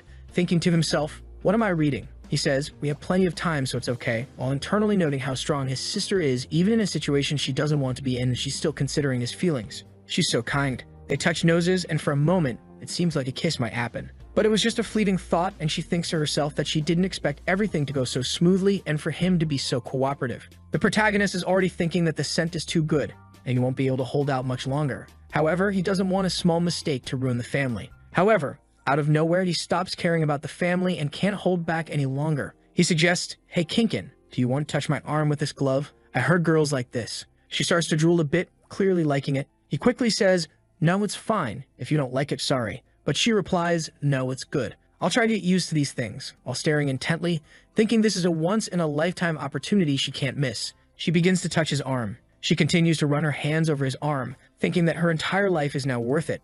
My goodness, she's practically melting. Someone get a fan. The protagonist reassures her, saying, "You don't need to force yourself, it's okay," thinking that her sweating is due to nervousness. He even feels her fingers trembling, not realizing how deep the issue was. "Okay," he says, "you made a great sacrifice, you can relax a bit." She moves to the side, putting a hand on her nose, thankful that she didn't get a nosebleed. She tells the protagonist that she still can't get used to the feeling of a man's hand. It feels weird. The protagonist moves closer behind her while she's trying to calm herself using a meditation technique, attempting to control her heart. He gently touches the back of her neck and asks, "You want to try a kiss to see how it feels? Our last one was with a lot of resistance." She's taken aback, a kiss. "My goodness, my brother, is so wonderful to make a sacrifice like this." He says, "I want it too, and you still think I'm such an innocent boy. You're so beautiful. I just want a kiss from you." At this, she feels like she's about to explode. She punches the ceiling, her sanity dropping to zero, and then she grabs him. The protagonist is stunned, thinking, "What just happened?" She quickly tries to cover up, pretending she didn't enjoy it, and says it was really weird, that she needs to prepare herself mentally for it. The protagonist begins to question if she's okay and wondering if she really didn't like it. The situation seems strange. She then said she'll try to be more proactive and things escalate. She kisses him again, pushing him onto the bed. The protagonist is bewildered, needing to calm himself down. She starts talking about her dream of possibly being with him and says if things continue like this, she'll have to make it a reality. She doesn't even care if her plan gets exposed. In the middle of everything, she accidentally calls him Xiaoyang. The protagonist is shocked, asking, "Who's Xiaoyang?" But before he can finish, she kisses him again, holding his hand and pulling him closer. He's out of breath, wondering what's going on as she becomes more intense than ever. She's practically drooling. Then she responds that despite everything, she still feels a little uncomfortable. It seems like the name she let slip was the name of a girl. The protagonist asks, "Did you call me a girl?" She explains that she used a girl's name to disguise the situation and not feel worse. The protagonist asks if this Xiaoyang is the girl his sister likes the most, and she confirms, saying yes. The protagonist thinks that if she called out that name, her situation must be really critical, even in a moment like this. She says she needs to go to bed because she has to study and wake up early. The protagonist, now very suspicious, asks, "Are you really?" She replies, A sister would never lie to you. If I lie to you, I'll be your slave. Wow, what a promise. The protagonist thinks slave, like as she starts singing a little song to help him sleep. The next day, Shezel staring at him, thinking, sorry, how, I didn't want to lie to you like this, but I don't want you to hate me either. Given your past and traumas, this is the only way I can achieve the result I want. In the future, I promise to be more careful and make up for all the harm I'm doing now. So please forgive your little sister. The protagonist wakes up, thinking that the previous night was too exciting. He's at the pool, it's Friday, the day of the swimming class we talked about, and everyone is staring at him. The girls are practically barking. Long appears behind him and says, I want to go home, I'm too shy. This outfit shows too much. The protagonist, surprised, says, it's the same outfit as always. It doesn't show anything. He tells Long to stop being silly and be a real man, the worst advice ever, but okay. The girls continue complimenting Long, saying the outfit looks perfect on him, and that he looks amazing. The protagonist, getting tired of the situation, says he understands why girls hate these kinds of guys. Then he turns to Long and says, out of nowhere, I lost the desire to stay in this class. Long suggests they pretend to have stomach aches and leave. The protagonist agrees and decides to help Yuha learn to swim since it's better than staying there with all the crazy girls around them. She's preparing to jump in and asks the protagonist if the best way to swim is just to jump in and start paddling hard. He tells her that's not the way and that he'll teach her. They do a little warm-up and for some reason, the protagonist is staring at her armpit. Dude got that weirdo desire. He looks at her and says he didn't see her put on that swimsuit, the one she bought last time. She asks, do you want to see me wearing that? He says, well, it's not that I don't want to, but yeah, I do. The protagonist is up to no good either. He caused all this mess with his sister last night. Yuna mentions that after the protagonist and Long left, she went back and bought a few more pairs. And if he wants to see, he can come to her house and she'll show him as she doesn't want anyone else to see. The protagonist says that since he promised to teach her to swim, he will have to go to her house to teach her. He can't break his promises, but for now, he'll just teach her at school. He tells her to take a deep breath, prepare herself, and then he pushes her into the pool. As expected, she starts to drown again. The scene cuts to her, traumatized from almost drowning. The protagonist tells her to be careful, that she needs to breathe deeply and gradually. However, when he touches her, he notices that she's shaking, completely desperate and scared, and she says she wants to give him a hug because she's in shock. The protagonist, feeling sorry for her, says it's not a good idea since it's class time and everyone's watching, so it's not the best moment to be hugging. She then shares a childhood trauma, explaining that once she ran off without her parents noticing, and when they found her, she was almost dead, having nearly drowned. Moved by sympathy, the protagonist offers to give her a hug. She immediately jumps at the opportunity, clinging to him tightly, while everyone around them comments on the situation. The protagonist tells the teacher that Yuha is having cramps and that he'll take her away to help her. Later, when they're alone, he asks if she's feeling better. She says that she hates the pool and thinks she'll never get used to it. She apologizes, expressing that despite the protagonist's attempts to help, she just can't manage. Jang-ha feels a bit awkward but reassures her, saying there's no need to apologize and that she'll get the hang of it with practice. To compensate, he offers her a massage. Here we go again with the massages. He starts with her calf and then moves to her shoulders, giving her a firm but soothing massage. She immediately comments on how comfortable and calming his hands are, but she hints that she wants more, asking him to go for other places. When he asks where, she points to her upper body. Realizing the implication, Jang-ha tells her to stop joking around, insisting that he's a serious masseur and won't engage in anything improper. However, she kicks his hand away angrily, saying she wanted a serious massage, not a joke. He firmly tells her to stop talking like that, especially in public, and to give him her leg again so he can continue the massage. She questions why she can't talk about these things, and he explains that such talk is perverse and is something only couples should do, and it should be kept private. No one in the class should know about it. Do you want to be known as a pervert? She looks desolate and confused, then starts crying. Completely distraught, she says she doesn't care and wants to be known as a pervert. The protagonist is shocked, thinking, where's my innocent Yuha? What's happening? He tells her, you're only saying this because you don't understand how dangerous perverts are. You don't want to be an abominable person, do you? She replies that she doesn't care since he gave her that massage and she no longer wants to learn how to swim. The protagonist makes a deal. If she learns to swim, he'll do anything she asks within reason. She agrees eagerly, clearly ready for something more. Back in the office of our dear Wei, we haven't seen her for a while. It seems she couldn't finish her work because she was busy looking at photos of the protagonist. She thinks to herself how exhausted she is and how she can't focus because of that damn goblin. She glances at her phone thinking, why don't I just take one more look? She sees a picture she took in the helicopter and blushes. The scene shifts to someone pressing the elevator button and a man appears, asking if she's the general manager. White makes a face as if she's ready to scold her mother. Her mother says, do you think I'm the kind of mom who hits on her daughter's boyfriend? For heaven's sake, I'm just curious. With so many handsome men chasing after you, why did she choose this Jang-ha specifically? White responds that there's nothing special and that she wants to get back to work. Her mother leaves, telling her not to sleep at her desk. As her mother leaves, she thinks this is a real problem. It seems my daughter is in love, and that's a weakness that can exist. The scene shifts again, showing the protagonist observing Weinen's secretary, who had been expelled. He thinks, wait, isn't that the secretary who got kicked out? Let me go have a chat with her. He walks over, introduces himself, and asks if she has some free time. She's caught off guard, not expecting this. He gets straight to the point, mentioning that he noticed in their last argument that it seemed like they were both subordinates of Minwara's grandmother. So what's the deal? The secretary interprets this as him showing interest in Wei. He quickly clarifies that she's just a stalker and he has no interest in her. He just wants to know why she's so fixated on him. Didn't she hate men? The secretary explains that it's not that she hates men, but she despises weakness. And since our protagonist is a total Sigma Chad, she couldn't resist. It seems she developed this hatred because of her father. He always obeyed her mother, did everything she said, while the mother would go out drinking and seeing other men. In the end, he caught a disease and died alone in the hospital, and the mother didn't even visit him. He died as a lonely, forever alone guy. That's why she despises weakness and clingy men. The protagonist thinks that maybe the best way to make Wei hate him is by pretending to be weak. Could that be the plan? The secretary suggests that he should join her, because Wei would never treat him badly. Even after everyone left the army, she hired everyone who had been at the base with them and gave them much higher salaries. So it's guaranteed that if he joins her, his life will only get better. The protagonist says it's not possible because she wants to dominate too much, and he's the kind of person who doesn't like that. If they were together, one of them would always be mad. At that moment, someone appears and says, young man, I finally found you. The secretary is shocked and the protagonist is confused.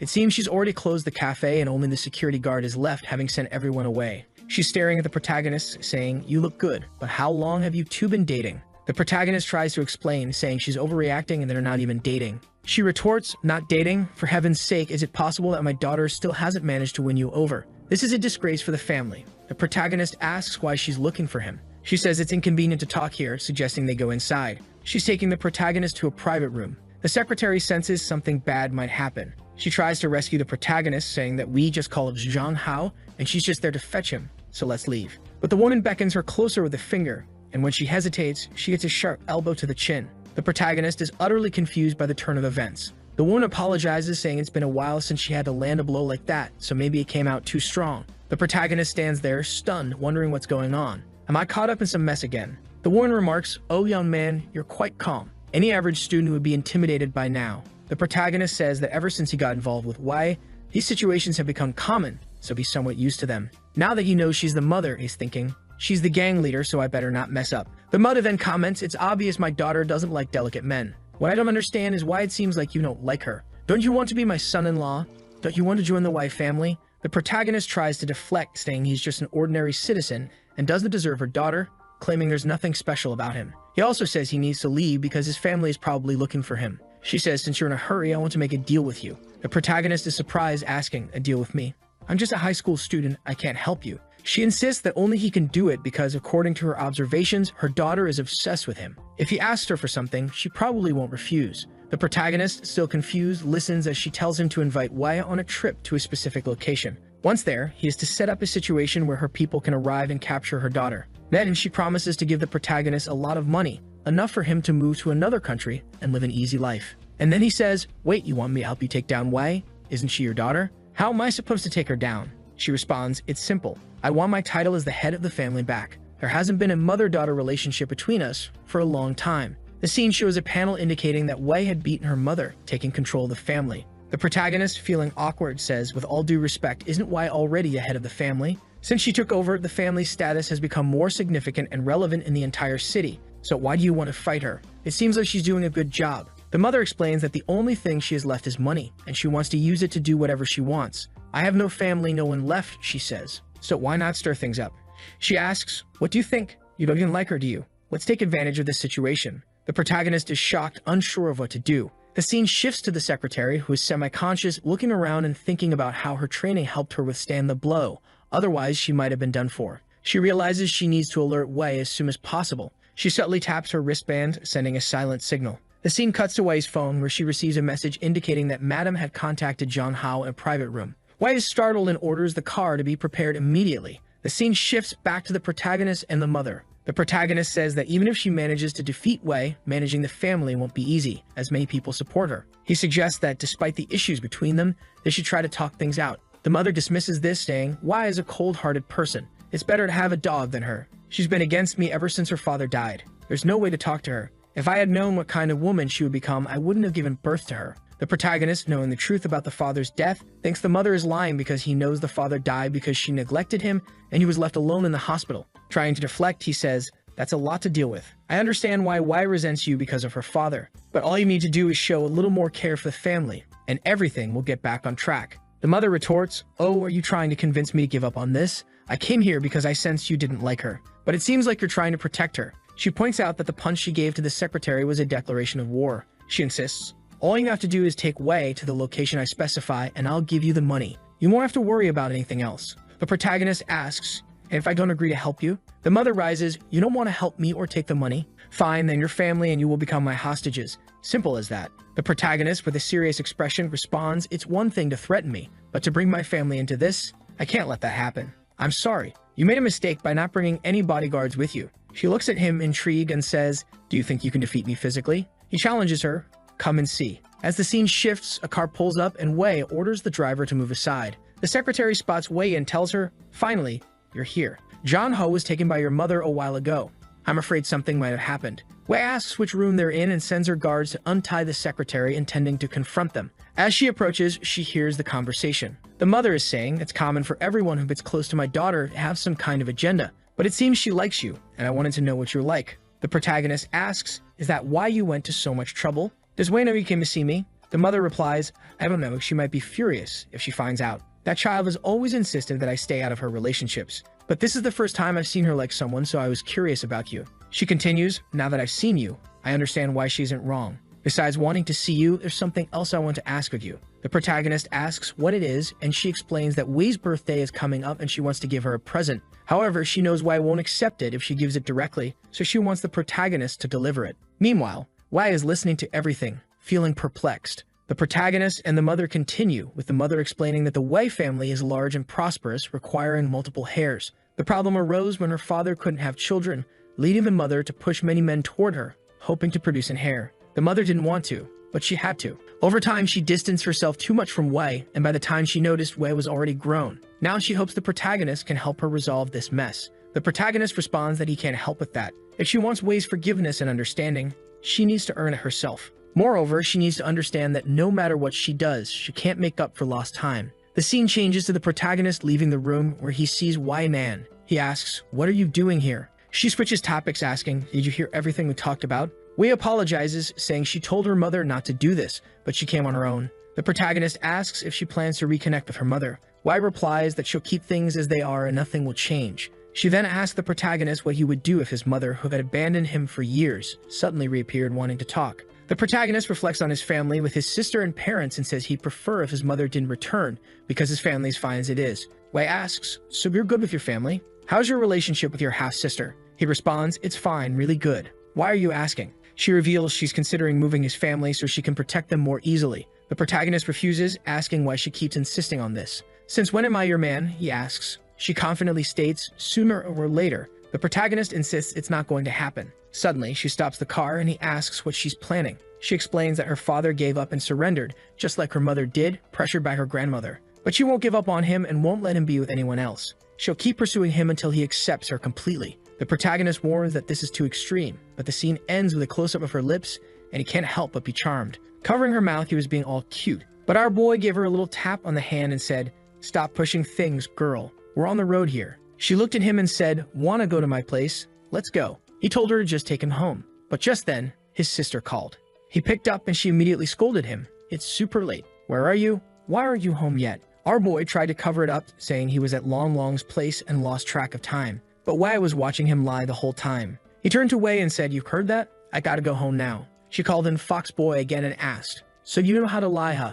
He responded, "I'm only lying because of you." She then asked, "Does your sister care about you that much?" He confirmed, "Yes, because we're family." She just said family, but Wei was already thinking it might not be that simple. When he got home, his sister greeted him and he started apologizing, saying Long Long had held him up or something. But she stopped him and said, "Why are you lying to me?" Yikes. He was caught off guard trying to play dumb. "Sis, what are you talking about? I'm not lying. I'd never lied to you." But then she revealed, "I called Long Long. He said you left his place a long time ago." Busted dude. He didn't expect her to have Long Long's number. She continued, "I've always been alone, just like you, with single mom working all day. I only learned what family warmth was with you. I consider you my favorite brother, but it seems I was too sentimental. To you, I'm just a stranger. Ouch, bro. You screwed. She shed a tear and said, if you don't want me involved in your life, fine. I won't bother you anymore. She turned to leave. The protagonist tried to grab her arm, asking her to listen, apologizing and explaining that he had gone out to dinner with a friend, but was afraid she'd worry.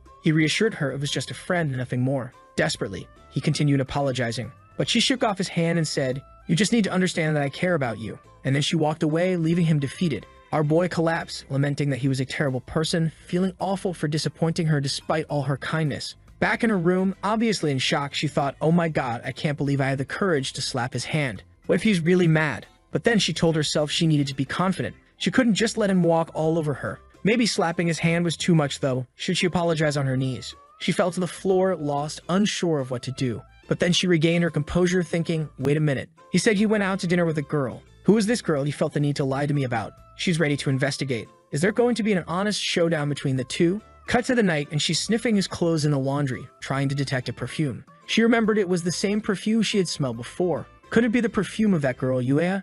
She's left pondering. The next day it seems they're going out. She offers him a chance to rest and sleep in the car if he wants. But he's just thinking he needs to find a chance to talk to her and explain the situation. They're apparently going to his father's cousin's house, and he's curious about what it's going to be like since he remembers the guy being pretty cool and handsome. However, his father suddenly says, who's that kid staring at us? When the protagonist looks, it's Yuha, looking all cute in her outfit. His dad asks, who's that bold girl here, son? He responds, a classmate. He goes to greet her and asks if something's wrong, why she's there. She says she came to invite him to an art exhibition together. Meanwhile, his parents are thinking she's probably a potential girlfriend, impressed by her boldness to come to the door like that. And Big Sister is watching, ready to kill Yuha. The protagonist introduces his mom and dad to Yuha, who is visibly happy, apologizing for the inconvenience and introducing herself. She seems delighted to meet everyone, feeling that things are going well. Then the protagonist's sister steps up and bluntly asks, are you trying to date Jong Hao? Without hesitation, Yuha says yes and admits she likes him a lot. This shocks everyone. The sister starts to explain something but gets cut off by their dad, who advises Jong Hao not to fall in love because he's too young. The protagonist tries to clarify that Yuha is just a friend from school. The father then turns to Yuha and insists that his son is too young to fall in love and that she should not come around anymore or follow him. The protagonist tells her that they have some family coming over and suggests they discuss this later. Yuha, pretending to be naive, asks, so I can't fall in love with him. The protagonist's mother responds that she can fall in love, just not with Jong Hao. The protagonist is unsure how to end this situation. His sister steps in, saying she'll handle it. She gets close to Yuha, making the protagonist's mother worried, thinking she might be hitting on Yuha. But the sister is just trying to smell Yuha's perfume to see if it's the same as the one on the clothes. To cover it up, she puts her hand over Yuha's mouth, saying, it's okay, you can still love me, please. At this point, the protagonist's mother pulls the sister away, alarmed. The protagonist asks Yuha to leave, promising they will talk later. She apologizes and leaves. The sister is left thinking, if it isn't the same perfume, then who is this other woman constantly around my Jong Hao? The scene shifts to the protagonist's father greeting the cousins. When they arrive, the cousin, who used to be quite a player, now was in short shorts, looking very dainty. The protagonist, despite all the chapters, still isn't used to it. Later, during a conversation in the garage, the topic shifts to the situation with Yuha. They talk about understanding how Jong Hao, being so attractive, is likely pursued by many. The cousin then comments on how beautiful the protagonist's sister is, and the protagonist's mother agrees, saying Kin is also very beautiful. The protagonist, looking somewhat disappointed, tries to escape the conversation by offering to help his dad in the kitchen. However, his cousin stops him, saying Jong Hao is so good-looking that he should just take care of himself like a flower and everything will work out for him. He advises Jong Hao to find a rich woman and relax. The protagonist insists he likes helping his dad when needed, but his cousin keeps insisting that women nowadays are learning to cook just to please men, so he doesn't need to worry about that. Realizing his cousin won't stop bothering him, the protagonist suggests they go to his room to continue talking. In his room, the cousin notices how plain it is and asks if they're sure it's not his sister's room. The protagonist explains he likes a simple lifestyle, but the cousin says he needs to learn more about cosmetics and beauty. Immediately, the cousin asks if he has a girlfriend, to which the protagonist replies that he doesn't. The cousin then stands up and says, see this outfit I'm wearing? My girlfriend bought everything. The protagonist seems unimpressed, obviously recognizing that his cousin is someone who sells out for easy money. The cousin then asks if his sister has a boyfriend. The protagonist replies that she doesn't, but a lot of people are after her, mentioning that she even had a stalker following her at one point. The cousin comments that he's heard she's not only very smart, but also quite attractive. The protagonist is shocked considering the cousin just mentioned having a girlfriend. At that moment, his sister enters the room and tells them that lunch is ready, so they should come down. The cousin winks at her, trying to be charming, and says they'll be right there. As they leave the room, the sister apologizes for her earlier behavior and expresses a desire to talk privately with the protagonist later to apologize properly. The protagonist, sensing something is up, agrees, saying he also wants to talk. They agree to chat after lunch. She urges them to eat quickly, showing her eagerness. The scene shifts to them finishing their meal, with the protagonist declaring he's done eating, and she responds similarly. However, just then the protagonist's phone rings and he answers. It's the woman from the antique store, informing him that the plate he had requested to be repaired is ready. He asks about the condition and the cost, and she informs him that his girlfriend already paid for it. Confused, he wonders who could have done this and quickly excuses himself, saying he has urgent business to attend to. His sister doesn't seem too pleased, though she tries to hide her frustration, reminding herself to keep calm and not push him away. She tells the protagonist not to be late or they'll worry about him. He assures her he'll be back soon and leaves, relieved that she doesn't seem too upset. After he leaves, the cousin makes a comment about how attractive the protagonist is and suggests he might be going on a date. This only irritates the sister, who stands up with a murderous look, agreeing that she needs to keep a closer watch on him. At the antique store, the protagonist receives the plate with a note on it saying, "I paid for your repairs, so come see me when you get this." It's from Wai Nan. Clearly, she's the one who paid for it, and the protagonist doesn't look pleased. Back at Feng Hong, the company, Wai Nan is looking stunning as the protagonist walks in, asking for permission to enter. She immediately questions why he did knock before coming in. He starts to leave, but she stops him, saying he's staying because once she finishes her work, they're going out for dinner. The protagonist tries to decline, saying he's not available, and then pulls out the repaired relic, asking her how much she would deduct from his debt for it. He suggests that if it's not much, he could sell it elsewhere and bring her the money. However, she seems uninterested in the monetary value and more concerned about where they'll eat. The protagonist finds it challenging to deal with her, as she always has a response that he doesn't want to hear. Trying to change the subject, he suggests taking the relic to an auction and informing her of the amount it fetches. But she walks over, grabs the plate, and smashes it. The protagonist is left speechless, as the item was worth millions and involved so much trouble, including death, just to repair. Even though she didn't want it, he asked for it because it was worth a lot of money. Apparently, it fell into the trash can, and he ran to retrieve it.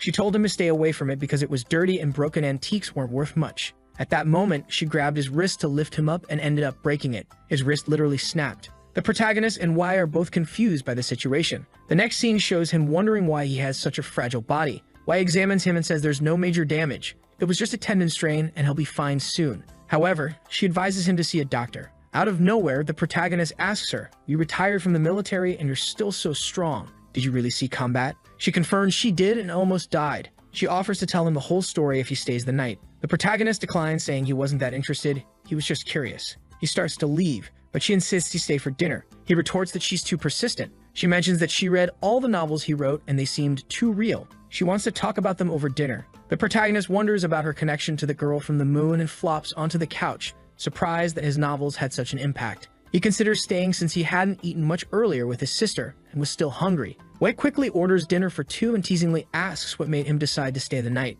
The protagonist, embarrassed, clarifies they only agreed to dinner, not the whole night.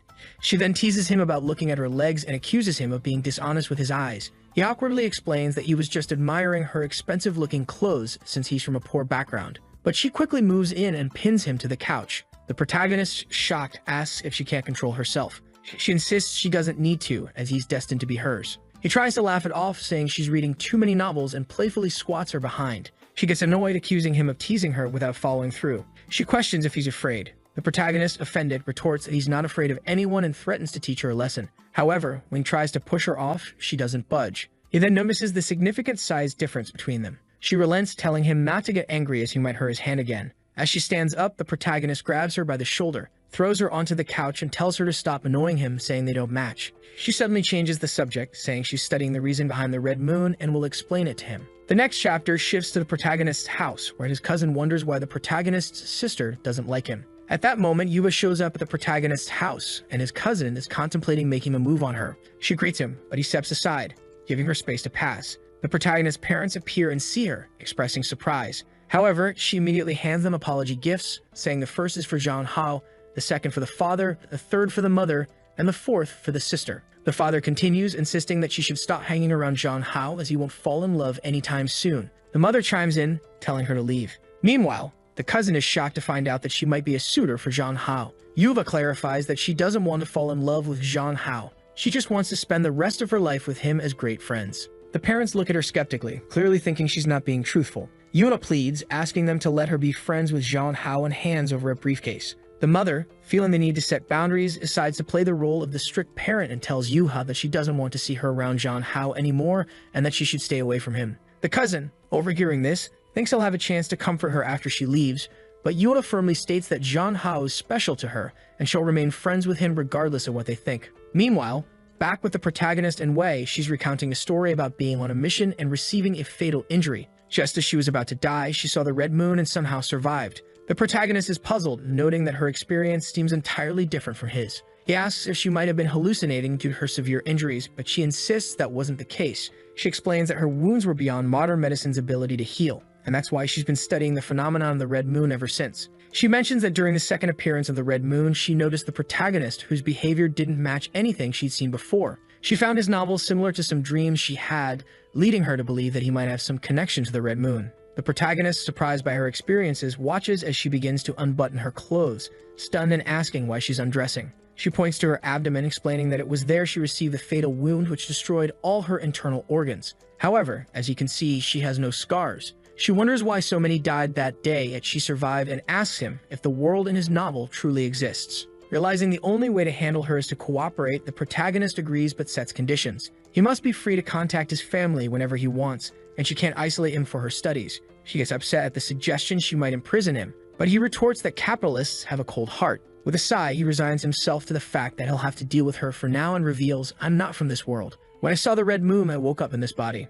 The scene shifts back to Yuha, standing under the sun, waiting for Jean Hao's parents to accept the gift. It seems she's determined not to leave until they do. The father finally relents, saying, "Okay, since you seem to have no bad intentions, I will allow you to be friends." She responds that Jean Hao is her best friend and she would never have any ill intentions. He observes that she appears sincere and accepts the gift, then tells her to return to her family. Later in the living room, the family examines the gifts she brought, gorgeous jewelry. Naturally, they suspect it's fake because nobody gives such expensive gifts. They're trying on the pieces, commenting on how realistic they look, almost like the real thing. The sister then enters and asks who gave them the jewelry. The mother explains that it was a friend of Hao Hao's who came by and they didn't know what to do, so they accepted the gifts. But they all believe it's probably fake. The cousin agrees, but the sister picks up a sapphire and upon examining it, says it doesn't seem fake. Judging by the cuts and details, it likely is a genuine sapphire worth tens of millions. As everyone stood in shock, especially the cousin with ulterior motives, the scene shifted back to the office. It seemed the protagonist had finished explaining to Wei everything that happened with the red moon and how he ended up in this world. Wei was lost in thought, contemplating the existence of parallel worlds. She asked, "So, in your world, do men chase after women, and is it normal for them to walk around shirtless, showing off their chests?" This led to the protagonist wondering what would happen if he went to the beach here. Would it be strange? He didn't dwell on it much, but thought about it briefly. He confirmed that everything she said was true, and that he's a normal man. When he sees a beautiful woman, he can't help but look a little longer. In his world, he wears shorts to the beach. Here, he's considered a wild man, so he's probably not a good match for her. Moreover, he might return to his world at any moment, and since she's a great woman, he doesn't want to hurt her. He suggests she finds a normal man. Ignoring his concerns, she asked if it would be normal for him to take off his shirt now and show everything since he's from that world. The protagonist replied, "Of course, in my world, if it's hot, guys take off their shirts." We imagined the sight, seemingly stunned, thinking about men walking around shirtless and how daring they must be. She then challenged him, "If that's the case, take off your shirt now. I want to see how it is. If you're telling the truth, you won't feel anything about it." Reluctantly, he started taking off his shirt, thinking he'd show her what a man from his world is like. But as he did, he noticed her intense, almost soul-sucking gaze, making him hesitant. At that moment, he recalled the goddess and wondered if he was assimilating into this world's norms and if his thoughts and behavior were changing accordingly. Meanwhile, Wei was clearly flustered, her hand between her legs, hearts in her eyes, trembling as she urged him. "Well, are you going to take it off or not? What's wrong? You said it was easy. Why are you hesitating?" The protagonist, wanting to prove his manliness, pulled off his shirt, revealing his chest to her. She trembled even more, thinking it was too much for her, and awkwardly asked him to put his shirt back on, admitting she couldn't control herself. The protagonist felt defeated by the situation, especially by his hesitation to take off his shirt, which should have been a normal thing. Wei, wiping her face, stated that from now on, they would work together and express pleasure in getting to know him. However, the protagonist, firm in his decision, told her not to contact him unless necessary as he was busy and got up to leave, insisting that next time if there's any meal involved, he would be the one to invite her. He had things to take care of, so he bid her farewell.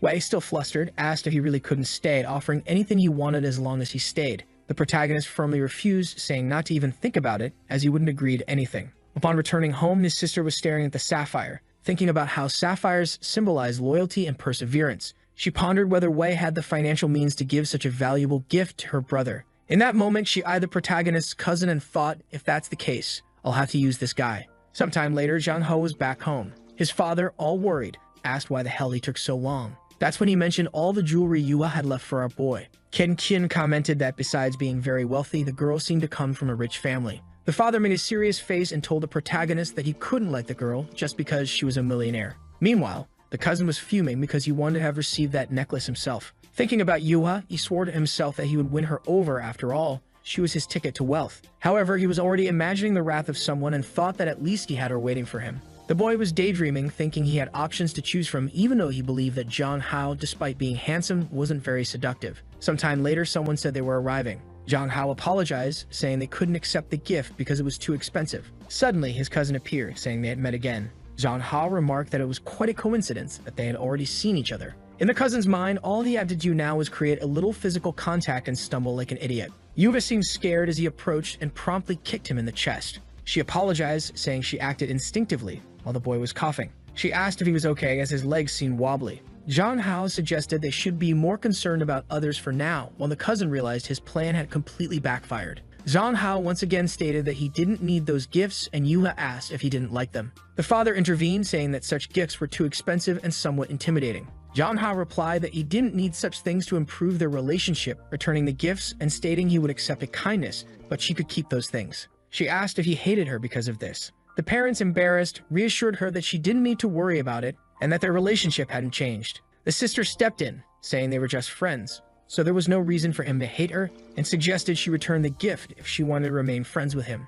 Ken Kin was furious that the damn cousin hadn't accomplished anything. Then Kin Kin turned to Yuha and said it was getting late, so she would take her home. However, the mother insisted that she would take the girl, already suspecting that the daughter was trying to hit on the girl in the car. In the end, Kin Kin's plan to have a conversation with Yuha failed. Everyone was leaving together, and she couldn't do anything about it. At that moment, Zhang Hao's cousin asked to add Yuha to his contacts. However, Zhang Hao, feeling possessive, quickly said that she wasn't that casual and wouldn't give out her number. The cousin realized he didn't stand much of a chance, and Yuha agreed with what Zhang Hao had said. Kin Kin, upset, told them not to get too close because it was dangerous. Zhang Hao noticed that his sister wasn't hiding anything anymore. However, the fool thought his sister was also in love with Yuha, already imagining that the girl was amazing for winning everyone over around her. Now he was motivated to make peace with his sister because she seemed very angry. The next day, his sister woke him up for breakfast. He arrived all sleepy, saying good morning. When he asked where everyone was, since it was just the two of them, she told him that the cousin and the others had left, so it was just them there.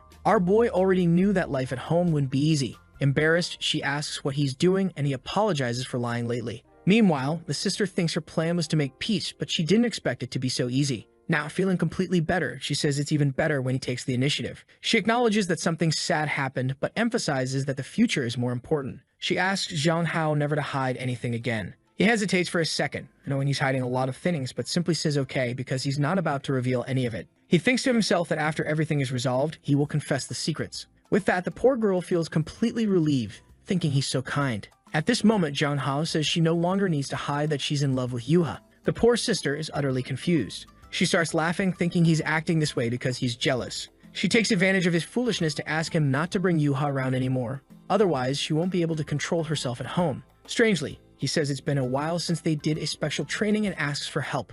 Kin Kin, who has a problem with her sweat glands, agrees to help him. So she puts lipstick on her boy. And with that, she says that these events make all the sadness irrelevant. The scene shifts to Wei's secretary in front of her nursery. She thinks this must be the right place.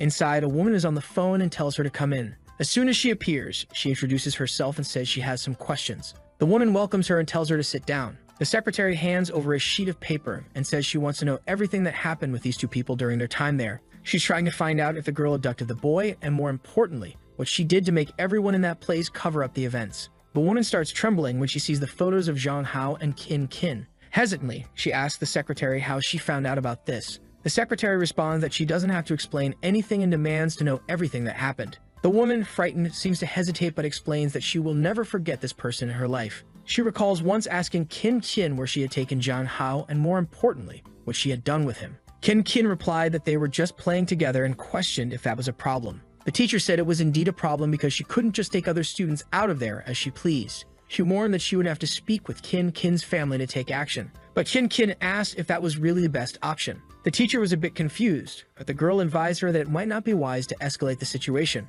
She explained that no one saw them return, and no one knew she had taken the boy. So she suggested that everyone would probably believe her if she said the teacher was just making it up, or worse, that everyone would blame the teacher for letting it happen. If it were proven that something happened as a teacher, she would be held most responsible. Kin then asked the teacher if she really wanted that to happen. The poor woman stood there frozen while Kin urged her to answer quickly. Back in the present, the secretary asks if she really gave in to that. The woman responds that she contacted the family to ask how the boy was. That's when the family said the boy would never return there, and they were moving away. The secretary asks if that resolved the situation, and the woman says yes, since no one returned. She then asks if the woman knows what Kin did when she took Zhang Hao. The woman says she doesn't know but discover how Kin referred to Zhang Hao. Curious, the secretary asks her to explain quickly. The woman explains that Kin called Zhang Hao her little toy. Back in the moment, Zhang Hao says he will show the strength of a man.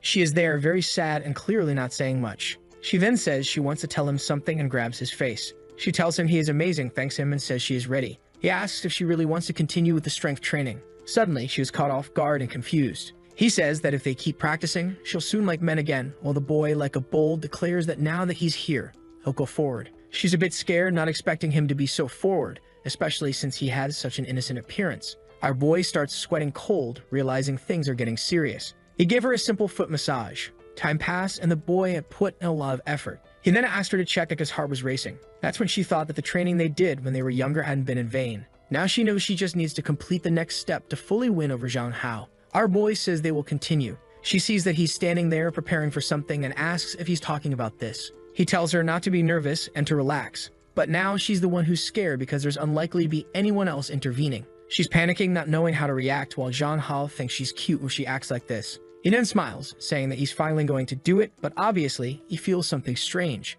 His stomach starts hurting and he doesn't know what's happening. She asks what's wrong, and he says he's feeling some strange discomfort. As he suffers, wondering why it hurts so much, she tells him to wait there while she gets some hot water. Going to the kitchen, she thinks it's a shame she almost won the game, but she's excited because this confirms the boy's intentions. She decides that when the time is right, she will confess to him. While later, she brought some milk and a few eggs for him to eat. She asked our boy, who was lying down, if he's okay. He says it didn't help much and asks if she knows any medicine since she's a doctor. She says that medicines have side effects, so it's better for him to rest for now. Then she says she has an amazing idea. Suddenly, she climbs over him, lies next to him, and says she's going to give him a belly massage to help him relax a bit. She also puts on some relaxing music, and the notes fill the room. While our boy thought she was amazing, he began to think that maybe staying in this world forever wouldn't be so bad, as having someone take care of him like this every day wouldn't be bad at all. The scene shifts to someone banging on Kin's paper. It's the president pounding the table, saying she knew something was wrong. The secretary asks what they're going to do, but then she remembers that Zhang Hao had set a rule that she couldn't contact his family. She hesitates for a second, unsure of the best option, and says she'll have to make a call first. A while later, Zhang Hao was sleeping and Kin said he was very cute like that. Suddenly, he received an unknown call. She immediately hung up, relieved that he didn't wake up. She picked up the phone, thinking she had to be careful because it could disrupt things. But then she got scared. The message included records from when she was younger. She immediately realized someone was investigating. Grabbing Zhang Hao's head, she gave him a kiss on the cheek, saying she wouldn't let anyone take him away. The scene changes to a restaurant. Someone calls out to Wei, asking why she's investigating. It's obviously the big sister. Wei tells her to sit down because she ordered her favorite flavor. Kin quickly asks who she is. Wei immediately says that she likes Zhang Hao and that it's best for the sister to stay away. Kin said she didn't expect it to be Zhang Hao's stalker and warns that, unfortunately for Wei, Zhang Hao prefers her. But Wei pulls out the photos and warns that the boy would be very sad if he saw all that, indicating she has proof that she's been stalking him since he was younger. However, the psychopathic Kin just asks if she really thinks that's an effective threat. She explains that she's simply been taking care of him since he was younger and declares that, in the end, he'll be hers.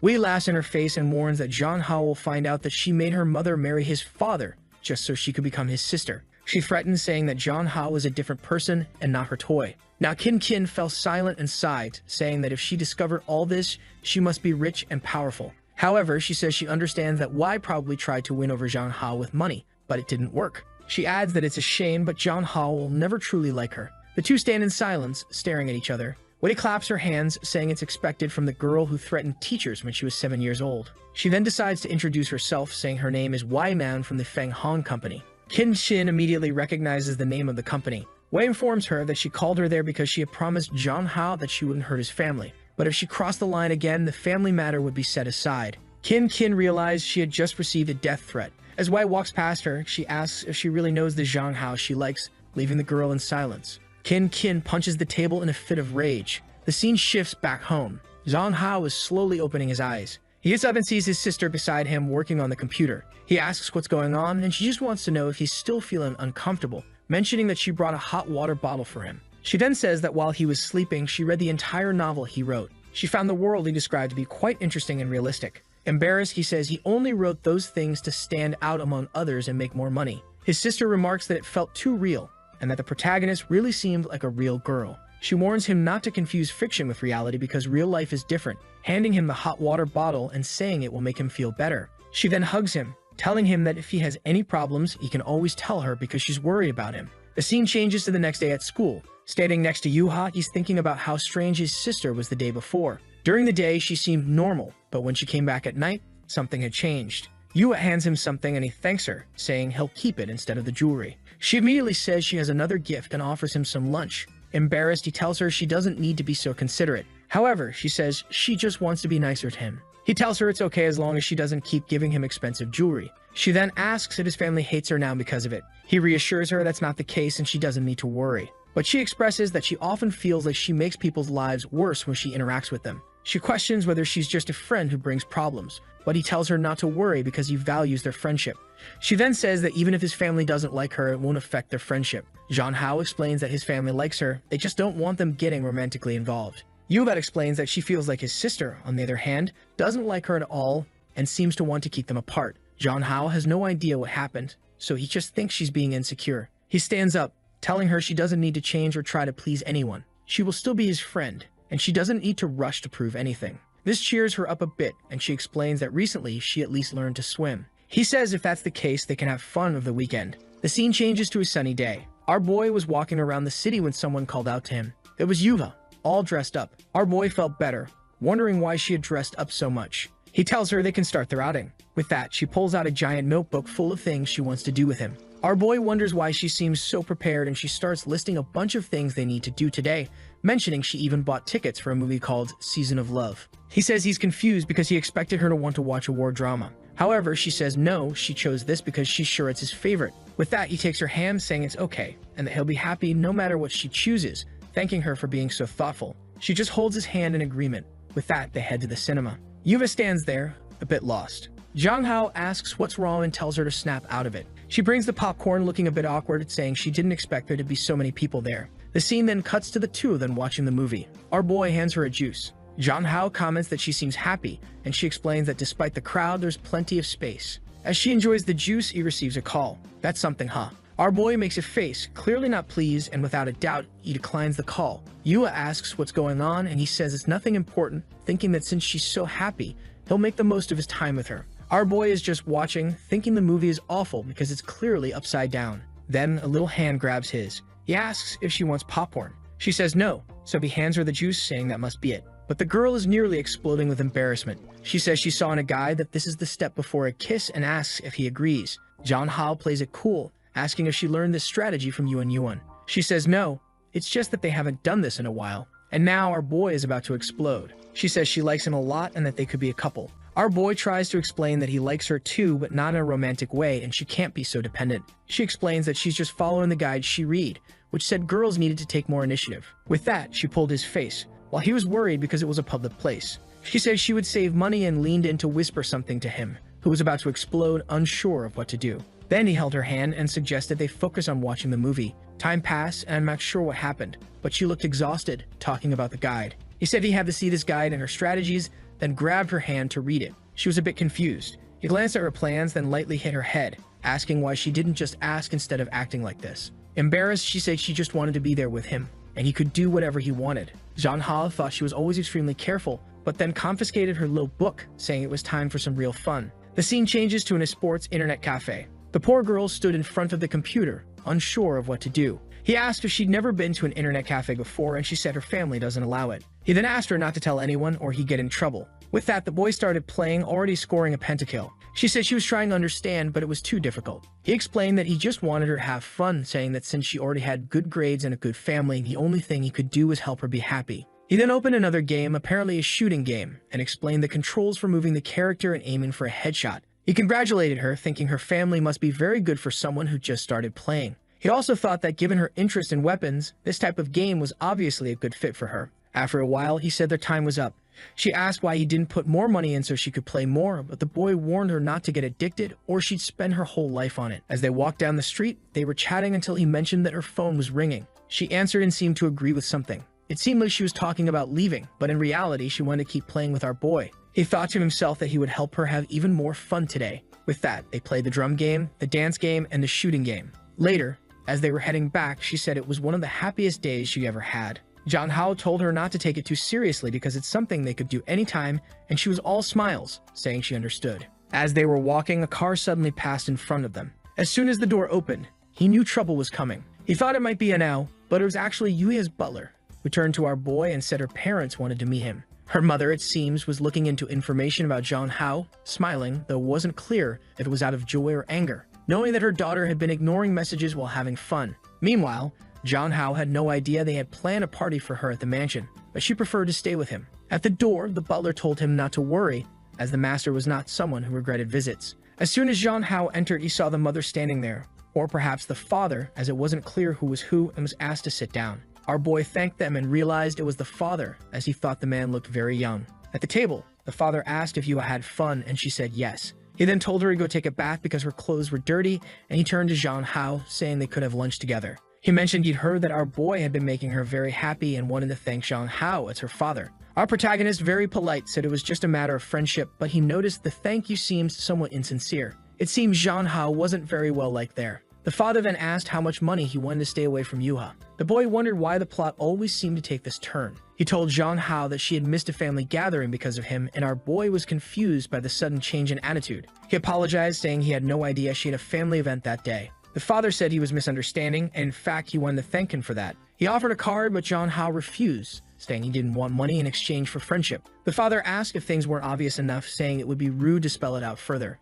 Jong Hao, now at a loss for words but growing angry, explained that everyone seemed to think he only cared about money. He told her father that he was mistaken, saying that he was getting to know Yua gradually and realized she was a good person, just not good at expressing herself. He became friends with her because of her honesty and kindness, not because of money. He acknowledged the difference between their families but insisted he was only interested in being her friend, returning the card to her father, who gave a small smile. The man placed his teacup on the table, saying it was good to be young, and mentioned he'd heard that Yua had brought Jong Hao over for a night. He assumed the boy was selling himself. Our boy felt devastated, knowing that if he revealed who wanted to destroy whom, the father would go crazy. At that moment, the father, slightly crazy, commented that the boy had a face that could destroy countries. Embarrassed, Jong Hao complimented him back, saying he was very handsome. The father thanked him, saying he was an interesting boy, and then asked him to continue being a good friend to Yuha. Jong Hao agreed, saying it would be easy. A scene changed to the exit as the father was leaving. He mentioned that he would prepare another banquet for his daughter, but advised her to be more careful. Yuha said she understood, but noted she was out with Jong Hao, who was her friend. The father smiled and said that if that was the case, she should value friendships. In front of Yuha, he asked Jong Hao if they were really just going to remain friends and never be a couple. Poor Jong Hao fell silent, unsure of how to respond. He turned to the father and said he understood perfectly and would avoid any contact. The butler then appeared and told Jong Hao that it was time to go. The father told Jong Hao that it seemed there was nothing to worry about, but before leaving, he instructed the butler to keep an eye on the two. Our boy was exhausted, and Yuna asked if her father had caused any trouble. He says everything's fine and that it must just be fatherly love. And he checks his phone and is startled. He has a series of missed messages. The scene changes to his home. It's nighttime as he's returning. Kin, who is soon going to have liver problems, is, as usual, a bit drunk. Embarrassed, Jong Hao approaches and asks why she's drinking alone. She simply asks why he hasn't been answering his phone. At that moment, he knows he's in trouble for ignoring those calls. He starts making excuses, saying he had it on silent. But she ignores that and just asks if he had fun with his classmate.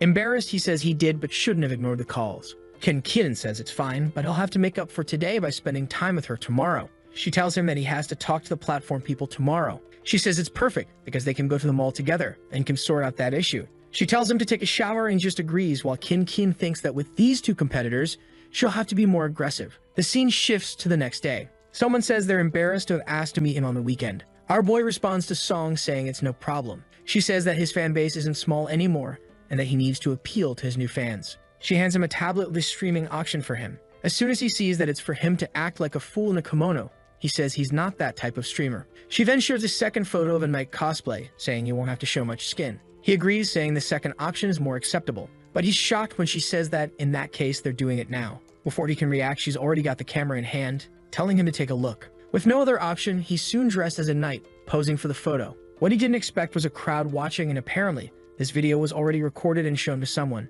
During a meeting, the girl comments that it's a great place to invest because that cosplayer alone attracted a lot of people. However, people are thinking that the cosplayer is very handsome until he realizes he's being filmed by a drone sending footage to the meeting. At that moment, the signal is disconnected. She apologizes, saying she'll send someone to investigate, but someone in the meeting says they'll handle it themselves. It's Nan, who says that since he destroyed the drone, he'll have to pay the price. Later, our boy is exhausted because it took forever to take all those photos. He hears someone knocking on the door and asks if it's his sister. But when he opens the door, it's Nan, arms crossed. He tries to close the door, but she blocks it, saying it seems like he's really trying to ignore her. She glares at him, asking if she has to break into the house. He reluctantly invites her in. Sitting on the couch in business attire, she asks why he hasn't been responding to her for the past 2 days. Embarrassed and trying to cover it up, he says the day was very busy and offers her some tea. She just laughs in his face, asking why he's dressed like that, and if he really thinks it's good to earn money this way. He says she wouldn't understand, thinking to himself that she once wanted him to be a streamer for her company.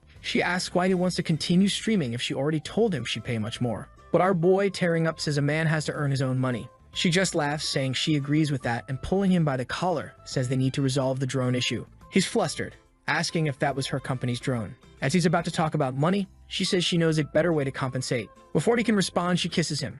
She helps him catch his breath and tells him that the outfit suits him well. Our otaku boy jokes that she would look good with cat ears. She asks if he wants to see her wearing them and warns that he'd have to kill her first. Out of nowhere, the boy becomes energetic and gives a playful drum tap. She looks confused, and with 50 kilograms of muscle, he lifts Wei. She comments on his courage to lift her in such an embarrassing way. He admits he has courage but can't hold her up for long because he's already trembling. He asks her to get down and she says he might collapse to the ground. She then remarks it's a shame he failed the counterattack. Our boy is disheartened, realizing his body is indeed very weak. Wei tells him that in terms of strength, he stands no chance. She helps him catch his breath once more. Half an hour later, our boy is exhausted and worn out, while Man, still radiant, talks about the red moon that only appears after a solar eclipse. Jang Hao is curious, knowing this phenomenon occurs only once every 14 months. She explains that there's another type of lunar eclipse influencing the red moon, and that her investigations suggest this new eclipse is related to the red moon. Jang Hao becomes intrigued, thinking this might relate to how his body ended up in this world. As his sister arrives back home, the two of them look back and Jang Hao is startled. Kin's groceries fall to the floor and she, surprised, asks Jang Hao what he's doing. She thinks to herself that she must be going crazy to see him like this. She questions why he's dressed that way, and he explains it's for a stream he's doing. She understands it's work while thinking he looks amazing. He says he's going to take a shower because he's tired. She offers to give him a massage later. He suddenly stops and calls her, saying it'll be difficult to remove all the tied-up clothes and that he needs help. Of course, Kin doesn't refuse such an offer. He's suffering, dying of heat, asking her to take it off quickly, while he thinks to himself it's good that Wei didn't try to escape. As she helps him undress, he remarks he felt like a canned tuna. She notices his sweaty back and feels a bit uncomfortable. He says he smells bad, but she says it's a pleasant smell, hugging him and saying he looks handsome in that cosplay. She teases that if he did more cosplay, she might stop liking women. She's excited when he mentions he'll have to do maid cosplays for live streams. With that, he goes to take a shower, thinking it would be good to make her like men. But then someone coughs in the bathroom. When he looks back, Wei is not standing there staring. Poor guy. As he's about to say something, his sister asks what the problem is. He quickly tells Wei not to stay silent and turns to his sister, saying he stubbed his toe, but is okay. She asks if he needs help, and he insists he's fine and she doesn't need to come in. He asks Wei why she didn't use the chance to escape. The warrior isn't paying much attention and just asks how he can be shirtless without any change in expression. He calls her weird for acting like a pervert hiding in someone else's bathroom. As he leaves, Wei remarks that it's interesting he has a sister who wants to try various cosplays and reminds him that his sister isn't so simple. Jang Hao tells her not to worry. On the other side, Kin calls him to come quickly to drink some milk and get a massage. Wei stands up angrily, saying he indeed has a very caring sister. Now certain this woman has some evil plan, She storms out, saying it would be good for him to visit her tomorrow afternoon, otherwise she'll have to come back to deal with things. The scene shifts to the Y family villa. The usually stern boss is cooking this time. Our boy is already there, complimenting her, saying she's impressive. He approaches, offering to help her cook, saying she doesn't need to do it alone. She tells him not to worry because it's normal to cook for the boy one likes. He blushes and tells her to stop with the subtle hints. She gets closer and says it's rare to see a cute boy like him who knows how to cook. He replies that unfortunately he had to live alone for many years, so he learned. Just then, his pan starts burning. She pulls his face towards her, telling him to be careful. Embarrassed, he apologizes, saying it's been a long time since he cooked. He steps back, thinking he never imagined she had this side. A while later, the banquet was ready. She says she wanted to see his reaction when he tried it. Our boy was hesitant, unsure of what to expect. He tried the food and said it was very good. The competitor then asked if it was better than Kin Kin's cooking. He said there was no comparison because Kin Kin was family. Wei Nan questioned if he really thought they were family. Zhang Hao affirmed that he did and was very happy to be her brother. However, Wei Nan remarked that if Kin Kin were so good, she wouldn't pretend to like women just to get close to him. Zhang Hao argued that it didn't make sense for her to pretend that, given how much she cared about what others thought of her, and that he genuinely liked Kin Kin. Wei then questioned if he liked her, to which Zhang Hao firmly responded that he did. We started getting angry, calling Kin Kin a formidable competitor. She leaned back and told him to go ahead and eat. He asked her to stop getting involved with his family if they were to continue their cooperation. Wei was convinced that while he considered Kin Kin family, she saw him as a toy and the place he called home was nothing but a lie. We then see some things the secretary discovered. It appears that Zhang Hao's father's marriage to Kin Kin's mother was orchestrated by Kin Kin herself. In other words, it was all a tactic to get close to Zhang Hao. Upon hearing this, Wei Nan was certain she couldn't let someone like that stay by his side. A while later, she watched him leave through the window and grabbed her phone with a wicked plan. She made a comment about Kin Kin in the conversation, saying things would change when Zhang Hao learned she wasn't really his sister. The scene shifts to Kin Kin at home looking up at the sky. She says the time is coming. A while later, Zhang Hao arrives and asks why she left work early. She says their parents aren't home, so she wanted to arrive first. However, she feels disheartened when she sees that Yuha is also there. Yuha greets her, and Zhang Hao says she doesn't need to be so formal. Kin Kin wants to know why he brought someone home without informing her. He apologizes, explaining that he's doing this because of Yuha's social difficulties. Excited, Yuha says she even changed her shoes. Zhang Hao invites Yuha to go upstairs, and Kin Kin says she'll bring some food, though she's fuming inside, thinking that this girl is ruining her plans. In the room, Yuha compliments the smell, which confuses Zhang Hao. Zhang Hao offers to give her whatever she wants. At this moment, Yuna starts rummaging through a drawer, pulls out a pair of smoking Pikachu underwear, and says she'll take that.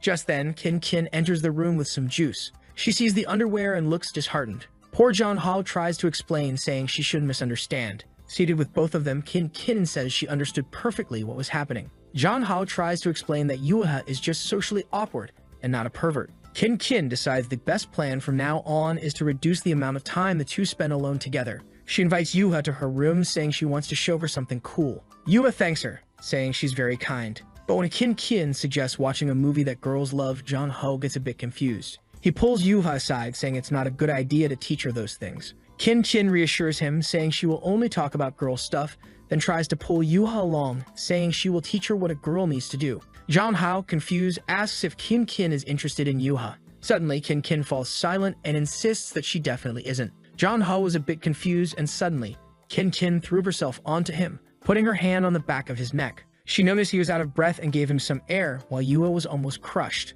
A moment later, he pushed Kin Kin away and asked what she was doing. Poor Yuha had nearly suffocated. Then Kin Kin suddenly admitted that she lied to him. The scene shifts to a taxi in front of the house. Zhang Hao says goodbye to Yuha and apologizes for his sister. Yuha says she just felt a bit breathless. A little embarrassed, Zhang Hao explains that it's his sister's way of showing she cares and considers mentioning what she had seen. However, Yuha doesn't seem to fully understand the situation. He dismisses it and tells her to be careful on the way home. As the taxi drives off, Yuha rummages through her bag, finds the gift Zhang Hao gave her, and wonders if he really prefers Kin Kin, who is now standing at the door, just staring at him. Zhang Hao, a bit startled, turns and calls out to her, but then he remembers that Yuha didn't say anything and realizes she might not have lied. He asks Kin Kin if she really doesn't like women. She stands there in silence without responding until, a bit embarrassed, she admits she doesn't. She then shockingly confesses that she lied because she likes him too much. She tries to explain that she likes him so much that she knew no one would understand, so she acted this way. Now that he's discovered the truth, he's a bit confused, saying it's a bit strange.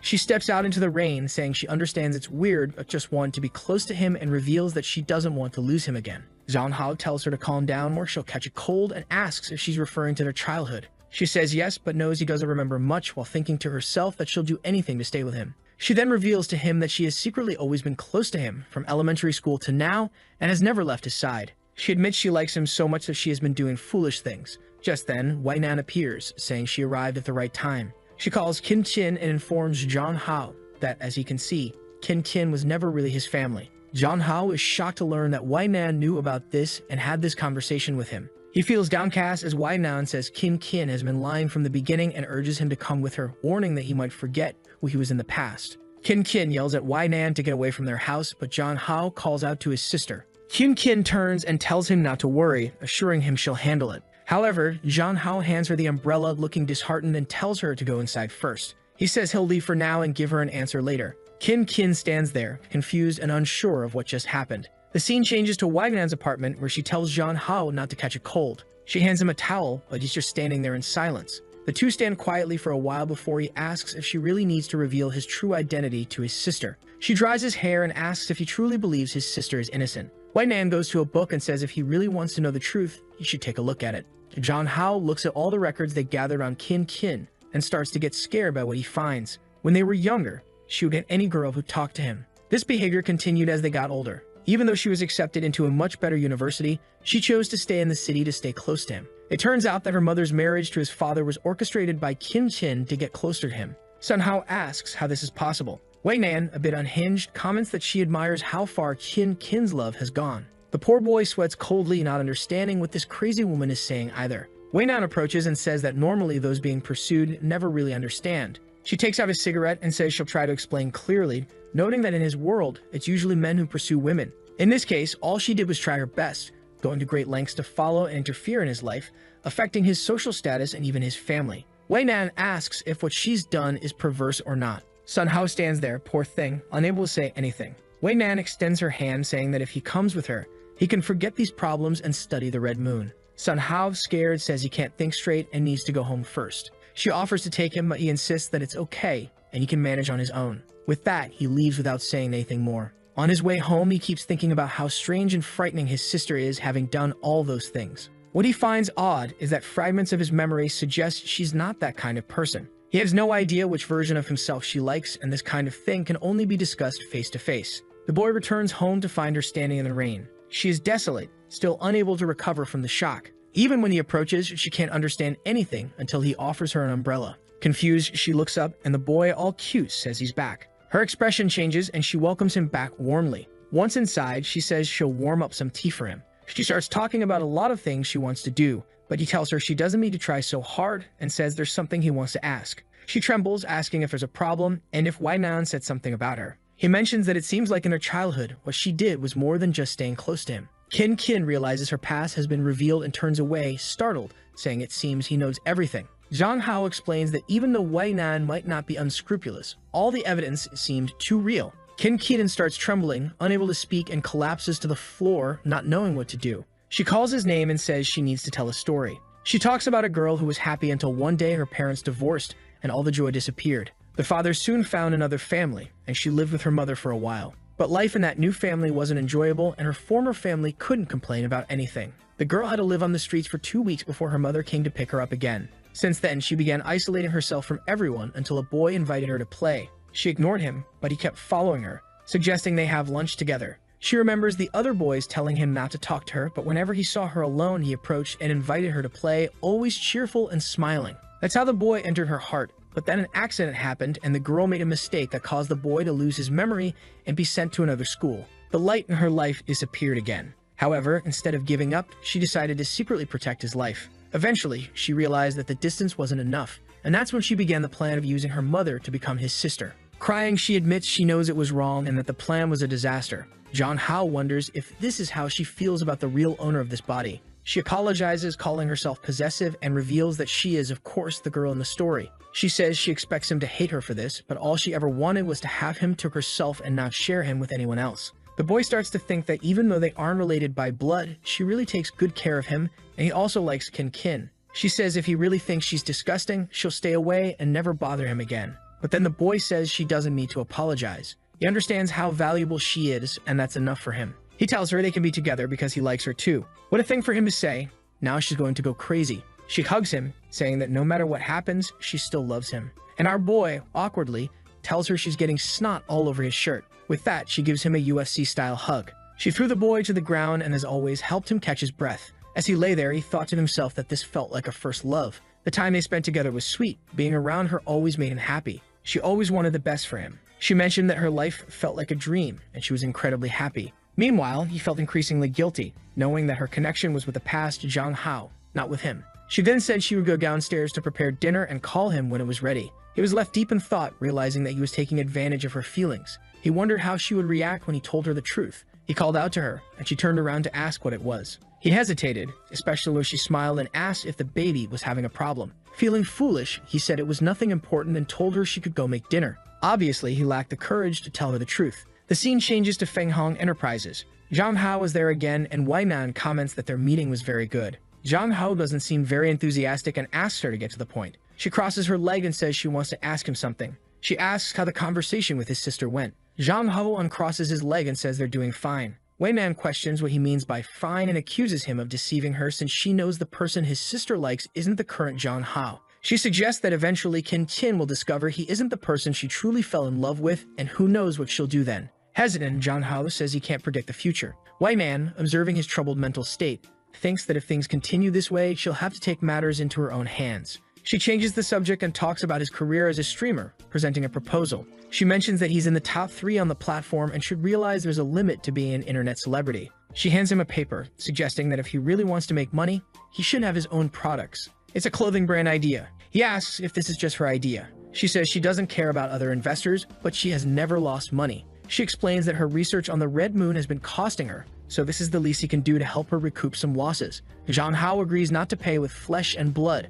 but if it's a matter of time, he can help a bit and promises to repay her for all the help she's given him. He then asks what style of clothing she has in mind, and she tells him to be independent and create his own style. Later, as he leaves, she thinks to herself that with her strategies, it will be easy to manipulate him. Her plan for now is to keep him busy with his career, as he's the type of man who enjoys making money. This way, he'll be more independent from Miss Qin Qin, and she can use her influence to pull him away from his sister. Later, Zhang Hao returns home. Kiki asks if he's busy and tells him not to spend too much time on that clothing company. Zhang Hao reassures her not to worry because they're helping him a lot. However, she knows very well that this clothing company is undoubtedly connected to Wei Nan. She calls him over and says that now that they're together, he doesn't need to work so hard because she will support him. Just then, their mother appears and says it's time to let her brother sleep, starting to notice that something is strange. Zhang Hao thinks that lately she's been taking good care of him. Even though they've been spending less time together, she always cheers him up. If he wanted, this life he's living could last forever. The scene changes to the next day. Zhang Hao is exhausted, sitting in his school chair, when Yuna comes over to ask what's wrong. He says he's fine but seems down. He explains that he's just tired because he's been working on creating a clothing brand. As he was about to mention needing a professional model, he sees her standing there and gets a perfect idea. He tells her he'll need a favor after school. The scene changes to a photo shoot session where they're taking pictures of Yua for the clothing catalog. Someone comments that the girl has potential and could even join the company. Suddenly, Qin Qin shows up, complimenting Zhang Hao on his good work. He asks her what she's doing there, and she says she brought some treats for her favorite person. The people around think she's very beautiful and friendly. Then someone else arrives, questioning why there are so many people there. Qin Qin wants to know who invited this person. It's obviously Wei Nan, who claims she's there as an investor to supervise. Qin Qin retorts, calling Wei a capitalist here to oversee her slave. Wei Nan retorts, saying it's better to be a boss than a fake family member. Zhang Hao watches from afar as the two bicker. He tries to calm them down, but Yua invites him to eat something. At that moment, both women stop and turn angrily, asking why Yua is the model for his products. Embarrassed, he tries to explain that it seemed like the best idea. Suddenly, the women start competing, with Wei Nan putting on lipstick and Qin Qin donning another outfit. Clearly, both wanted to compete for the role of his model. Confused, Zhang Hao, with the camera in hand, asks why he has to do this. Wei Nan insists that only he has the honor of photographing her. Once again, the two start arguing while Zhang Hao doesn't know what to do. He asks them to stop so they can finish early, and now even Yuho wants to pose for the photos. Qin Qin sits and tells Yuha to put her hand in her hair, excited at how photogenic she is. He tells Wei Nan to sit in the chair and smile, feeling excited. Seeing why, he decides it's best not to give her any instructions, fearing backlash. However, seeing that she's not posing properly, he tells her to stretch her leg, feeling thrilled to be ordering a CEO around like this. Time passed as he took the photos, while Yuha watched the competition between the girls. At the end, he thanked everyone and offered to treat them to dinner later. Once again, they were competing for his attention, leaving him unsure how to handle it. He decided to let them figure it out and not get involved anymore. Later, back at home, the product link and the page were working well. He felt a bit insecure since it was his first business venture, but with everything set up, he had no choice. He started the live stream and there were 17,000 viewers. He mentioned the shopping cart in the right corner and invited those interested to check out his products. What he didn't know was that most of the women watching weren't pleased with this. Even his biggest fans started saying that the image of the perfect idol was breaking. Some commenters mentioned that this move was a misstep. While some in the chat supported him, the majority criticized him. A few people recognized Wai Nan, and even at Kin's workplace, she was also recognized. The boy's popularity was growing, reaching 125,000 viewers. People were looking at the designs, noting they were unique and asking if he had created them. Of course, he had borrowed all the ideas from the world he came from, which is why he decided to launch fashionable women's clothing. As viewers saw the prices, public opinion started to shift positively. Wai Nan was excited, knowing that it seemed like it would be a success. Wei, eager to help, planned to buy a ton of products to boost sales. In no time, sales went from 1 to 123,000 in total. Jong Ho was confused by what was happening. He knew there was a chance for things to go well, but this was over the top. Later, he was online and noticed many posts about him. People were even sharing the clothes he wore, claiming it was the new fashion trend. He just wanted to watch some videos to relax, but all he saw were ads for his own products. He couldn't believe that in less than a day, everything had sold out. He concluded that the girls had probably done something. The atmosphere wasn't great when the three were together. Someone approached and asked what he was complaining about. Jong Ho, embarrassed, wondered when she had arrived. She gave him a hug and guessed he was confused because his company had done well and he wasn't sure what the next step should be. He turned and said he wasn't prepared. She reassured him that he didn't need to work so hard and that she would support whatever decision he made. Embarrassed, our boy thanked her and mentioned he was planning a celebration party and invited her. She accepted but said she would take a bath first. In the bath, she pondered why he was throwing a party to celebrate. She was sure that Wai Nan and Yuha would definitely be there. She realized she needed to clarify her relationship with Jong Ho to keep the others away. She knew this would make things harder for Jong Ho and decided she might follow a more aggressive plan. The scene changes to the celebration banquet. The girls are all there waiting for our boy, who arrives with his sister, saying they didn't need to dress up so much. The three women immediately start to dislike each other, and he suggests they find a table. Even while serving food, they compete, likely to see who would serve him first, leaving Jong Ho unsure of what to do. He decides to drink a bit while the two are at each other's throats. Eventually, he was outside to throw up, realizing his body is weak and sensitive to alcohol. Someone brings him a towel. He thanks them while wiping his mouth, only to be shocked when he sees the girl from the Red Moon, who says it's been a while since they've seen each other and calls him Dear Jong Ho. Surprised, he asks if she is the goddess of the Red Moon. She confirms and pulls him by the chin, commenting on how well he's adapted to life in this world. She praises his successful business and a partner who loves him dearly. However, she asks if he hasn't noticed that he's becoming more like a native of this world. She warns him that he will assimilate at this rate and reveals a secret. Human souls can merge. Confused, he asks what she means by merging souls and insists that he won't assimilate. She says the choice is his and that they'll meet again when all this is over. As he yells for her to wait, she disappears in front of him. Now he's confused about this merging of souls and assimilation. Yue appears and asks if he's okay. He says he is, and she informs him that the two women are fighting inside. He suggests they go back inside before the two kill each other, but he doesn't mention the Red Moon or another world. A while later, Jong Ho's life had returned to normal. He didn't have as much time to spend with Kin, but their relationship was more stable. 2 months later, autumn arrived. Yu and Yuwon complained that it was too cold like winter. Jong Ho was nearby, just looking at his phone, when she approached and asked which girl he was talking to. He told her to respect his privacy and long said that as a celebrity, he wouldn't talk to just any girl. Yue then arrived and greeted Jong Ho. Later, back in class, the teacher announced the school's 50th anniversary was coming up. She said there would be a dance involving a boy and a girl, and everyone would have to participate. After the pairs were formed, they had to practice for 2 weeks. The teacher informed Jong Ho that he would be the leader since he had experience dealing with the public. Immediately, all the girls in the class wanted to be invited to dance with him. Within a second, a discussion broke out and he was surrounded. Frustrated, he shouted for everyone to step back. He went to the bathroom, thinking how exhausting it was to live like this. He thought about who to ask and Sue decided on Yuha. However, she turned him down. He was taken aback as it was the first time this month he'd been rejected. Feeling down, he sat in a corner. Yuha tried to explain, saying she didn't want to draw attention and feared being too uncoordinated, causing him embarrassment. Suddenly, he called her name and told her she couldn't live like that. He said that people who give up without even trying will never succeed. He admitted he didn't know how to dance either, but was willing to learn and asked her to trust him one more time. The scene changes to their first practice. Someone, likely the teacher, told them to relax. The teacher, sweating, instructed Yue to put her hand on Jong Ho's waist and stop being so shy. He reassured her, saying there was no need to be so nervous. She apologized for not being very good, but he told her it was fine as long as she kept practicing. The tired teacher said that was enough for today and that they would continue the training tomorrow. Jong Hao observed her, exhausted, thinking it was funny how flexible she was in fighting, but he felt like someone was always watching them. Yue then called him, saying her locker seemed stuck because it wouldn't open. They found that something had been put in the lock to prevent it from turning. Later, they called a school employee, but Jong Hao realized that someone had targeted Yuha. The next day after physical education class, Long praised Jong Hao and asked how the dances were going. Then he noticed something in Yuha's shoe. He pulled her aside and a bunch of tacks fell out. Seeing this, he knew she would have hurt her foot. He shouted, asking who had the nerve to do such a thing. His two friends were furious, calling it ridiculous, while everyone around remained silent. Jong Hao wondered if this was related to the dance. He knew someone's intention was to make Yuha quit, and he was determined to find out who it was. The following morning, he approached Yuha and asked if she had offended anyone recently. He advised her to be careful. Suddenly, he saw a bucket heading towards her head. In a heroic act, he put his head in the way, taking the hit himself. A drop of blood fell on Yuha's face, but Jong Hao, seemingly unfazed, asked if she was okay.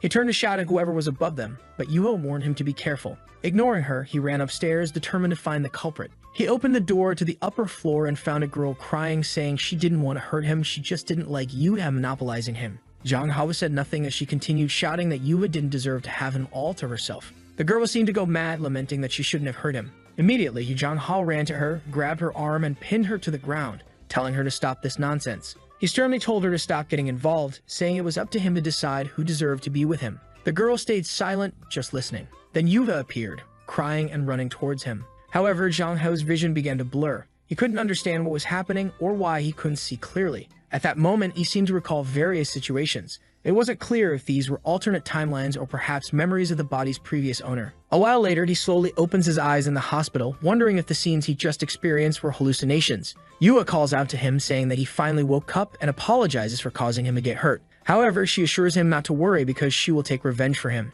She even says that the other girl will pay dearly. At that moment, Jong Hao sits up, insisting that he's in good health and that they should get back to practice. He advises her not to seek revenge as it would only cause more trouble, reminding her that she promised to impress everyone.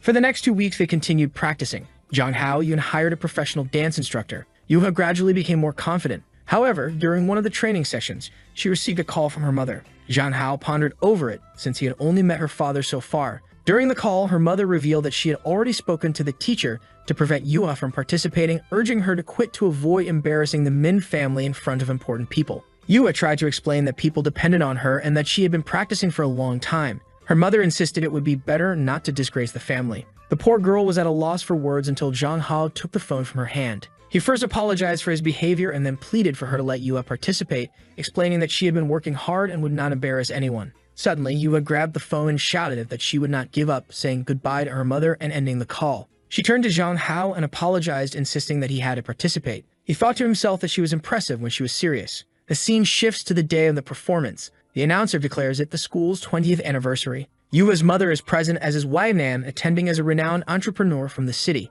The school representative announces the start of the event. The curtains open and a tango tune plays. The two participants exchange a quick glance and start their dance. Yuha's mother watches while Jong Hao feels confident about her performance. The audience praises them, and Wai Nan looks displeased. Yuha's mother begins to wonder what caused such a change in her daughter, who she remembered as not being so confident. Suddenly, the stage lights go out. Jong Hao is confused because this wasn't part of the plan. The audience questions if this is part of the performance. The school representative calls out to Jong Hao. He asks what happened, and she explains that there was a problem with the circuits, which would take 20 minutes to fix. He protests, saying it would be foolish to leave the audience with nothing to do for 20 minutes. They would all leave. He worried that Yuha would lose the chance to impress her mother. A friend next to her mother remarked that her daughter seemed lost in this emergency, while the mother just watched to see what would happen. The teacher was about to announce a 20-minute intermission, but Jong Hao grabbed her megaphone and confidently declared that they were always prepared for anything. Meanwhile, backstage, Long was trying to come up with a solution. Then Wai Man appeared, asking if they needed help. At that moment, Wan called for Jong Hao, who saw that Wai Man had found a light for them. Though it wasn't perfect, it was the best option at the time. Without power, the instruments weren't working, so they had to perform without them. The situation suddenly turned into a slice-of-life scene. As Yuha danced, the audience was impressed. Meanwhile, Jong Hao seemed to be singing, with Wai Nan watching him closely. A while later, the performance ended. Yuha's mother approached, asking if he was the one who had taken her daughter's phone. Awkwardly, he confirmed and apologized. Yuha returned to her mother, thanking her for coming, and her mother silently observed. She reached into her pocket for something but paused, then called for Yuha. After a while, Yua's mother said she did well not to embarrass the family and that next time she could bring Zhang Hao to their home. The two stood there, not quite sure how to respond. Yua simply thanked her and ran to hug her mother. Zhang Hao thought that all the effort over the past weeks was worth it for this moment. He felt that although the performance wasn't perfect, it was enough. He was feeling proud when someone pulled him by the shirt. It was Yuva, asking if he had time now. They went to the physical education room. He asked why she brought him there, considering they usually practice there.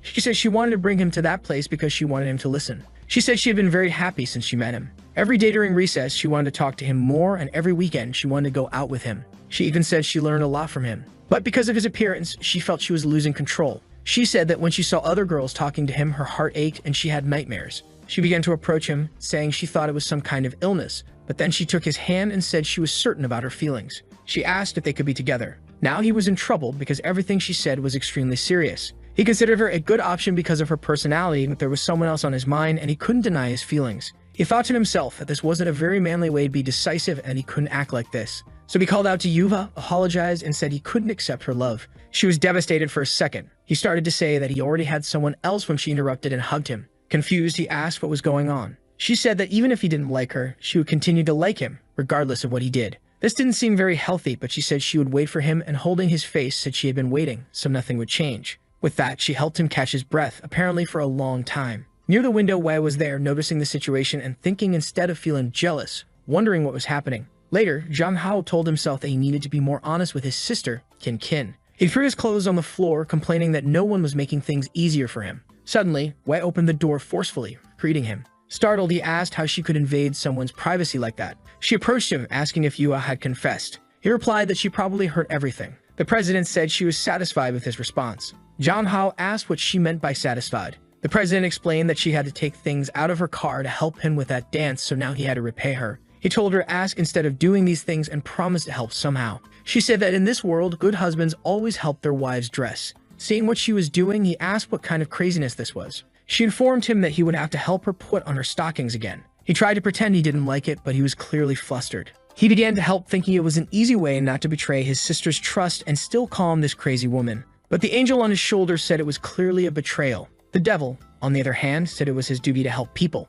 They started arguing, calling each other names. Zhang Hao thought it wasn't very manly to owe people favors. He began helping and asked why we like wearing those stockings so much. She said her social status required her to always look presentable and asked if he liked it. He continued helping, saying that even in his world, this would be considered a bit wrong. Suddenly, he stubbed his toe and she trembled a bit. This girl clearly wasn't right in the head either. She apologized while thinking about why she was acting this way. Zhang Hao, on the other hand, noticed that she seemed different. She blushed, unsure of what to say. Then she asked about the incident at the hospital. He explained the situation with the bucket, saying it was accidental. However, Wai Man was already eager to punish the person responsible, and he told her to forget about it. He said she could finish dressing herself since he wasn't very confident with that part, but she seemed to notice something. She adjusted the rest and thanked him for his hard work. Outside, while waiting for Wei to finish dressing, she asked why he was still shy since she had already seen everything. Suddenly, her phone rang. It was a call from her secretary. When she answered, the person apologized but said it was urgent. The secretary informed her that they had found what they were looking for. Wei Man was startled, asking if it was true. She said she was going immediately. She waved goodbye to Zhang Hao, saying she would treat him to a meal later. However, he noticed that something had happened because she changed suddenly. A while later, Zhang Hao was back in bed, exhausted. But there was no peace in that house as Kin came to check on him. She asked what was wrong, mentioning that he seemed very talented in dancing, referencing the performances with Wai Nan that were recorded. She acknowledged it was a school event but admitted she felt uncomfortable. She hugged him, saying she didn't like how popular he was becoming. She asked if she wasn't enough for him, wondering if he needed other things. Zhang Hao thought to himself that making the woman he liked cry wasn't something a real man should do. However, the more she depended on him, the guiltier he felt. She kissed him intensely, while he thought that, in the end, he needed to tell her everything. After she had metaphorically sucked his blood, he asked what the problem was. She told him not to worry, saying it wouldn't happen again, but this time she wanted him to remember it clearly. Just then, a plate crashed to the floor. Zhang Hao's father entered, asking what was going on. Both of them suddenly became nervous. They tried to explain, but it was clearly difficult to get out of the situation. A while later, someone demanded they speak up. It was Kin's mother, saying she wanted to know what was going on. Kin tried to downplay it, saying they were just playing around. But her mother slammed the table, saying family doesn't play like that, asking if Kin had forgotten she became Zhang Hao's sister when she moved in. Both stood with their heads down, unable to respond. The mother called their behavior disgraceful. Kin remained silent, unsure of what to say. Jong Ho's father suggested they might not need to take it so seriously, but the mother insisted that Kin Kin had always been peculiar and never spoke up when things happened. She regretted letting Kin Kin live with her loser of a father. At this, Kin Kin's expression changed and she said she would tell everything. But Jong Ho interrupted, saying they were practicing for a vampire play coming up at school. He was going to be the lead actor and asked his sister for help. Their mother looked confused, asking what this was about. Kin Kin just watched quietly. Their mother, believing Jong Ho to be an honest person, thought he probably wasn't lying and told them to be more careful in the future. Jong Ho knew that if he hadn't stopped Kin Kin, she might have started a war at home. The problem wouldn't go away until he resolved everything. In the following days, Jong Ho focused on his live streams and work. Using the memories of his past life, he excelled in school. With all the support he received from Wai Nan, he became a top streamer. Everything was going well except for one thing. He began to remember the past when Kin Kin was pulling his arm. He recalled her promising him the stars and the sky, asking if he liked her too. And the current Kin Kin being startled, asking if he wasn't the real Jong Ho. With that, he woke up. It was obviously a nightmare.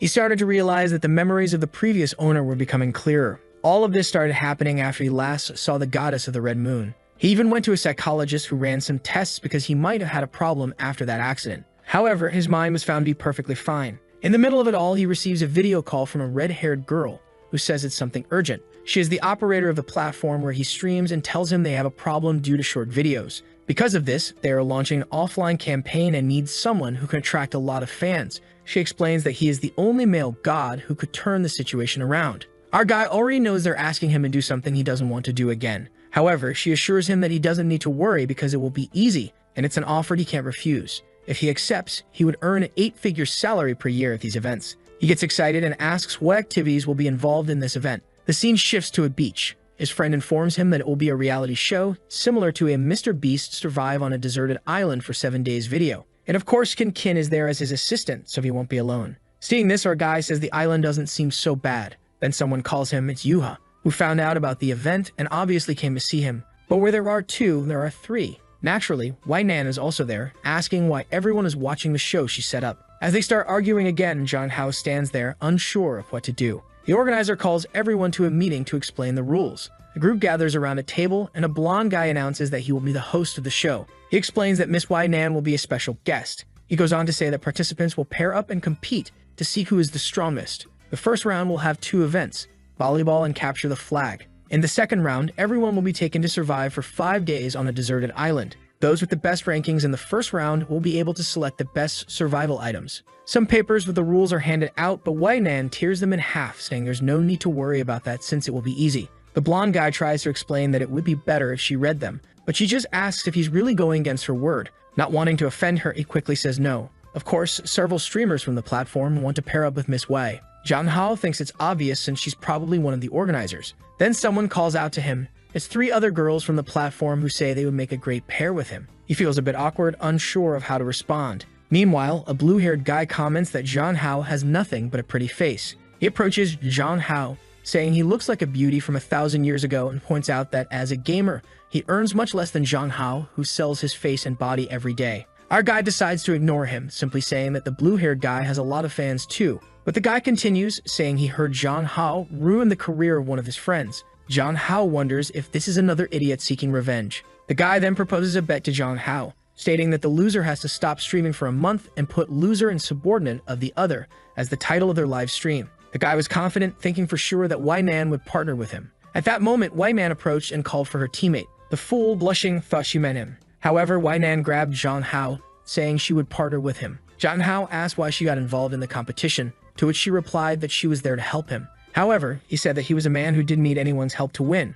but she just called his name and mentioned that call she had received earlier. She said they found another person who, like him, came from another world. Jong Ho was shocked because he had no idea about this. Wai Nan explained that this person knows Yua from another world and seems to have something special. But first, they would verify the authenticity of everything this person said. Jong Ho wondered what would happen if there really was another person like him. Then she caressed the boy, telling him not to worry since she was taking care of him. Suddenly, someone cleared their throat nearby. It was, of course, Kin Kin, saying that the sun was very hot and he needed sunscreen. So he left with his sister, telling Wai Nan to prepare for the competition. Wai Nan watched as Kin Kin once again led him away. A while later, the blonde announced the start of the competition. The first event was volleyball, and naturally, Jong Ho's team would compete. Both teams were on the field, and he told them to get ready. Our guy was up against the blonde and the baldy. White Man tossed the ball up and served with such power that the ball twisted. The poor guys on the other side didn't stand a chance. A few plays later, they were on the ground admitting defeat. The blue-haired guy from earlier,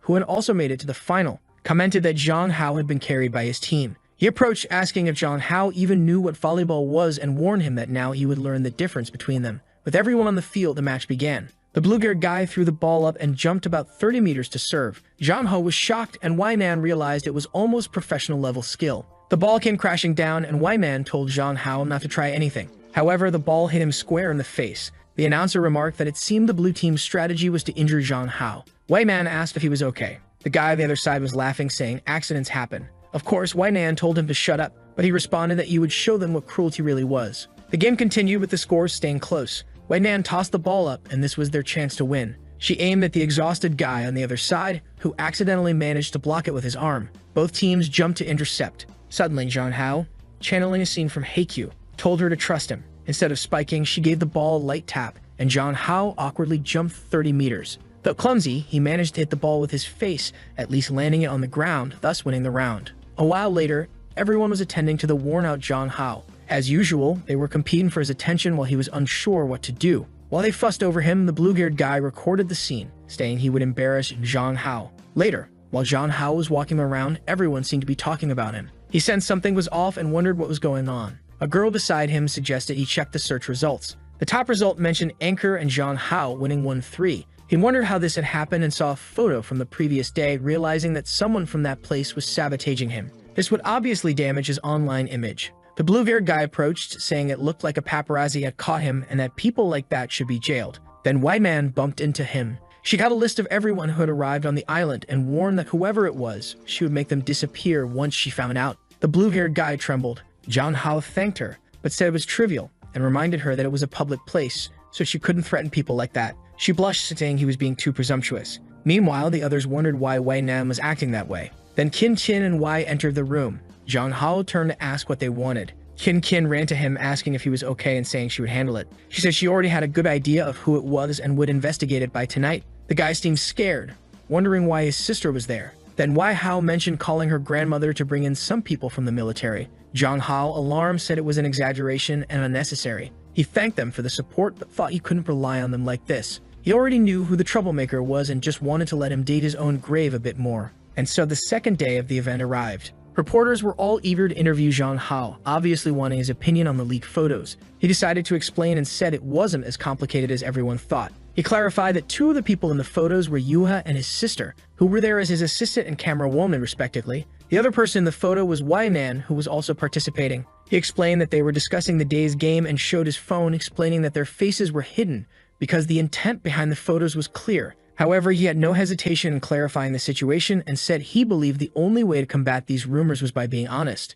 Beside him, Wei Nan remarked that he was really boosting the show's popularity. Qin Qin appeared, saying that Wei Nan should pay more attention to the situations she put him in. However, Wei Nan simply said that lately he could lie without even blushing and asked Qin Qin if she didn't think he had changed a lot recently. In the bathroom, the guy who took the photos knew he was in trouble. His plan was to deny everything and hope they couldn't pin it on him. Just then, Qin Qin appeared and said she knew it was him. He turned startled and asked what she was talking about. She told him to confess, saying she had proof. He claimed ignorance, but she informed him that she had hacked his phone, restored the backup of the photos he took, and found other things from his past. He panicked and asked what he needed to do to keep her from leaking it all. She simply approached and told him to disappear. Grabbing him by the collar, she said he was lucky she wanted to grow old by Zhang Hao's side. Then she threw him to the ground, leaving him crying like an idiot. She turned with a smile and told him to take care of his own life, leaving him there snotty and abandoned. Outside, she met Yua and told her everything inside had been resolved. She said that if Yua had any questions, she could ask her. Later, during the capture the flag competition, a guy ran out as soon as it started.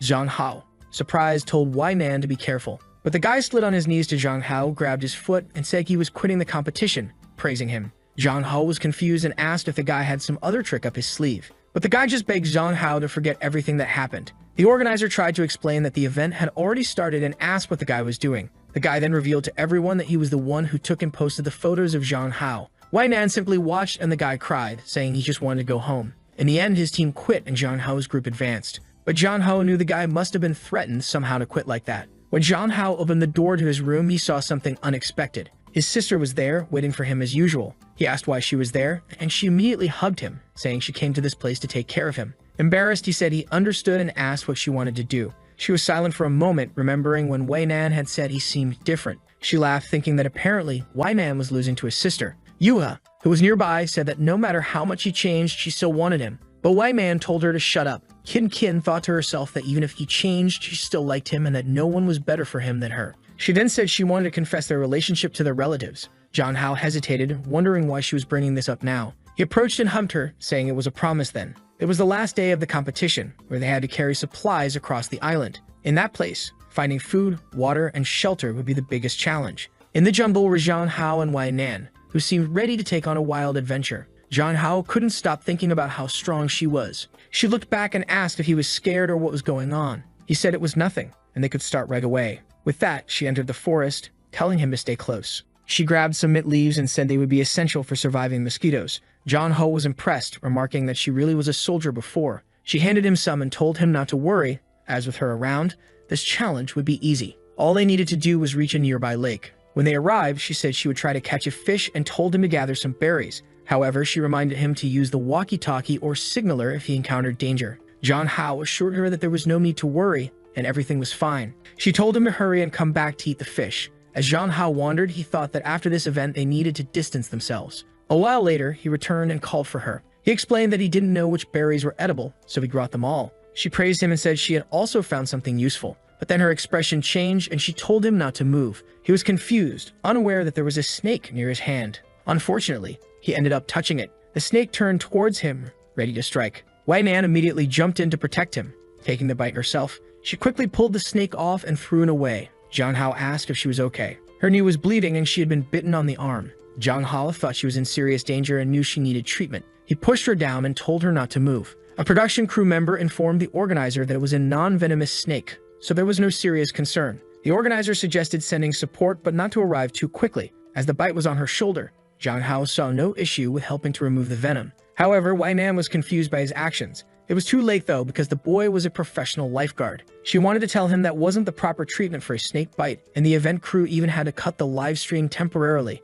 Nearby, Kin was observing everything, clearly not happy. John Hao spat out the blood he had sucked, determined to find some bandages. However, Wei Nan, out of breath, told him to wait and asked where he had heard that this was the way to treat a snake bite. She explained that if it had been truly venomous, he shouldn't have tried to suck it out as he could get infected. She clarified that the snake wasn't venomous, so all they needed was some clean water. A doctor was being sent over, and the organizer reminded her not to interfere with the game. Then someone called out saying they would come too. It was of course Kin. Being well known in the medical field, people recognized her. She announced that as Zhang Ho's sister and a doctor, she wanted to check on him. The other doctor said it would be an honor to have such an incredible doctor as her. As night fell, the two were in a cave. John Hao mentioned that he was starting to feel awkward with how much she was staring at him. The camera was on the ground and he asked if it was okay, as they were supposed to be filmed. She simply said that she was the boss, so it wasn't a problem, and explained that what was about to happen couldn't be broadcast on TV. She began to approach John Hao, who asked why she was acting like this all of a sudden. Seeing her expression, he joked that it seemed the snake had some other kind of venom.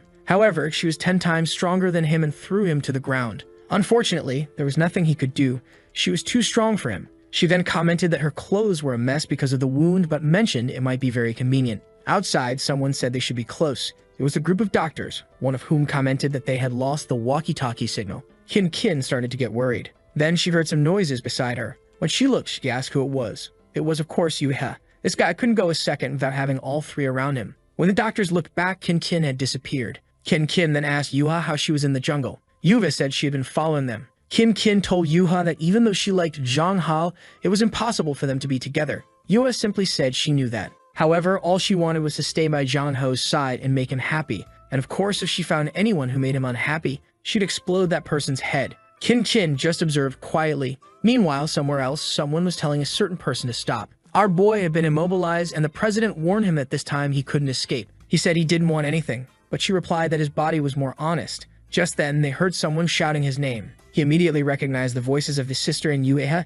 and told Yuan Nan to get everything in order. The president was furious, once again annoyed that the others had ruined her fun. A little later, the two of them entered the cave. John Hao immediately asked his sister why she had followed them. He was making excuses when she noticed some marks on his neck. Furious, she immediately called out Yuan Nan, who told them they shouldn't be there since it was a competition area. However, Kin lunged to punch Yuan Nan, who easily defended herself and asked if she really wanted to go down this path. She then landed a solid punch on Kin's stomach. Zhang Hao was shocked as they started to fight seriously. The president approached and asked Kin, who she thought she was to try to teach her a lesson. But then they heard something. Yua was also coming in to try and punch the president. Yuan Nan easily blocked it, but Yua didn't stop, saying that anyone who hurt Zhang Hao was her enemy. She managed to land another kick, declaring she would fight anyone who caused him trouble. This time, Yuan Nan was pushed back, and like a joker, she started laughing, her expression soon changing. Kin got up, saying she didn't think the president of the Han Feng group would be so shameless. Yuba told her to shut up, but Kin retorted that she was just an old woman trying to get with younger people. Enraged, Yuan Nan approached, saying she would make Kin shut up, and slapped her across the face. Zhang Hao couldn't believe what was happening. He stepped forward and apologized for his sister, asking Yuan Nan to control herself because no one there could match her. She only replied that his sister did everything to satisfy her desires with him. From the ground, Kin told Hao that he didn't need to apologize. Slowly getting up, she said it was all Yuan Nan's fault. Zhang Hao noticed that his sister's mouth was bleeding and was alarmed. But Kin declared that woman would never touch Zhang Hao again. Yuan Nan, feeling provoked, said it seemed Kin wanted to die. But just then, Zhang Hao told her not to do anything because he was already Kin's boyfriend. The two women were shocked, and Kin, of course, gave a little smile. He explained that this event was just a farewell and that he would never speak to Yuan Nan again after this. He added that they were never compatible, and now that he was with Kin, it was all over. The scene shifts to the doctors walking through the forest. They discuss among themselves why Kin seems to be acting alone, but the blue-haired guy notes that from the tracks on the ground, she isn't alone. They see a fire in the cave ahead and assume that's where the group is. Back with Zhang Hao, he told Yuan Nan once more that he wanted her to stop interfering in his life. But Yuan Nan just told him to shut up. She didn't care about the spells Kin had used on him. After dealing with Kin, they would talk. Zhang Hao tried to reason with her, saying this did make sense. Kin admitted that Yuan Nan was strong, but insisted she wouldn't give up on Zhang Hao. Just then, they heard a sound behind them. When they looked, they saw two doctors hiding behind a pillar. Embarrassed, one of them awkwardly commented that they seemed to have arrived at a good time. Outside, she said that if Yuan Nan was okay, they could take her back to the starting point of the island. But the president warned them not to talk about anything they had seen there. The doctor agreed, saying she wouldn't tell anyone about it. But at that moment, her expression changed. An arrow struck the back of the doctor, passing through and startling Yuan Nan. Someone was approaching from the side, and she had no idea who it was. The person nearly slashed at her, but she dodged just in time. It was the blue-haired guy from earlier. Zhang Hao came in with a kick, telling Yuan Nan to back off, and he sent the guy flying. At that moment, she sensed another arrow coming and threw herself to pull Zhang Hao aside. He was in shock, realizing he had almost died. From the shadows, someone emerged, saying that Miss Yuan Nan had grown rusty. It was a woman in camouflage clothing with a tattoo on her waist. Yuan Nan asked why they were alive, and Zhang Hao wanted to know if she knew them. She confirmed, saying they were a group of extremist terrorists and that the snake tattoo represented the Ouroboros organization. She mentioned having had fun with them once before. The woman replied that that wasn't the case, and that because of their past, they would have to fight to the death. She explained that they had been waiting for the perfect opportunity, and this event in the forest was just what they needed. Of course, they weren't going to miss this chance. Kin shouted, telling them to wait, and announced that she was surrendering. She said that if their issue was with Yuan Nan, the rest should be let go, and she promised never to speak of this incident, even offering the large sum of money. The woman acknowledged Kin's intelligence in trying to remove herself from the situation, but said they were professionals and couldn't leave any witnesses behind. Yuan Nan told them there was no negotiating with these people, and said that when the fighting started, she would protect them, and they should try to escape. However, Zhang Hao thought that escaping wouldn't be easy. They had 4 people, but the attackers were well armed and might have others hidden. With that, the order was given to advance. Everyone rushed towards Yuan Nan, and Kin threw herself at Zhang Hao, telling him to follow her. However, the blue-haired guy came up behind Kin, asking where she thought she was going. Zhang Hao jumped in front to protect her, punching the guy's hand before he could slash. Kin wondered how he had such skills, and Zhang Hao told everyone to stop fighting and flee with him. The woman seemed impressed. Meanwhile, the organizers were relaxing with drinks, talking about the man getting promoted to director if everything went well. Unfortunately, the group was still surrounded. As they were about to enter the cave, Yuan Nan questioned if Zhang Hao thought this was a good plan. He said he wasn't sure, but it was better than guaranteed death outside. The woman told her team to finish them off as they were done for. Yuan Nan turned and told them to go in first, warning that it would be dangerous if everyone turned their backs. Zhang Hao hesitated for a moment, but she urged him to stop wasting time and get inside. One of the attackers lunged at her, and Yuan Nan went to face them, telling the others to flee. Inside the cave, Zhang Hao found the supplies they had missed earlier. He found the passage that was part of his plan and thought it was a good idea. He turned to the 2 women and told them to go ahead while he went to rescue Wei. His sister insisted it was too dangerous, but he replied that even if Wei was a difficult person, he couldn't abandon her. He started heading toward her, telling his sister to flee. She just watched in silence, feeling a strange emotion she couldn't quite understand. Outside, Wei Nan was taking down the first attacker, warning that anyone who continued would die. The woman realized that none of her plans were working. The entrance to the cave was so narrow that they had to face Wei Nan one at a time. Wei Nan declared that their fight would be endless and stepped in, saying she would bring an end to their organization. The woman had no choice at that moment and shot an arrow without knowing what else to do. They entered the cave, but no one knew what happened. She told the woman beside her to watch the exit while she called for reinforcements. Running through the cave, Zhang Hao just hoped Wei was okay. But when he arrived, he saw something unexpected. Poor Wei had been hit with an arrow in her arm and wasn't doing well at all. He approached, asking what had happened, and she wanted to know why he came back. He simply said there was a passageway and he was going to take her now. However, she told him to flee because they could still be caught. Ignoring her, he picked her up, saying he was getting her out of there. She blushed, questioning why he came back if he wanted to end contact with her. He shouted that was nonsense and told her to forget it, saying he was going to take her alive out of that place. For the first time, Wei Nan felt the sensation of being protected. On the other side of the cave, Qin Qin and Yueha were anxious because they weren't returning. When they finally approached, Qin Qin called out his name. Zhang Hao said he was back, but Wei Nan wasn't in good shape. Yueha looked happy, but Qin Qin seemed somewhat desolate. He turned to Qin Qin, asking her to check Wei's wounds. Hesitant, she diagnosed that it was bleeding a lot but wasn't fatal. Qin Qin tore off a piece of her shirt, and Wei asked why she was saving her like this. Qin Qin replied that Zhang Hao had worked so hard and she didn't want to waste that effort. She said that since they weren't out of danger yet, once she finished the bandages, she would get Zhang Hao out of there. Wei Nan agreed that was the best option since she was the target of those people. She mentioned the Red Moon research and told Zhang Hao to talk to Secretary Jin.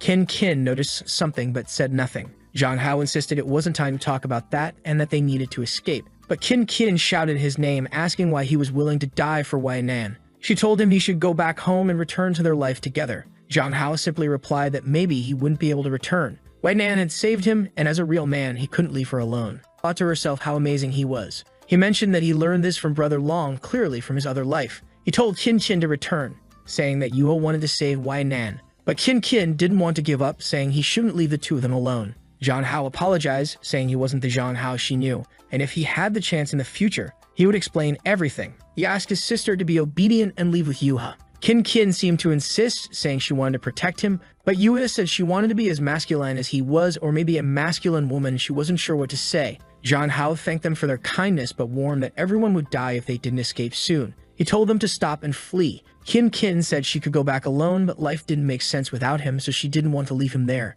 She wanted to stay with him. At that moment, someone asked what kind of romantic drama was unfolding. It was the woman from earlier, who asked if they were tired of the cat and mouse game. Zhang Hao realized this time they had brought many more people. The production team was waking up after drinking a lot and began wondering what all the noise outside was about. Looking at the sky, they were shocked to see a lot of helicopters approaching the forest. In the middle of it all, Zhang Hao was lying on the ground, everyone having been immobilized. The moon was red, and the woman questioned why everyone liked that boy. She began to draw her weapon, saying that if they had more time, she would try something else. But just as she was about to end the boy's life, the blade stopped a second before. She turned and commented on how wonderful Wei Nan's expression was at that moment. She said it was ridiculous that such a cautious woman was in this situation because of that boy. Poor Zhang Hao was unconscious on the ground, unable to do anything. Wei Nan began to cry, saying that if the moon hated letting him escape, she would do anything it wanted. The woman laughed, asking if she really would do anything. She mentioned the brother Wei Nan hadn't let leave alive and declared that this time, no one would escape. And then the ketchup was spilled.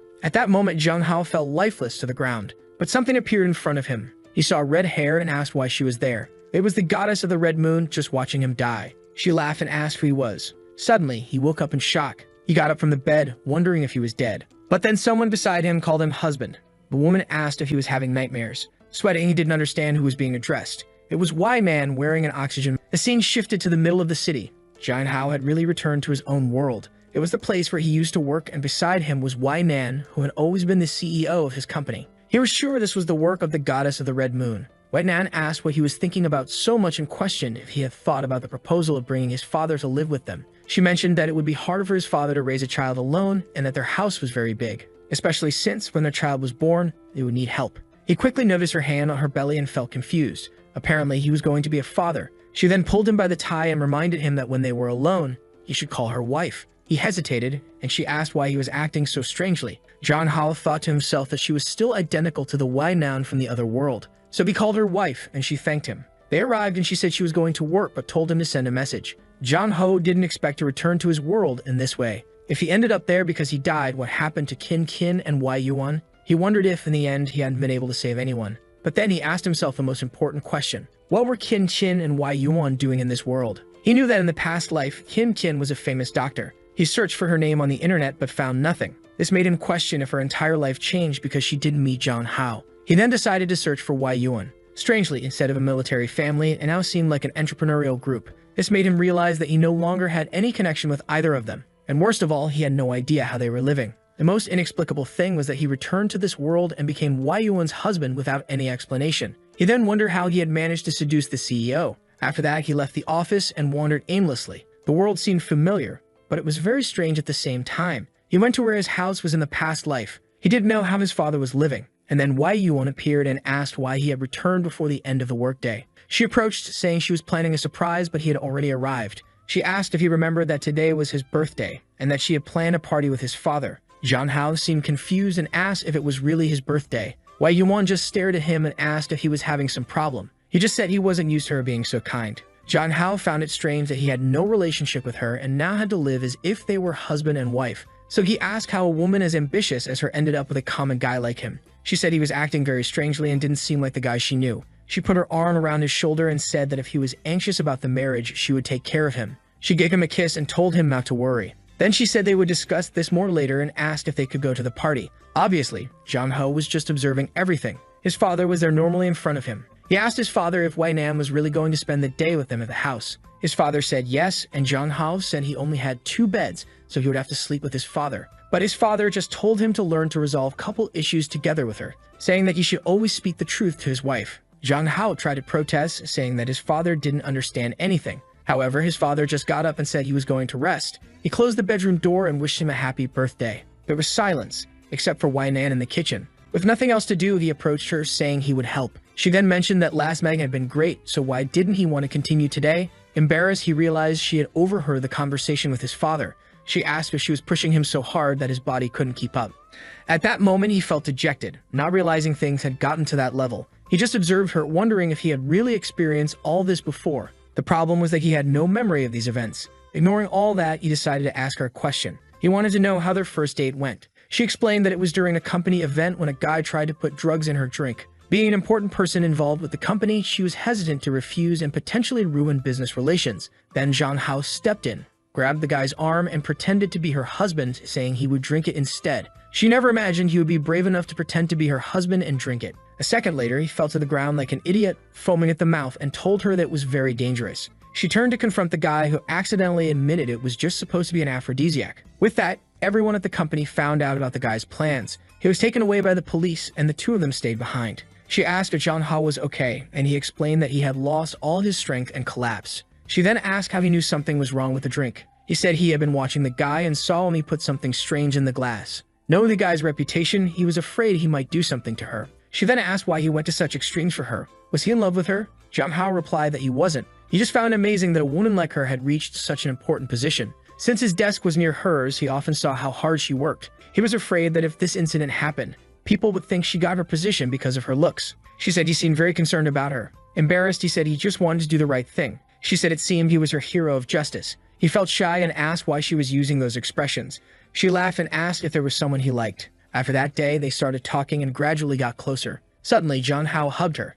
As he leaned in, she asked what was wrong. He thought to himself that he could tell all this was true and felt good about it. He realized that having Won in this world was amazing. However, he then called her name and asked if she believed in parallel worlds. She was taken aback for a moment and asked why he was talking about that. He explained that she might not believe it, but he had a dream so long it felt like he was in another world. In that place, she also existed, but their relationship was more like friends. What connected them was his biggest secret, but there were also 2 other people who were important to him. Because of him, these people went through various dangers and might have even lost their lives. He failed to help them and couldn't tell the truth, leaving him confused. She suddenly turned, grabbed his face, and said it was okay for him to tell her because she was the person he should trust. But she didn't worry about other worlds because she wanted to live the rest of her life with him in this one. However, she said she didn't want him to live with regrets because that would make him happy. If he needed time to resolve those issues, she wouldn't mind. At that moment, he noticed a red light around her, but she leaned in and said this was the first time he had shown interest in others. Then, she attacked him before he could respond. At that moment, he seems to remember something. She tells him that he must understand that no matter what world he's in, she will always find him. He starts to question what is happening and why he feels the presence of the red moon. Suddenly, he feels something strange and disappears in front of Wai Nan. She comments on how quickly it happened, but now it's her turn. A voice asks if this is her choice. Approaching Wai Nan, it remarks that it believes she was the most possessive of them all. It touches her shoulder and says she should have chosen to stay there with him forever, but now she'll have to compete again. Wai Nan replies that if he returns, she believes he will make the same choice as she did. Furthermore, even if she has to compete, she will give her best. The goddess says she likes this attitude. She warns that it's a rare trip to come to this world, but they will never see each other again. With that, she disappears. Wai Nan thinks to herself that it might have been nice to stay there, and then she too begins to vanish. I don't know what's going on, but everyone is disappearing and reappearing. Once again, our protagonist wakes up in another place. He asks his wife why they can't leave. That's when someone covers his mouth. This time it's Yuva, who says the pervert is dead. He's confused, wanting to know where Wei has gone. However, Yuva just tells him not to move and to be honest. He asks why his classmate is on top of him. A while later, observing Yuha on her phone, he realizes it's another trick of the blood moon. This timeline is many years after the previous one. He knows everything is extremely chaotic, but he must stay calm. Clearly, he is being teleported between lives he could lead only to be sent back to despair. At this moment, Yuha extends her hand, apologizes, and says she accidentally restrained him. He says it's fine, noticing that now she's a police officer. However, it seems that in this world, she doesn't know him. She tells him to hop on the bike because they're going to the station. Our protagonist thinks she looks older and cooler. At the police station, she apologizes to the captain, saying she caused problems for their department. He scolds her, reminding her that their job is to serve the public. However, she's always anxious and disrupting operations, so she needs to learn to stay calm. She continues apologizing, promising it won't happen again. In the office, everyone comments that it seems she only got that position through connections. Jang Hao thinks that, just like in her previous life, she's living in an isolated environment. He turns to the guard and says he never felt threatened. In fact, it was good to know she was trying to protect him. He feels much safer knowing she's an officer who doesn't let criminals escape. He then asks her if she agrees. Before she can respond, he raises her arm and declares the case resolved. She doesn't quite understand what he's doing. The scene shifts to another location. They're sitting in a building, analyzing some newspapers. It seems he's helping her find a criminal who takes photos of women. She says this person must be around 25 years old and stays near the district where he was passing through. When she saw him freeze when she called out, she suspected it might be him and apologizes for throwing him to the ground. He says he's already told her he doesn't mind at all. When he pats her on the head, she asks what he's doing. He changes the subject, saying her methods for fighting crime are really clever. However, he starts giving some tips, suggesting she should disguise herself before watching that area. He also suggests they should use some method to lure the person instead of just waiting for someone to pass by. Another thing they could do is visit websites where this person might be sharing these photos. He quickly covers her eyes, saying that's something a child shouldn't see. They soon find a person who assures them that all the photos are taken without anyone knowing. Zhang Hao then turns to Yuha and says it's time for the final step. They just needed a trap. The next afternoon at the train station, Zhang Hao expressed his discomfort with using someone else's bait. That's why he donned a woman's cosplay, feeling embarrassed about walking around like that. But he told himself that being a real man, this was just a piece of fabric to help a friend. Then Yuha came over, grabbing him and telling her friend to come along. Zhang Hao wondered why it felt like she was testing him and missed the old, calm, and obedient Yuha. The problem was that everyone on the train was staring in shock. Yuha was glaring at everyone around, and Zhang Hao knew this wouldn't work if she wasn't discreet. They'd been on the train for a while, and it was strange that no one had tried anything. He saw a school kid talking about playing a game and figured it wasn't them, a guy complaining about the stock market, clearly preoccupied with other matters, and a calm old man who didn't seem suspicious. Frustrated, Zhang Hao wondered why no one had taken the bait. Yuha tried to reassure him, saying they could try again if needed. Suddenly, the entire train car jolted. Yuha stumbled and fell into Zhang Hao's arms, wrapping herself in a pile of fabric. He told her to stay still and be careful, but the men nearby, seeing the situation, were instantly smitten. Yuha, still acting odd, commented that he was impressive even as a woman, leaving Zhang Hao confused. As people began commenting on the minor accident, Zhang Hao felt someone touch him. Realizing there was a person behind him, he noticed a partially open suitcase underneath, suspecting there was a camera inside. He stepped on the person's foot, who yelped about his expensive shoes. Zhang Hao turned and accused him of being overdressed for a pervert with a hidden camera. The man, realizing Zhang Hao's voice was male, questioned the absurdity of the setup. Zhang Hao demanded he open the suitcase, sure there was something incriminating inside. The man tried to leave, claiming they were crazy and attempting to walk away. But Yuta grabbed him by the shoulder, threw him to the ground, and identified herself as the police. The man, stunned, was told he was under arrest. Zhang Hao hoped this would at least work out. The scene shifted back to the police station. In the end, Zhang Hao successfully helped her, and their work was acknowledged by the department. Later, they were at a shopping mall, where Jang Hao was frustrated that pictures of him dressed as a woman were spreading online. Yuva joked it was his fault for not being ugly and thanked him again, saying that as expected, she couldn't do anything without his help. Jang Hao tried to reassure her, saying she was smart and just needed to work on her social skills. But Yuya insisted that wasn't what she meant. She clarified that she couldn't do anything without him moving closer to him to explain further. Jang Hao grabbed her cheek, asking if she was drunk. She denied it, and he told her to stop saying such things. She started crying, saying it was hard for her to suffer alone. She joined the police academy thinking she would like it if everyone kept their distance because they knew her grandmother's position. This caused problems with her family, who began pressuring her to find a partner and setting up blind dates. But she always refused because they weren't like him. Jang Hao was confused, not understanding what she was talking about, especially since they theoretically hadn't known each other long. Suddenly, she collapsed into his arms, her face turning pale. It seemed she was sick, and the protagonist apologized, saying he would make up to her. He carried her, saying he knew the perfect place. They headed to the beach, where Jang Hao remarked that it was the perfect place for her to sober up a bit. However, Yua complained that she didn't enjoy being carried. She mentioned that her feet hurt, prompting him to massage them. She complimented his skills, and he mentioned that he learned it all while working on his parents' farm. Suddenly, she called his name but remained silent. She thanked him, and he asked if she needed anything else. Yua stood up, stating she understood now. As the red moon shone above, she said she couldn't selfishly keep him there. Confused, Jang Hao asked what she was talking about. She referred to him as classmate Jang Hao,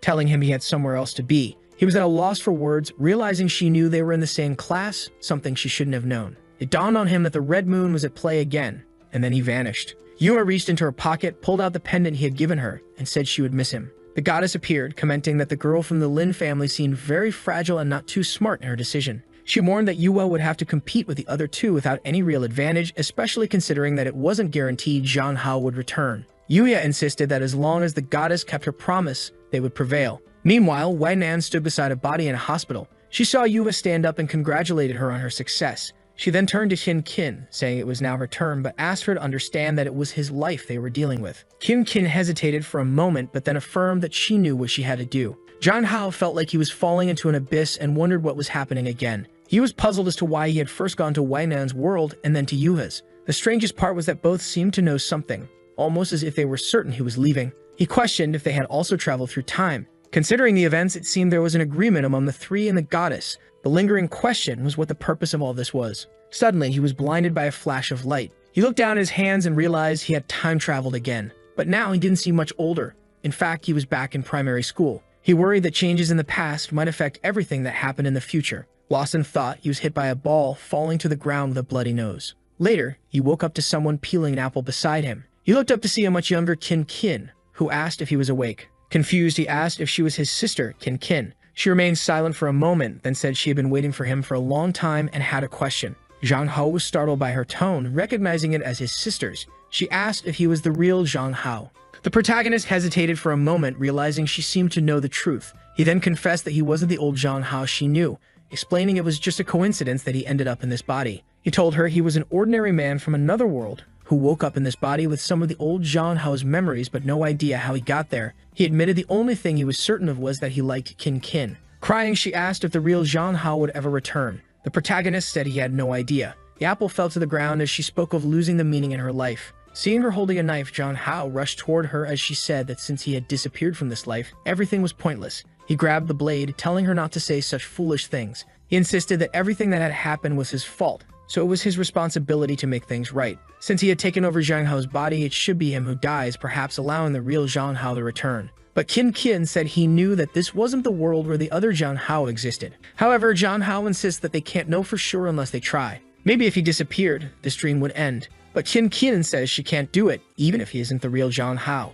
She trembles as he asks what's wrong. Meanwhile, outside, the teachers are discussing Jang Hao's well-being. One of them reassures the other that being young, he should recover well from the trauma. They decide to check on him, but when they open the door, they're shocked by what they see. They quickly intervene, asking what is happening. The teacher rushes over, grabbing Qin Qin's wrist, asking if she intended to hurt her classmate. Jang Hao tries to explain the situation, but the teacher doesn't let him speak, insisting that he leaves immediately. As Jang Hao is led away, he tries to defend Qin Qin, saying she didn't do anything wrong. However, the teacher is already on the phone reporting that a girl named Qin Qin appeared to have attempted to harm a classmate. Time passes and we see a man, apparently Qin Qin's stepfather, apologizing for her behavior and explaining that she's having some mental health issues. He presents a gift to the teachers, hoping they will understand. The teacher suggests he returns home as they'll need time to resolve the situation. At home, Kin's stepfather praises her for being well-behaved but holds a belt, questioning why she's causing trouble at school. Her mother tries to intervene, but he, seemingly skilled in Muay Thai, intimidates her. He declares it's pointless to try to teach Kin anything. Kin warns him not to touch her mother. Her stepfather reminds her that he's the one supporting the household, calling them parasites. He then threatens her mother with a belt, but Kin, in a sudden outburst, hits him on the head. He falls, shocked, asking if she's crazy, while Kin prepares to strike again. Her mother screams for her to stop as Kin holds a pencil close to his eye, warning him to ask for a divorce. He apologizes, saying he understands, but suddenly grabs her arm and throws her against the wall. Kin, petite and light, crashes against the wall. The stepfather remarks that he always knew there was something wrong with her and starts kicking her, saying he's going to teach her a lesson. Outside, John Hao searches for an address, remembering that Kin's house should be around there. Later, we see Kin on the floor, battered but conscious, contemplating the futility of everything. She believes she's a complete failure, unloved and unnoticed, with a dysfunctional family. She thinks maybe she never deserved to be loved and considers ending it all. Just as she contemplates her dark thoughts, John Hao appears at the window, asking if she's okay. Startled, she questions why he's there and how he managed to climb up to the 6th floor. He tells her to forget about that, as window cleaners nearby wonder where the safety ropes have gone. John Hao then asks if she's had trouble with her stepfather, mentioning he heard yelling. She tells him to mind his own business, saying if he's not the real John Hao, he should stop saying useless things. However, John Hao insists that he can't ignore it, stating that a real man always does what's right. Later, Kin steps out of her room, seeing her stepfather with a swollen forehead. From a distance, she watches them. The man sarcastically comments on her impressive ability to pick the lock. He then extinguishes his cigarette, saying she needs to be disciplined again, and moves in to strike her with the belt. However, a hand interrupts. It's John Hao apologizing for the sudden visit. The man recognizes him as the kid from the incident and asks what he's doing there. John Hao says he heard that his friend would be away from school for a while, so he came to visit. He didn't expect to find such an animated house. The stepfather claims that nothing is happening and questions how a kid like John Hao has this kind of strength. The stepfather assumes John Hao wants some form of compensation and asks what he wants. John Hao simply asks that the man leave Kin and her mother alone. If he doesn't, everything he's done in that house will be reported to the police. The man starts laughing, questioning if John Hao came to play the justice messenger.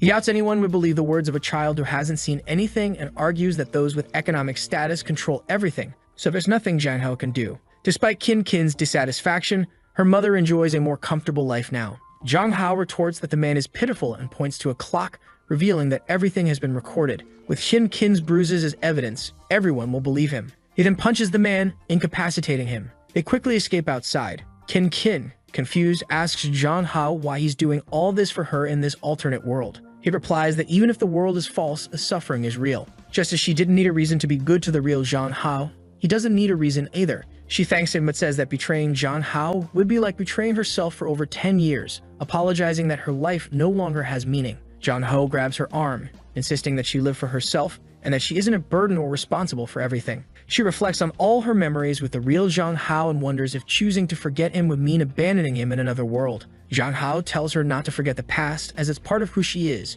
and even if she can't choose anyone, she still needs to move forward. He encourages Kin to start anew. She blushes and is taken aback. A hand appears, affirming everything John Hao said is true. She hears a familiar voice and turns to see the real John Hao, confused, looking at his own hand. Kin asks if it's really him. He confirms it, explaining that he's always been present, observing everything, even though he couldn't do anything. Seeing her so sad gave him the strength to speak up. He urges her to start living for herself as she has done so much for him, and apologizes for not understanding her actions in the past. He recalls the time when she scared everyone by hitting them, and she held him, reminding him of their promise to always be together. He remembers feeling scared and telling her he hated her and didn't want to stay with her, preferring to go back home. He yelled that he never wanted to see her again. Now the real John Hao apologizes, admitting he was too immature to understand everything. He acknowledges that in the end, it was his actions that hurt her. Kin cries, calling out his name, while the current John Hao watches silently. He remembers the moment she collapsed and said she would leave. He found her disgusting,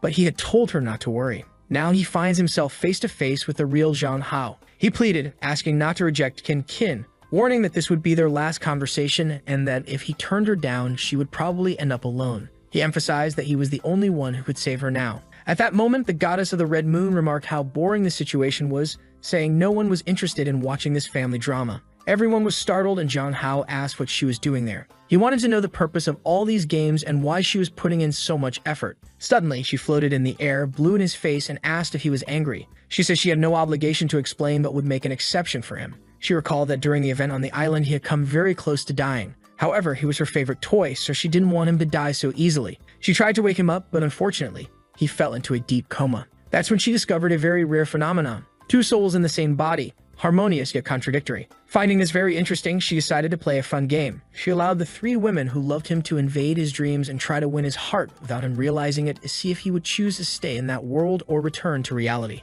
This could have led to their identities being revealed and conflicts arising, or they could have been envious and tried to force him to stay in that world. She thought it was very interesting because she expected everyone would want to monopolize him. What she didn't expect was that the three women would come to an agreement to bring him back. She then started pulling his cheeks, asking if he had some kind of magic. One of the Zhao Haos interrupted, saying it was enough, and asked if she could take him back. She agreed but warned that his time was running out. They were startled and asked what she meant by that. She reminded him that she only had powers during the periods of the Red Moon. Just as she had brought him from another world to complete the first wish, she warned that he might die immediately upon returning since she was extending his lifespan. She questioned if he was finally experiencing hallucinations and headaches due to the shared memories. Confused, Zhang Hao asked her to explain what would happen. She said that probably the two souls would continue fighting until both disappeared. Qin shouted, saying she wouldn't accept the real Zhang Hao disappearing again. The real Zhang Hao said that sending a soul to another world for that person to die was the same as murder. The goddess laughed at their mention of murder and said that when a toy breaks, she just replaces it. Zhang Hao wasn't sure if she lacked the energy to help or just didn't care. What he understood was that the longer he spent in this body, the more hesitant and indecisive he became. The truth was, if both souls stayed in this body for too long, he would go insane and lose his sanity. The problem was that the goddess was just toying with him, and he had nothing to negotiate with against her. To him, it felt like a dead-end situation. A crack appeared in the sky, and she said she was tired of explaining. She was going to send them both to enjoy their last moments. The protagonist told Zhang Hao to stop crying and just listen to what he was about to say. He told him to reverse everything he did. If he raised his left arm, Zhang Hao should raise his right. If he lifted his right foot, Zhang Hao should lift his left. Zhang Hao acknowledged, and they began to make movements reminiscent of Dragon Ball. The goddess wondered what kind of idiotic plan this was. Zhang Hao said that the reason for all this was love for Qin. Both wanted to be good to her, so they couldn't fall into the abyss of guilt. The protagonist said they would have to merge, and Zhang Hao asked how. The protagonist told him not to hesitate and just shout at the right moment. With that, they performed a fusion move from Dragon Ball, saying they loved Qin. The goddess laughed, finding it hilarious, but suddenly smoke appeared in front of her. The Zhang Haos had merged. She wondered how that was possible. The unified Zhang Hao wonders if it was a success. Qin, struggling to comprehend what's happening, feels overwhelmed. However, Zhang Hao hugs her and asks if she's okay. He quickly explains that he is not just one Zhang Hao, but both, with the memories and experiences of both lives. No matter what happens, he will always be there for her. The goddess of the Red Moon, intrigued, remarks that this plan is quite interesting, trying to combine two different people into a better one. She mentions that she has brought many people into this world, but all men eventually lose their minds. Is the only one who has achieved a perfect union without succumbing to desire. Zhang Hao then speculates if she has been hurt by someone, suggesting she always targets men and ruins their lives because some man broke her heart. She snaps at him to shut up and stop meddling in her life. A red aura surrounds him and Qin, and Zhang Hao tells the goddess that she will find a good person. She threatens to come after him again and restart the cycle. Zhang Hao thanks her and says he'll be waiting. They can play together next time. The goddess is left puzzled by this bold boy's offer. Sometime later, Zhang Hao wakes up in a hospital.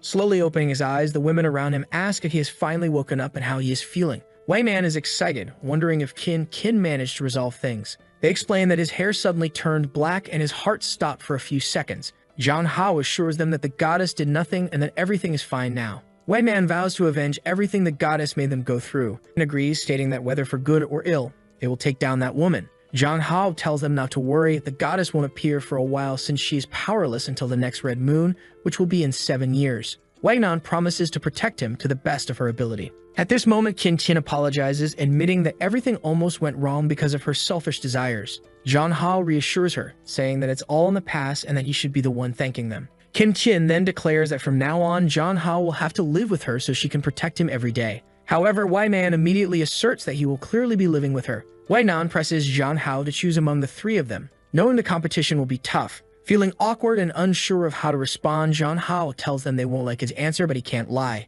He asks if it's possible for the four of them to live together. The three women fall silent, shocked by his suggestion, and then berate him, asking what nonsense he's talking about. Kin grabs him, worried that he might be confused due to the accident, and points out that the public opinion would be scandalized by such an arrangement. Nan firmly states that she would never share him, especially not with someone as treacherous as Kin. Tensions rise, with Kin seething with anger, declaring she will deal with Nan. However, Wei suggests that Kin could stay close as a servant or a good friend. Once again, they start arguing, and Zhang Hao wonders how they ended up back in the same situation. Says she doesn't care as long as Zhang Hao wants it too. She's willing to stay close to him and give him her love no matter where they are. She then announces that she's going to make a final move, leaving him confused. Opening a book, she starts a marriage vow, promising to stay with him in sickness and in health. The two doctors are taken aback by her determination. Concludes by saying that she has chosen the person she wants to spend the rest of her life with. Zhang Hao stands there speechless. He reflects on how much he has changed from the person he was in the other world. Whenever he was down, Kin was always there to help him. Wei, on the other hand, taught him things and perspectives about this world that he never imagined. And Yu has always been someone he can rely on and trust. To him, all three were like bright lights showing him the way. He understands that his request is wrong, but he wants them to consider it. He can no longer choose one and leave the others sad. They could be together, but the price would be that they would never be able to legally marry. Nan narrows her eyes and asks if he thinks he's in an anime to be making a harem. She says that if it were any other man, he would have already been thrown into the river. However, she says it's not impossible as long as he agrees to one condition. In their private space, the other two cannot appear. She must be the first and also the first to have a child.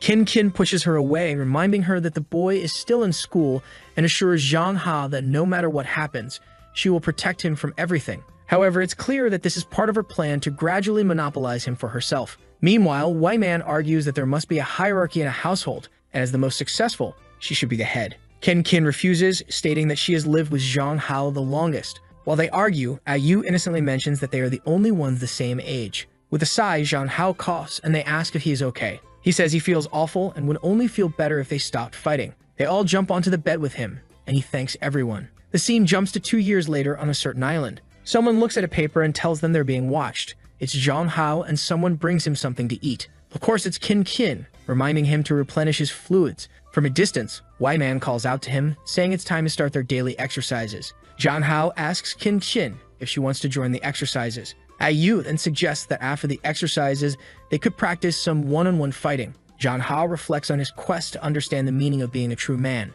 He thinks it involves knowing what you want in life, pursuing it, and always taking responsibility for your choices. Looking around at the scenery, he says everything seems great and advises us, the viewers, to start being the protagonists of our own lives. The story then fast-forwards a few years. Zhang Hao's parents are puzzled by a letter in their hands. There's a mixed-eyed child standing before them. In the letter, Zhang Hao apologizes for disappearing for a while but says that they are all doing well. He explains that the child is their grandchild. The butler who brought the child says that Zhang Hao will return in a month to greet everyone. The father comments that their son is quite peculiar, going on a trip and leaving a grandchild behind, while Zhang Hao's mother wonders who the child's mother is. Curious, they ask the butler, who unfortunately has no idea either. Suddenly, Man's mother appears at the house. Everyone asks what she's doing there. She says she's there to see her grandchild, noting how cute the child is and how much he resembles her daughter. She affectionately pats the baby's head, mentioning that the baby will need to inherit the company since her daughter abandoned it. Just then, Yu's grandmother appears at the door, demanding they let go of her grandchild and threatening to call the police. Man's mother retorts, pointing out the child's resemblance to her daughter, but the grandmother counters, insisting the baby clearly resembles Yu. As they bicker, Zhang Hao's family watches in silence. The baby suddenly starts crying, causing the women to feel embarrassed for arguing over such a matter. Zhang Hao's father reminds everyone that Zhang Hao mentioned he would return in a month. They all agree there's no rush, and they can figure everything out later. For now, the most important thing is to take care of the child. The goddess watched everything, remarking that another person had been born with different abilities. She thought that when the time was right, she would have even more fun with all of this. At the airport, the three women told Zhang Hao that it was a bit irresponsible to leave their child behind like that. However, Zhang Hao reassured them that he trusted his family, so there was nothing to worry about. Though they seemed displeased and wanted to complain, he hugged them all, saying there was nothing to worry about and that it was time for them to enjoy themselves. Their honeymoon together was about to begin. Even though they couldn't have a proper wedding, they should still go through all the rituals. And with that, they were off to leave a like on this video that helps Momoro make more juicy content for his viewers, activate the cheeky little bell, and I'm out.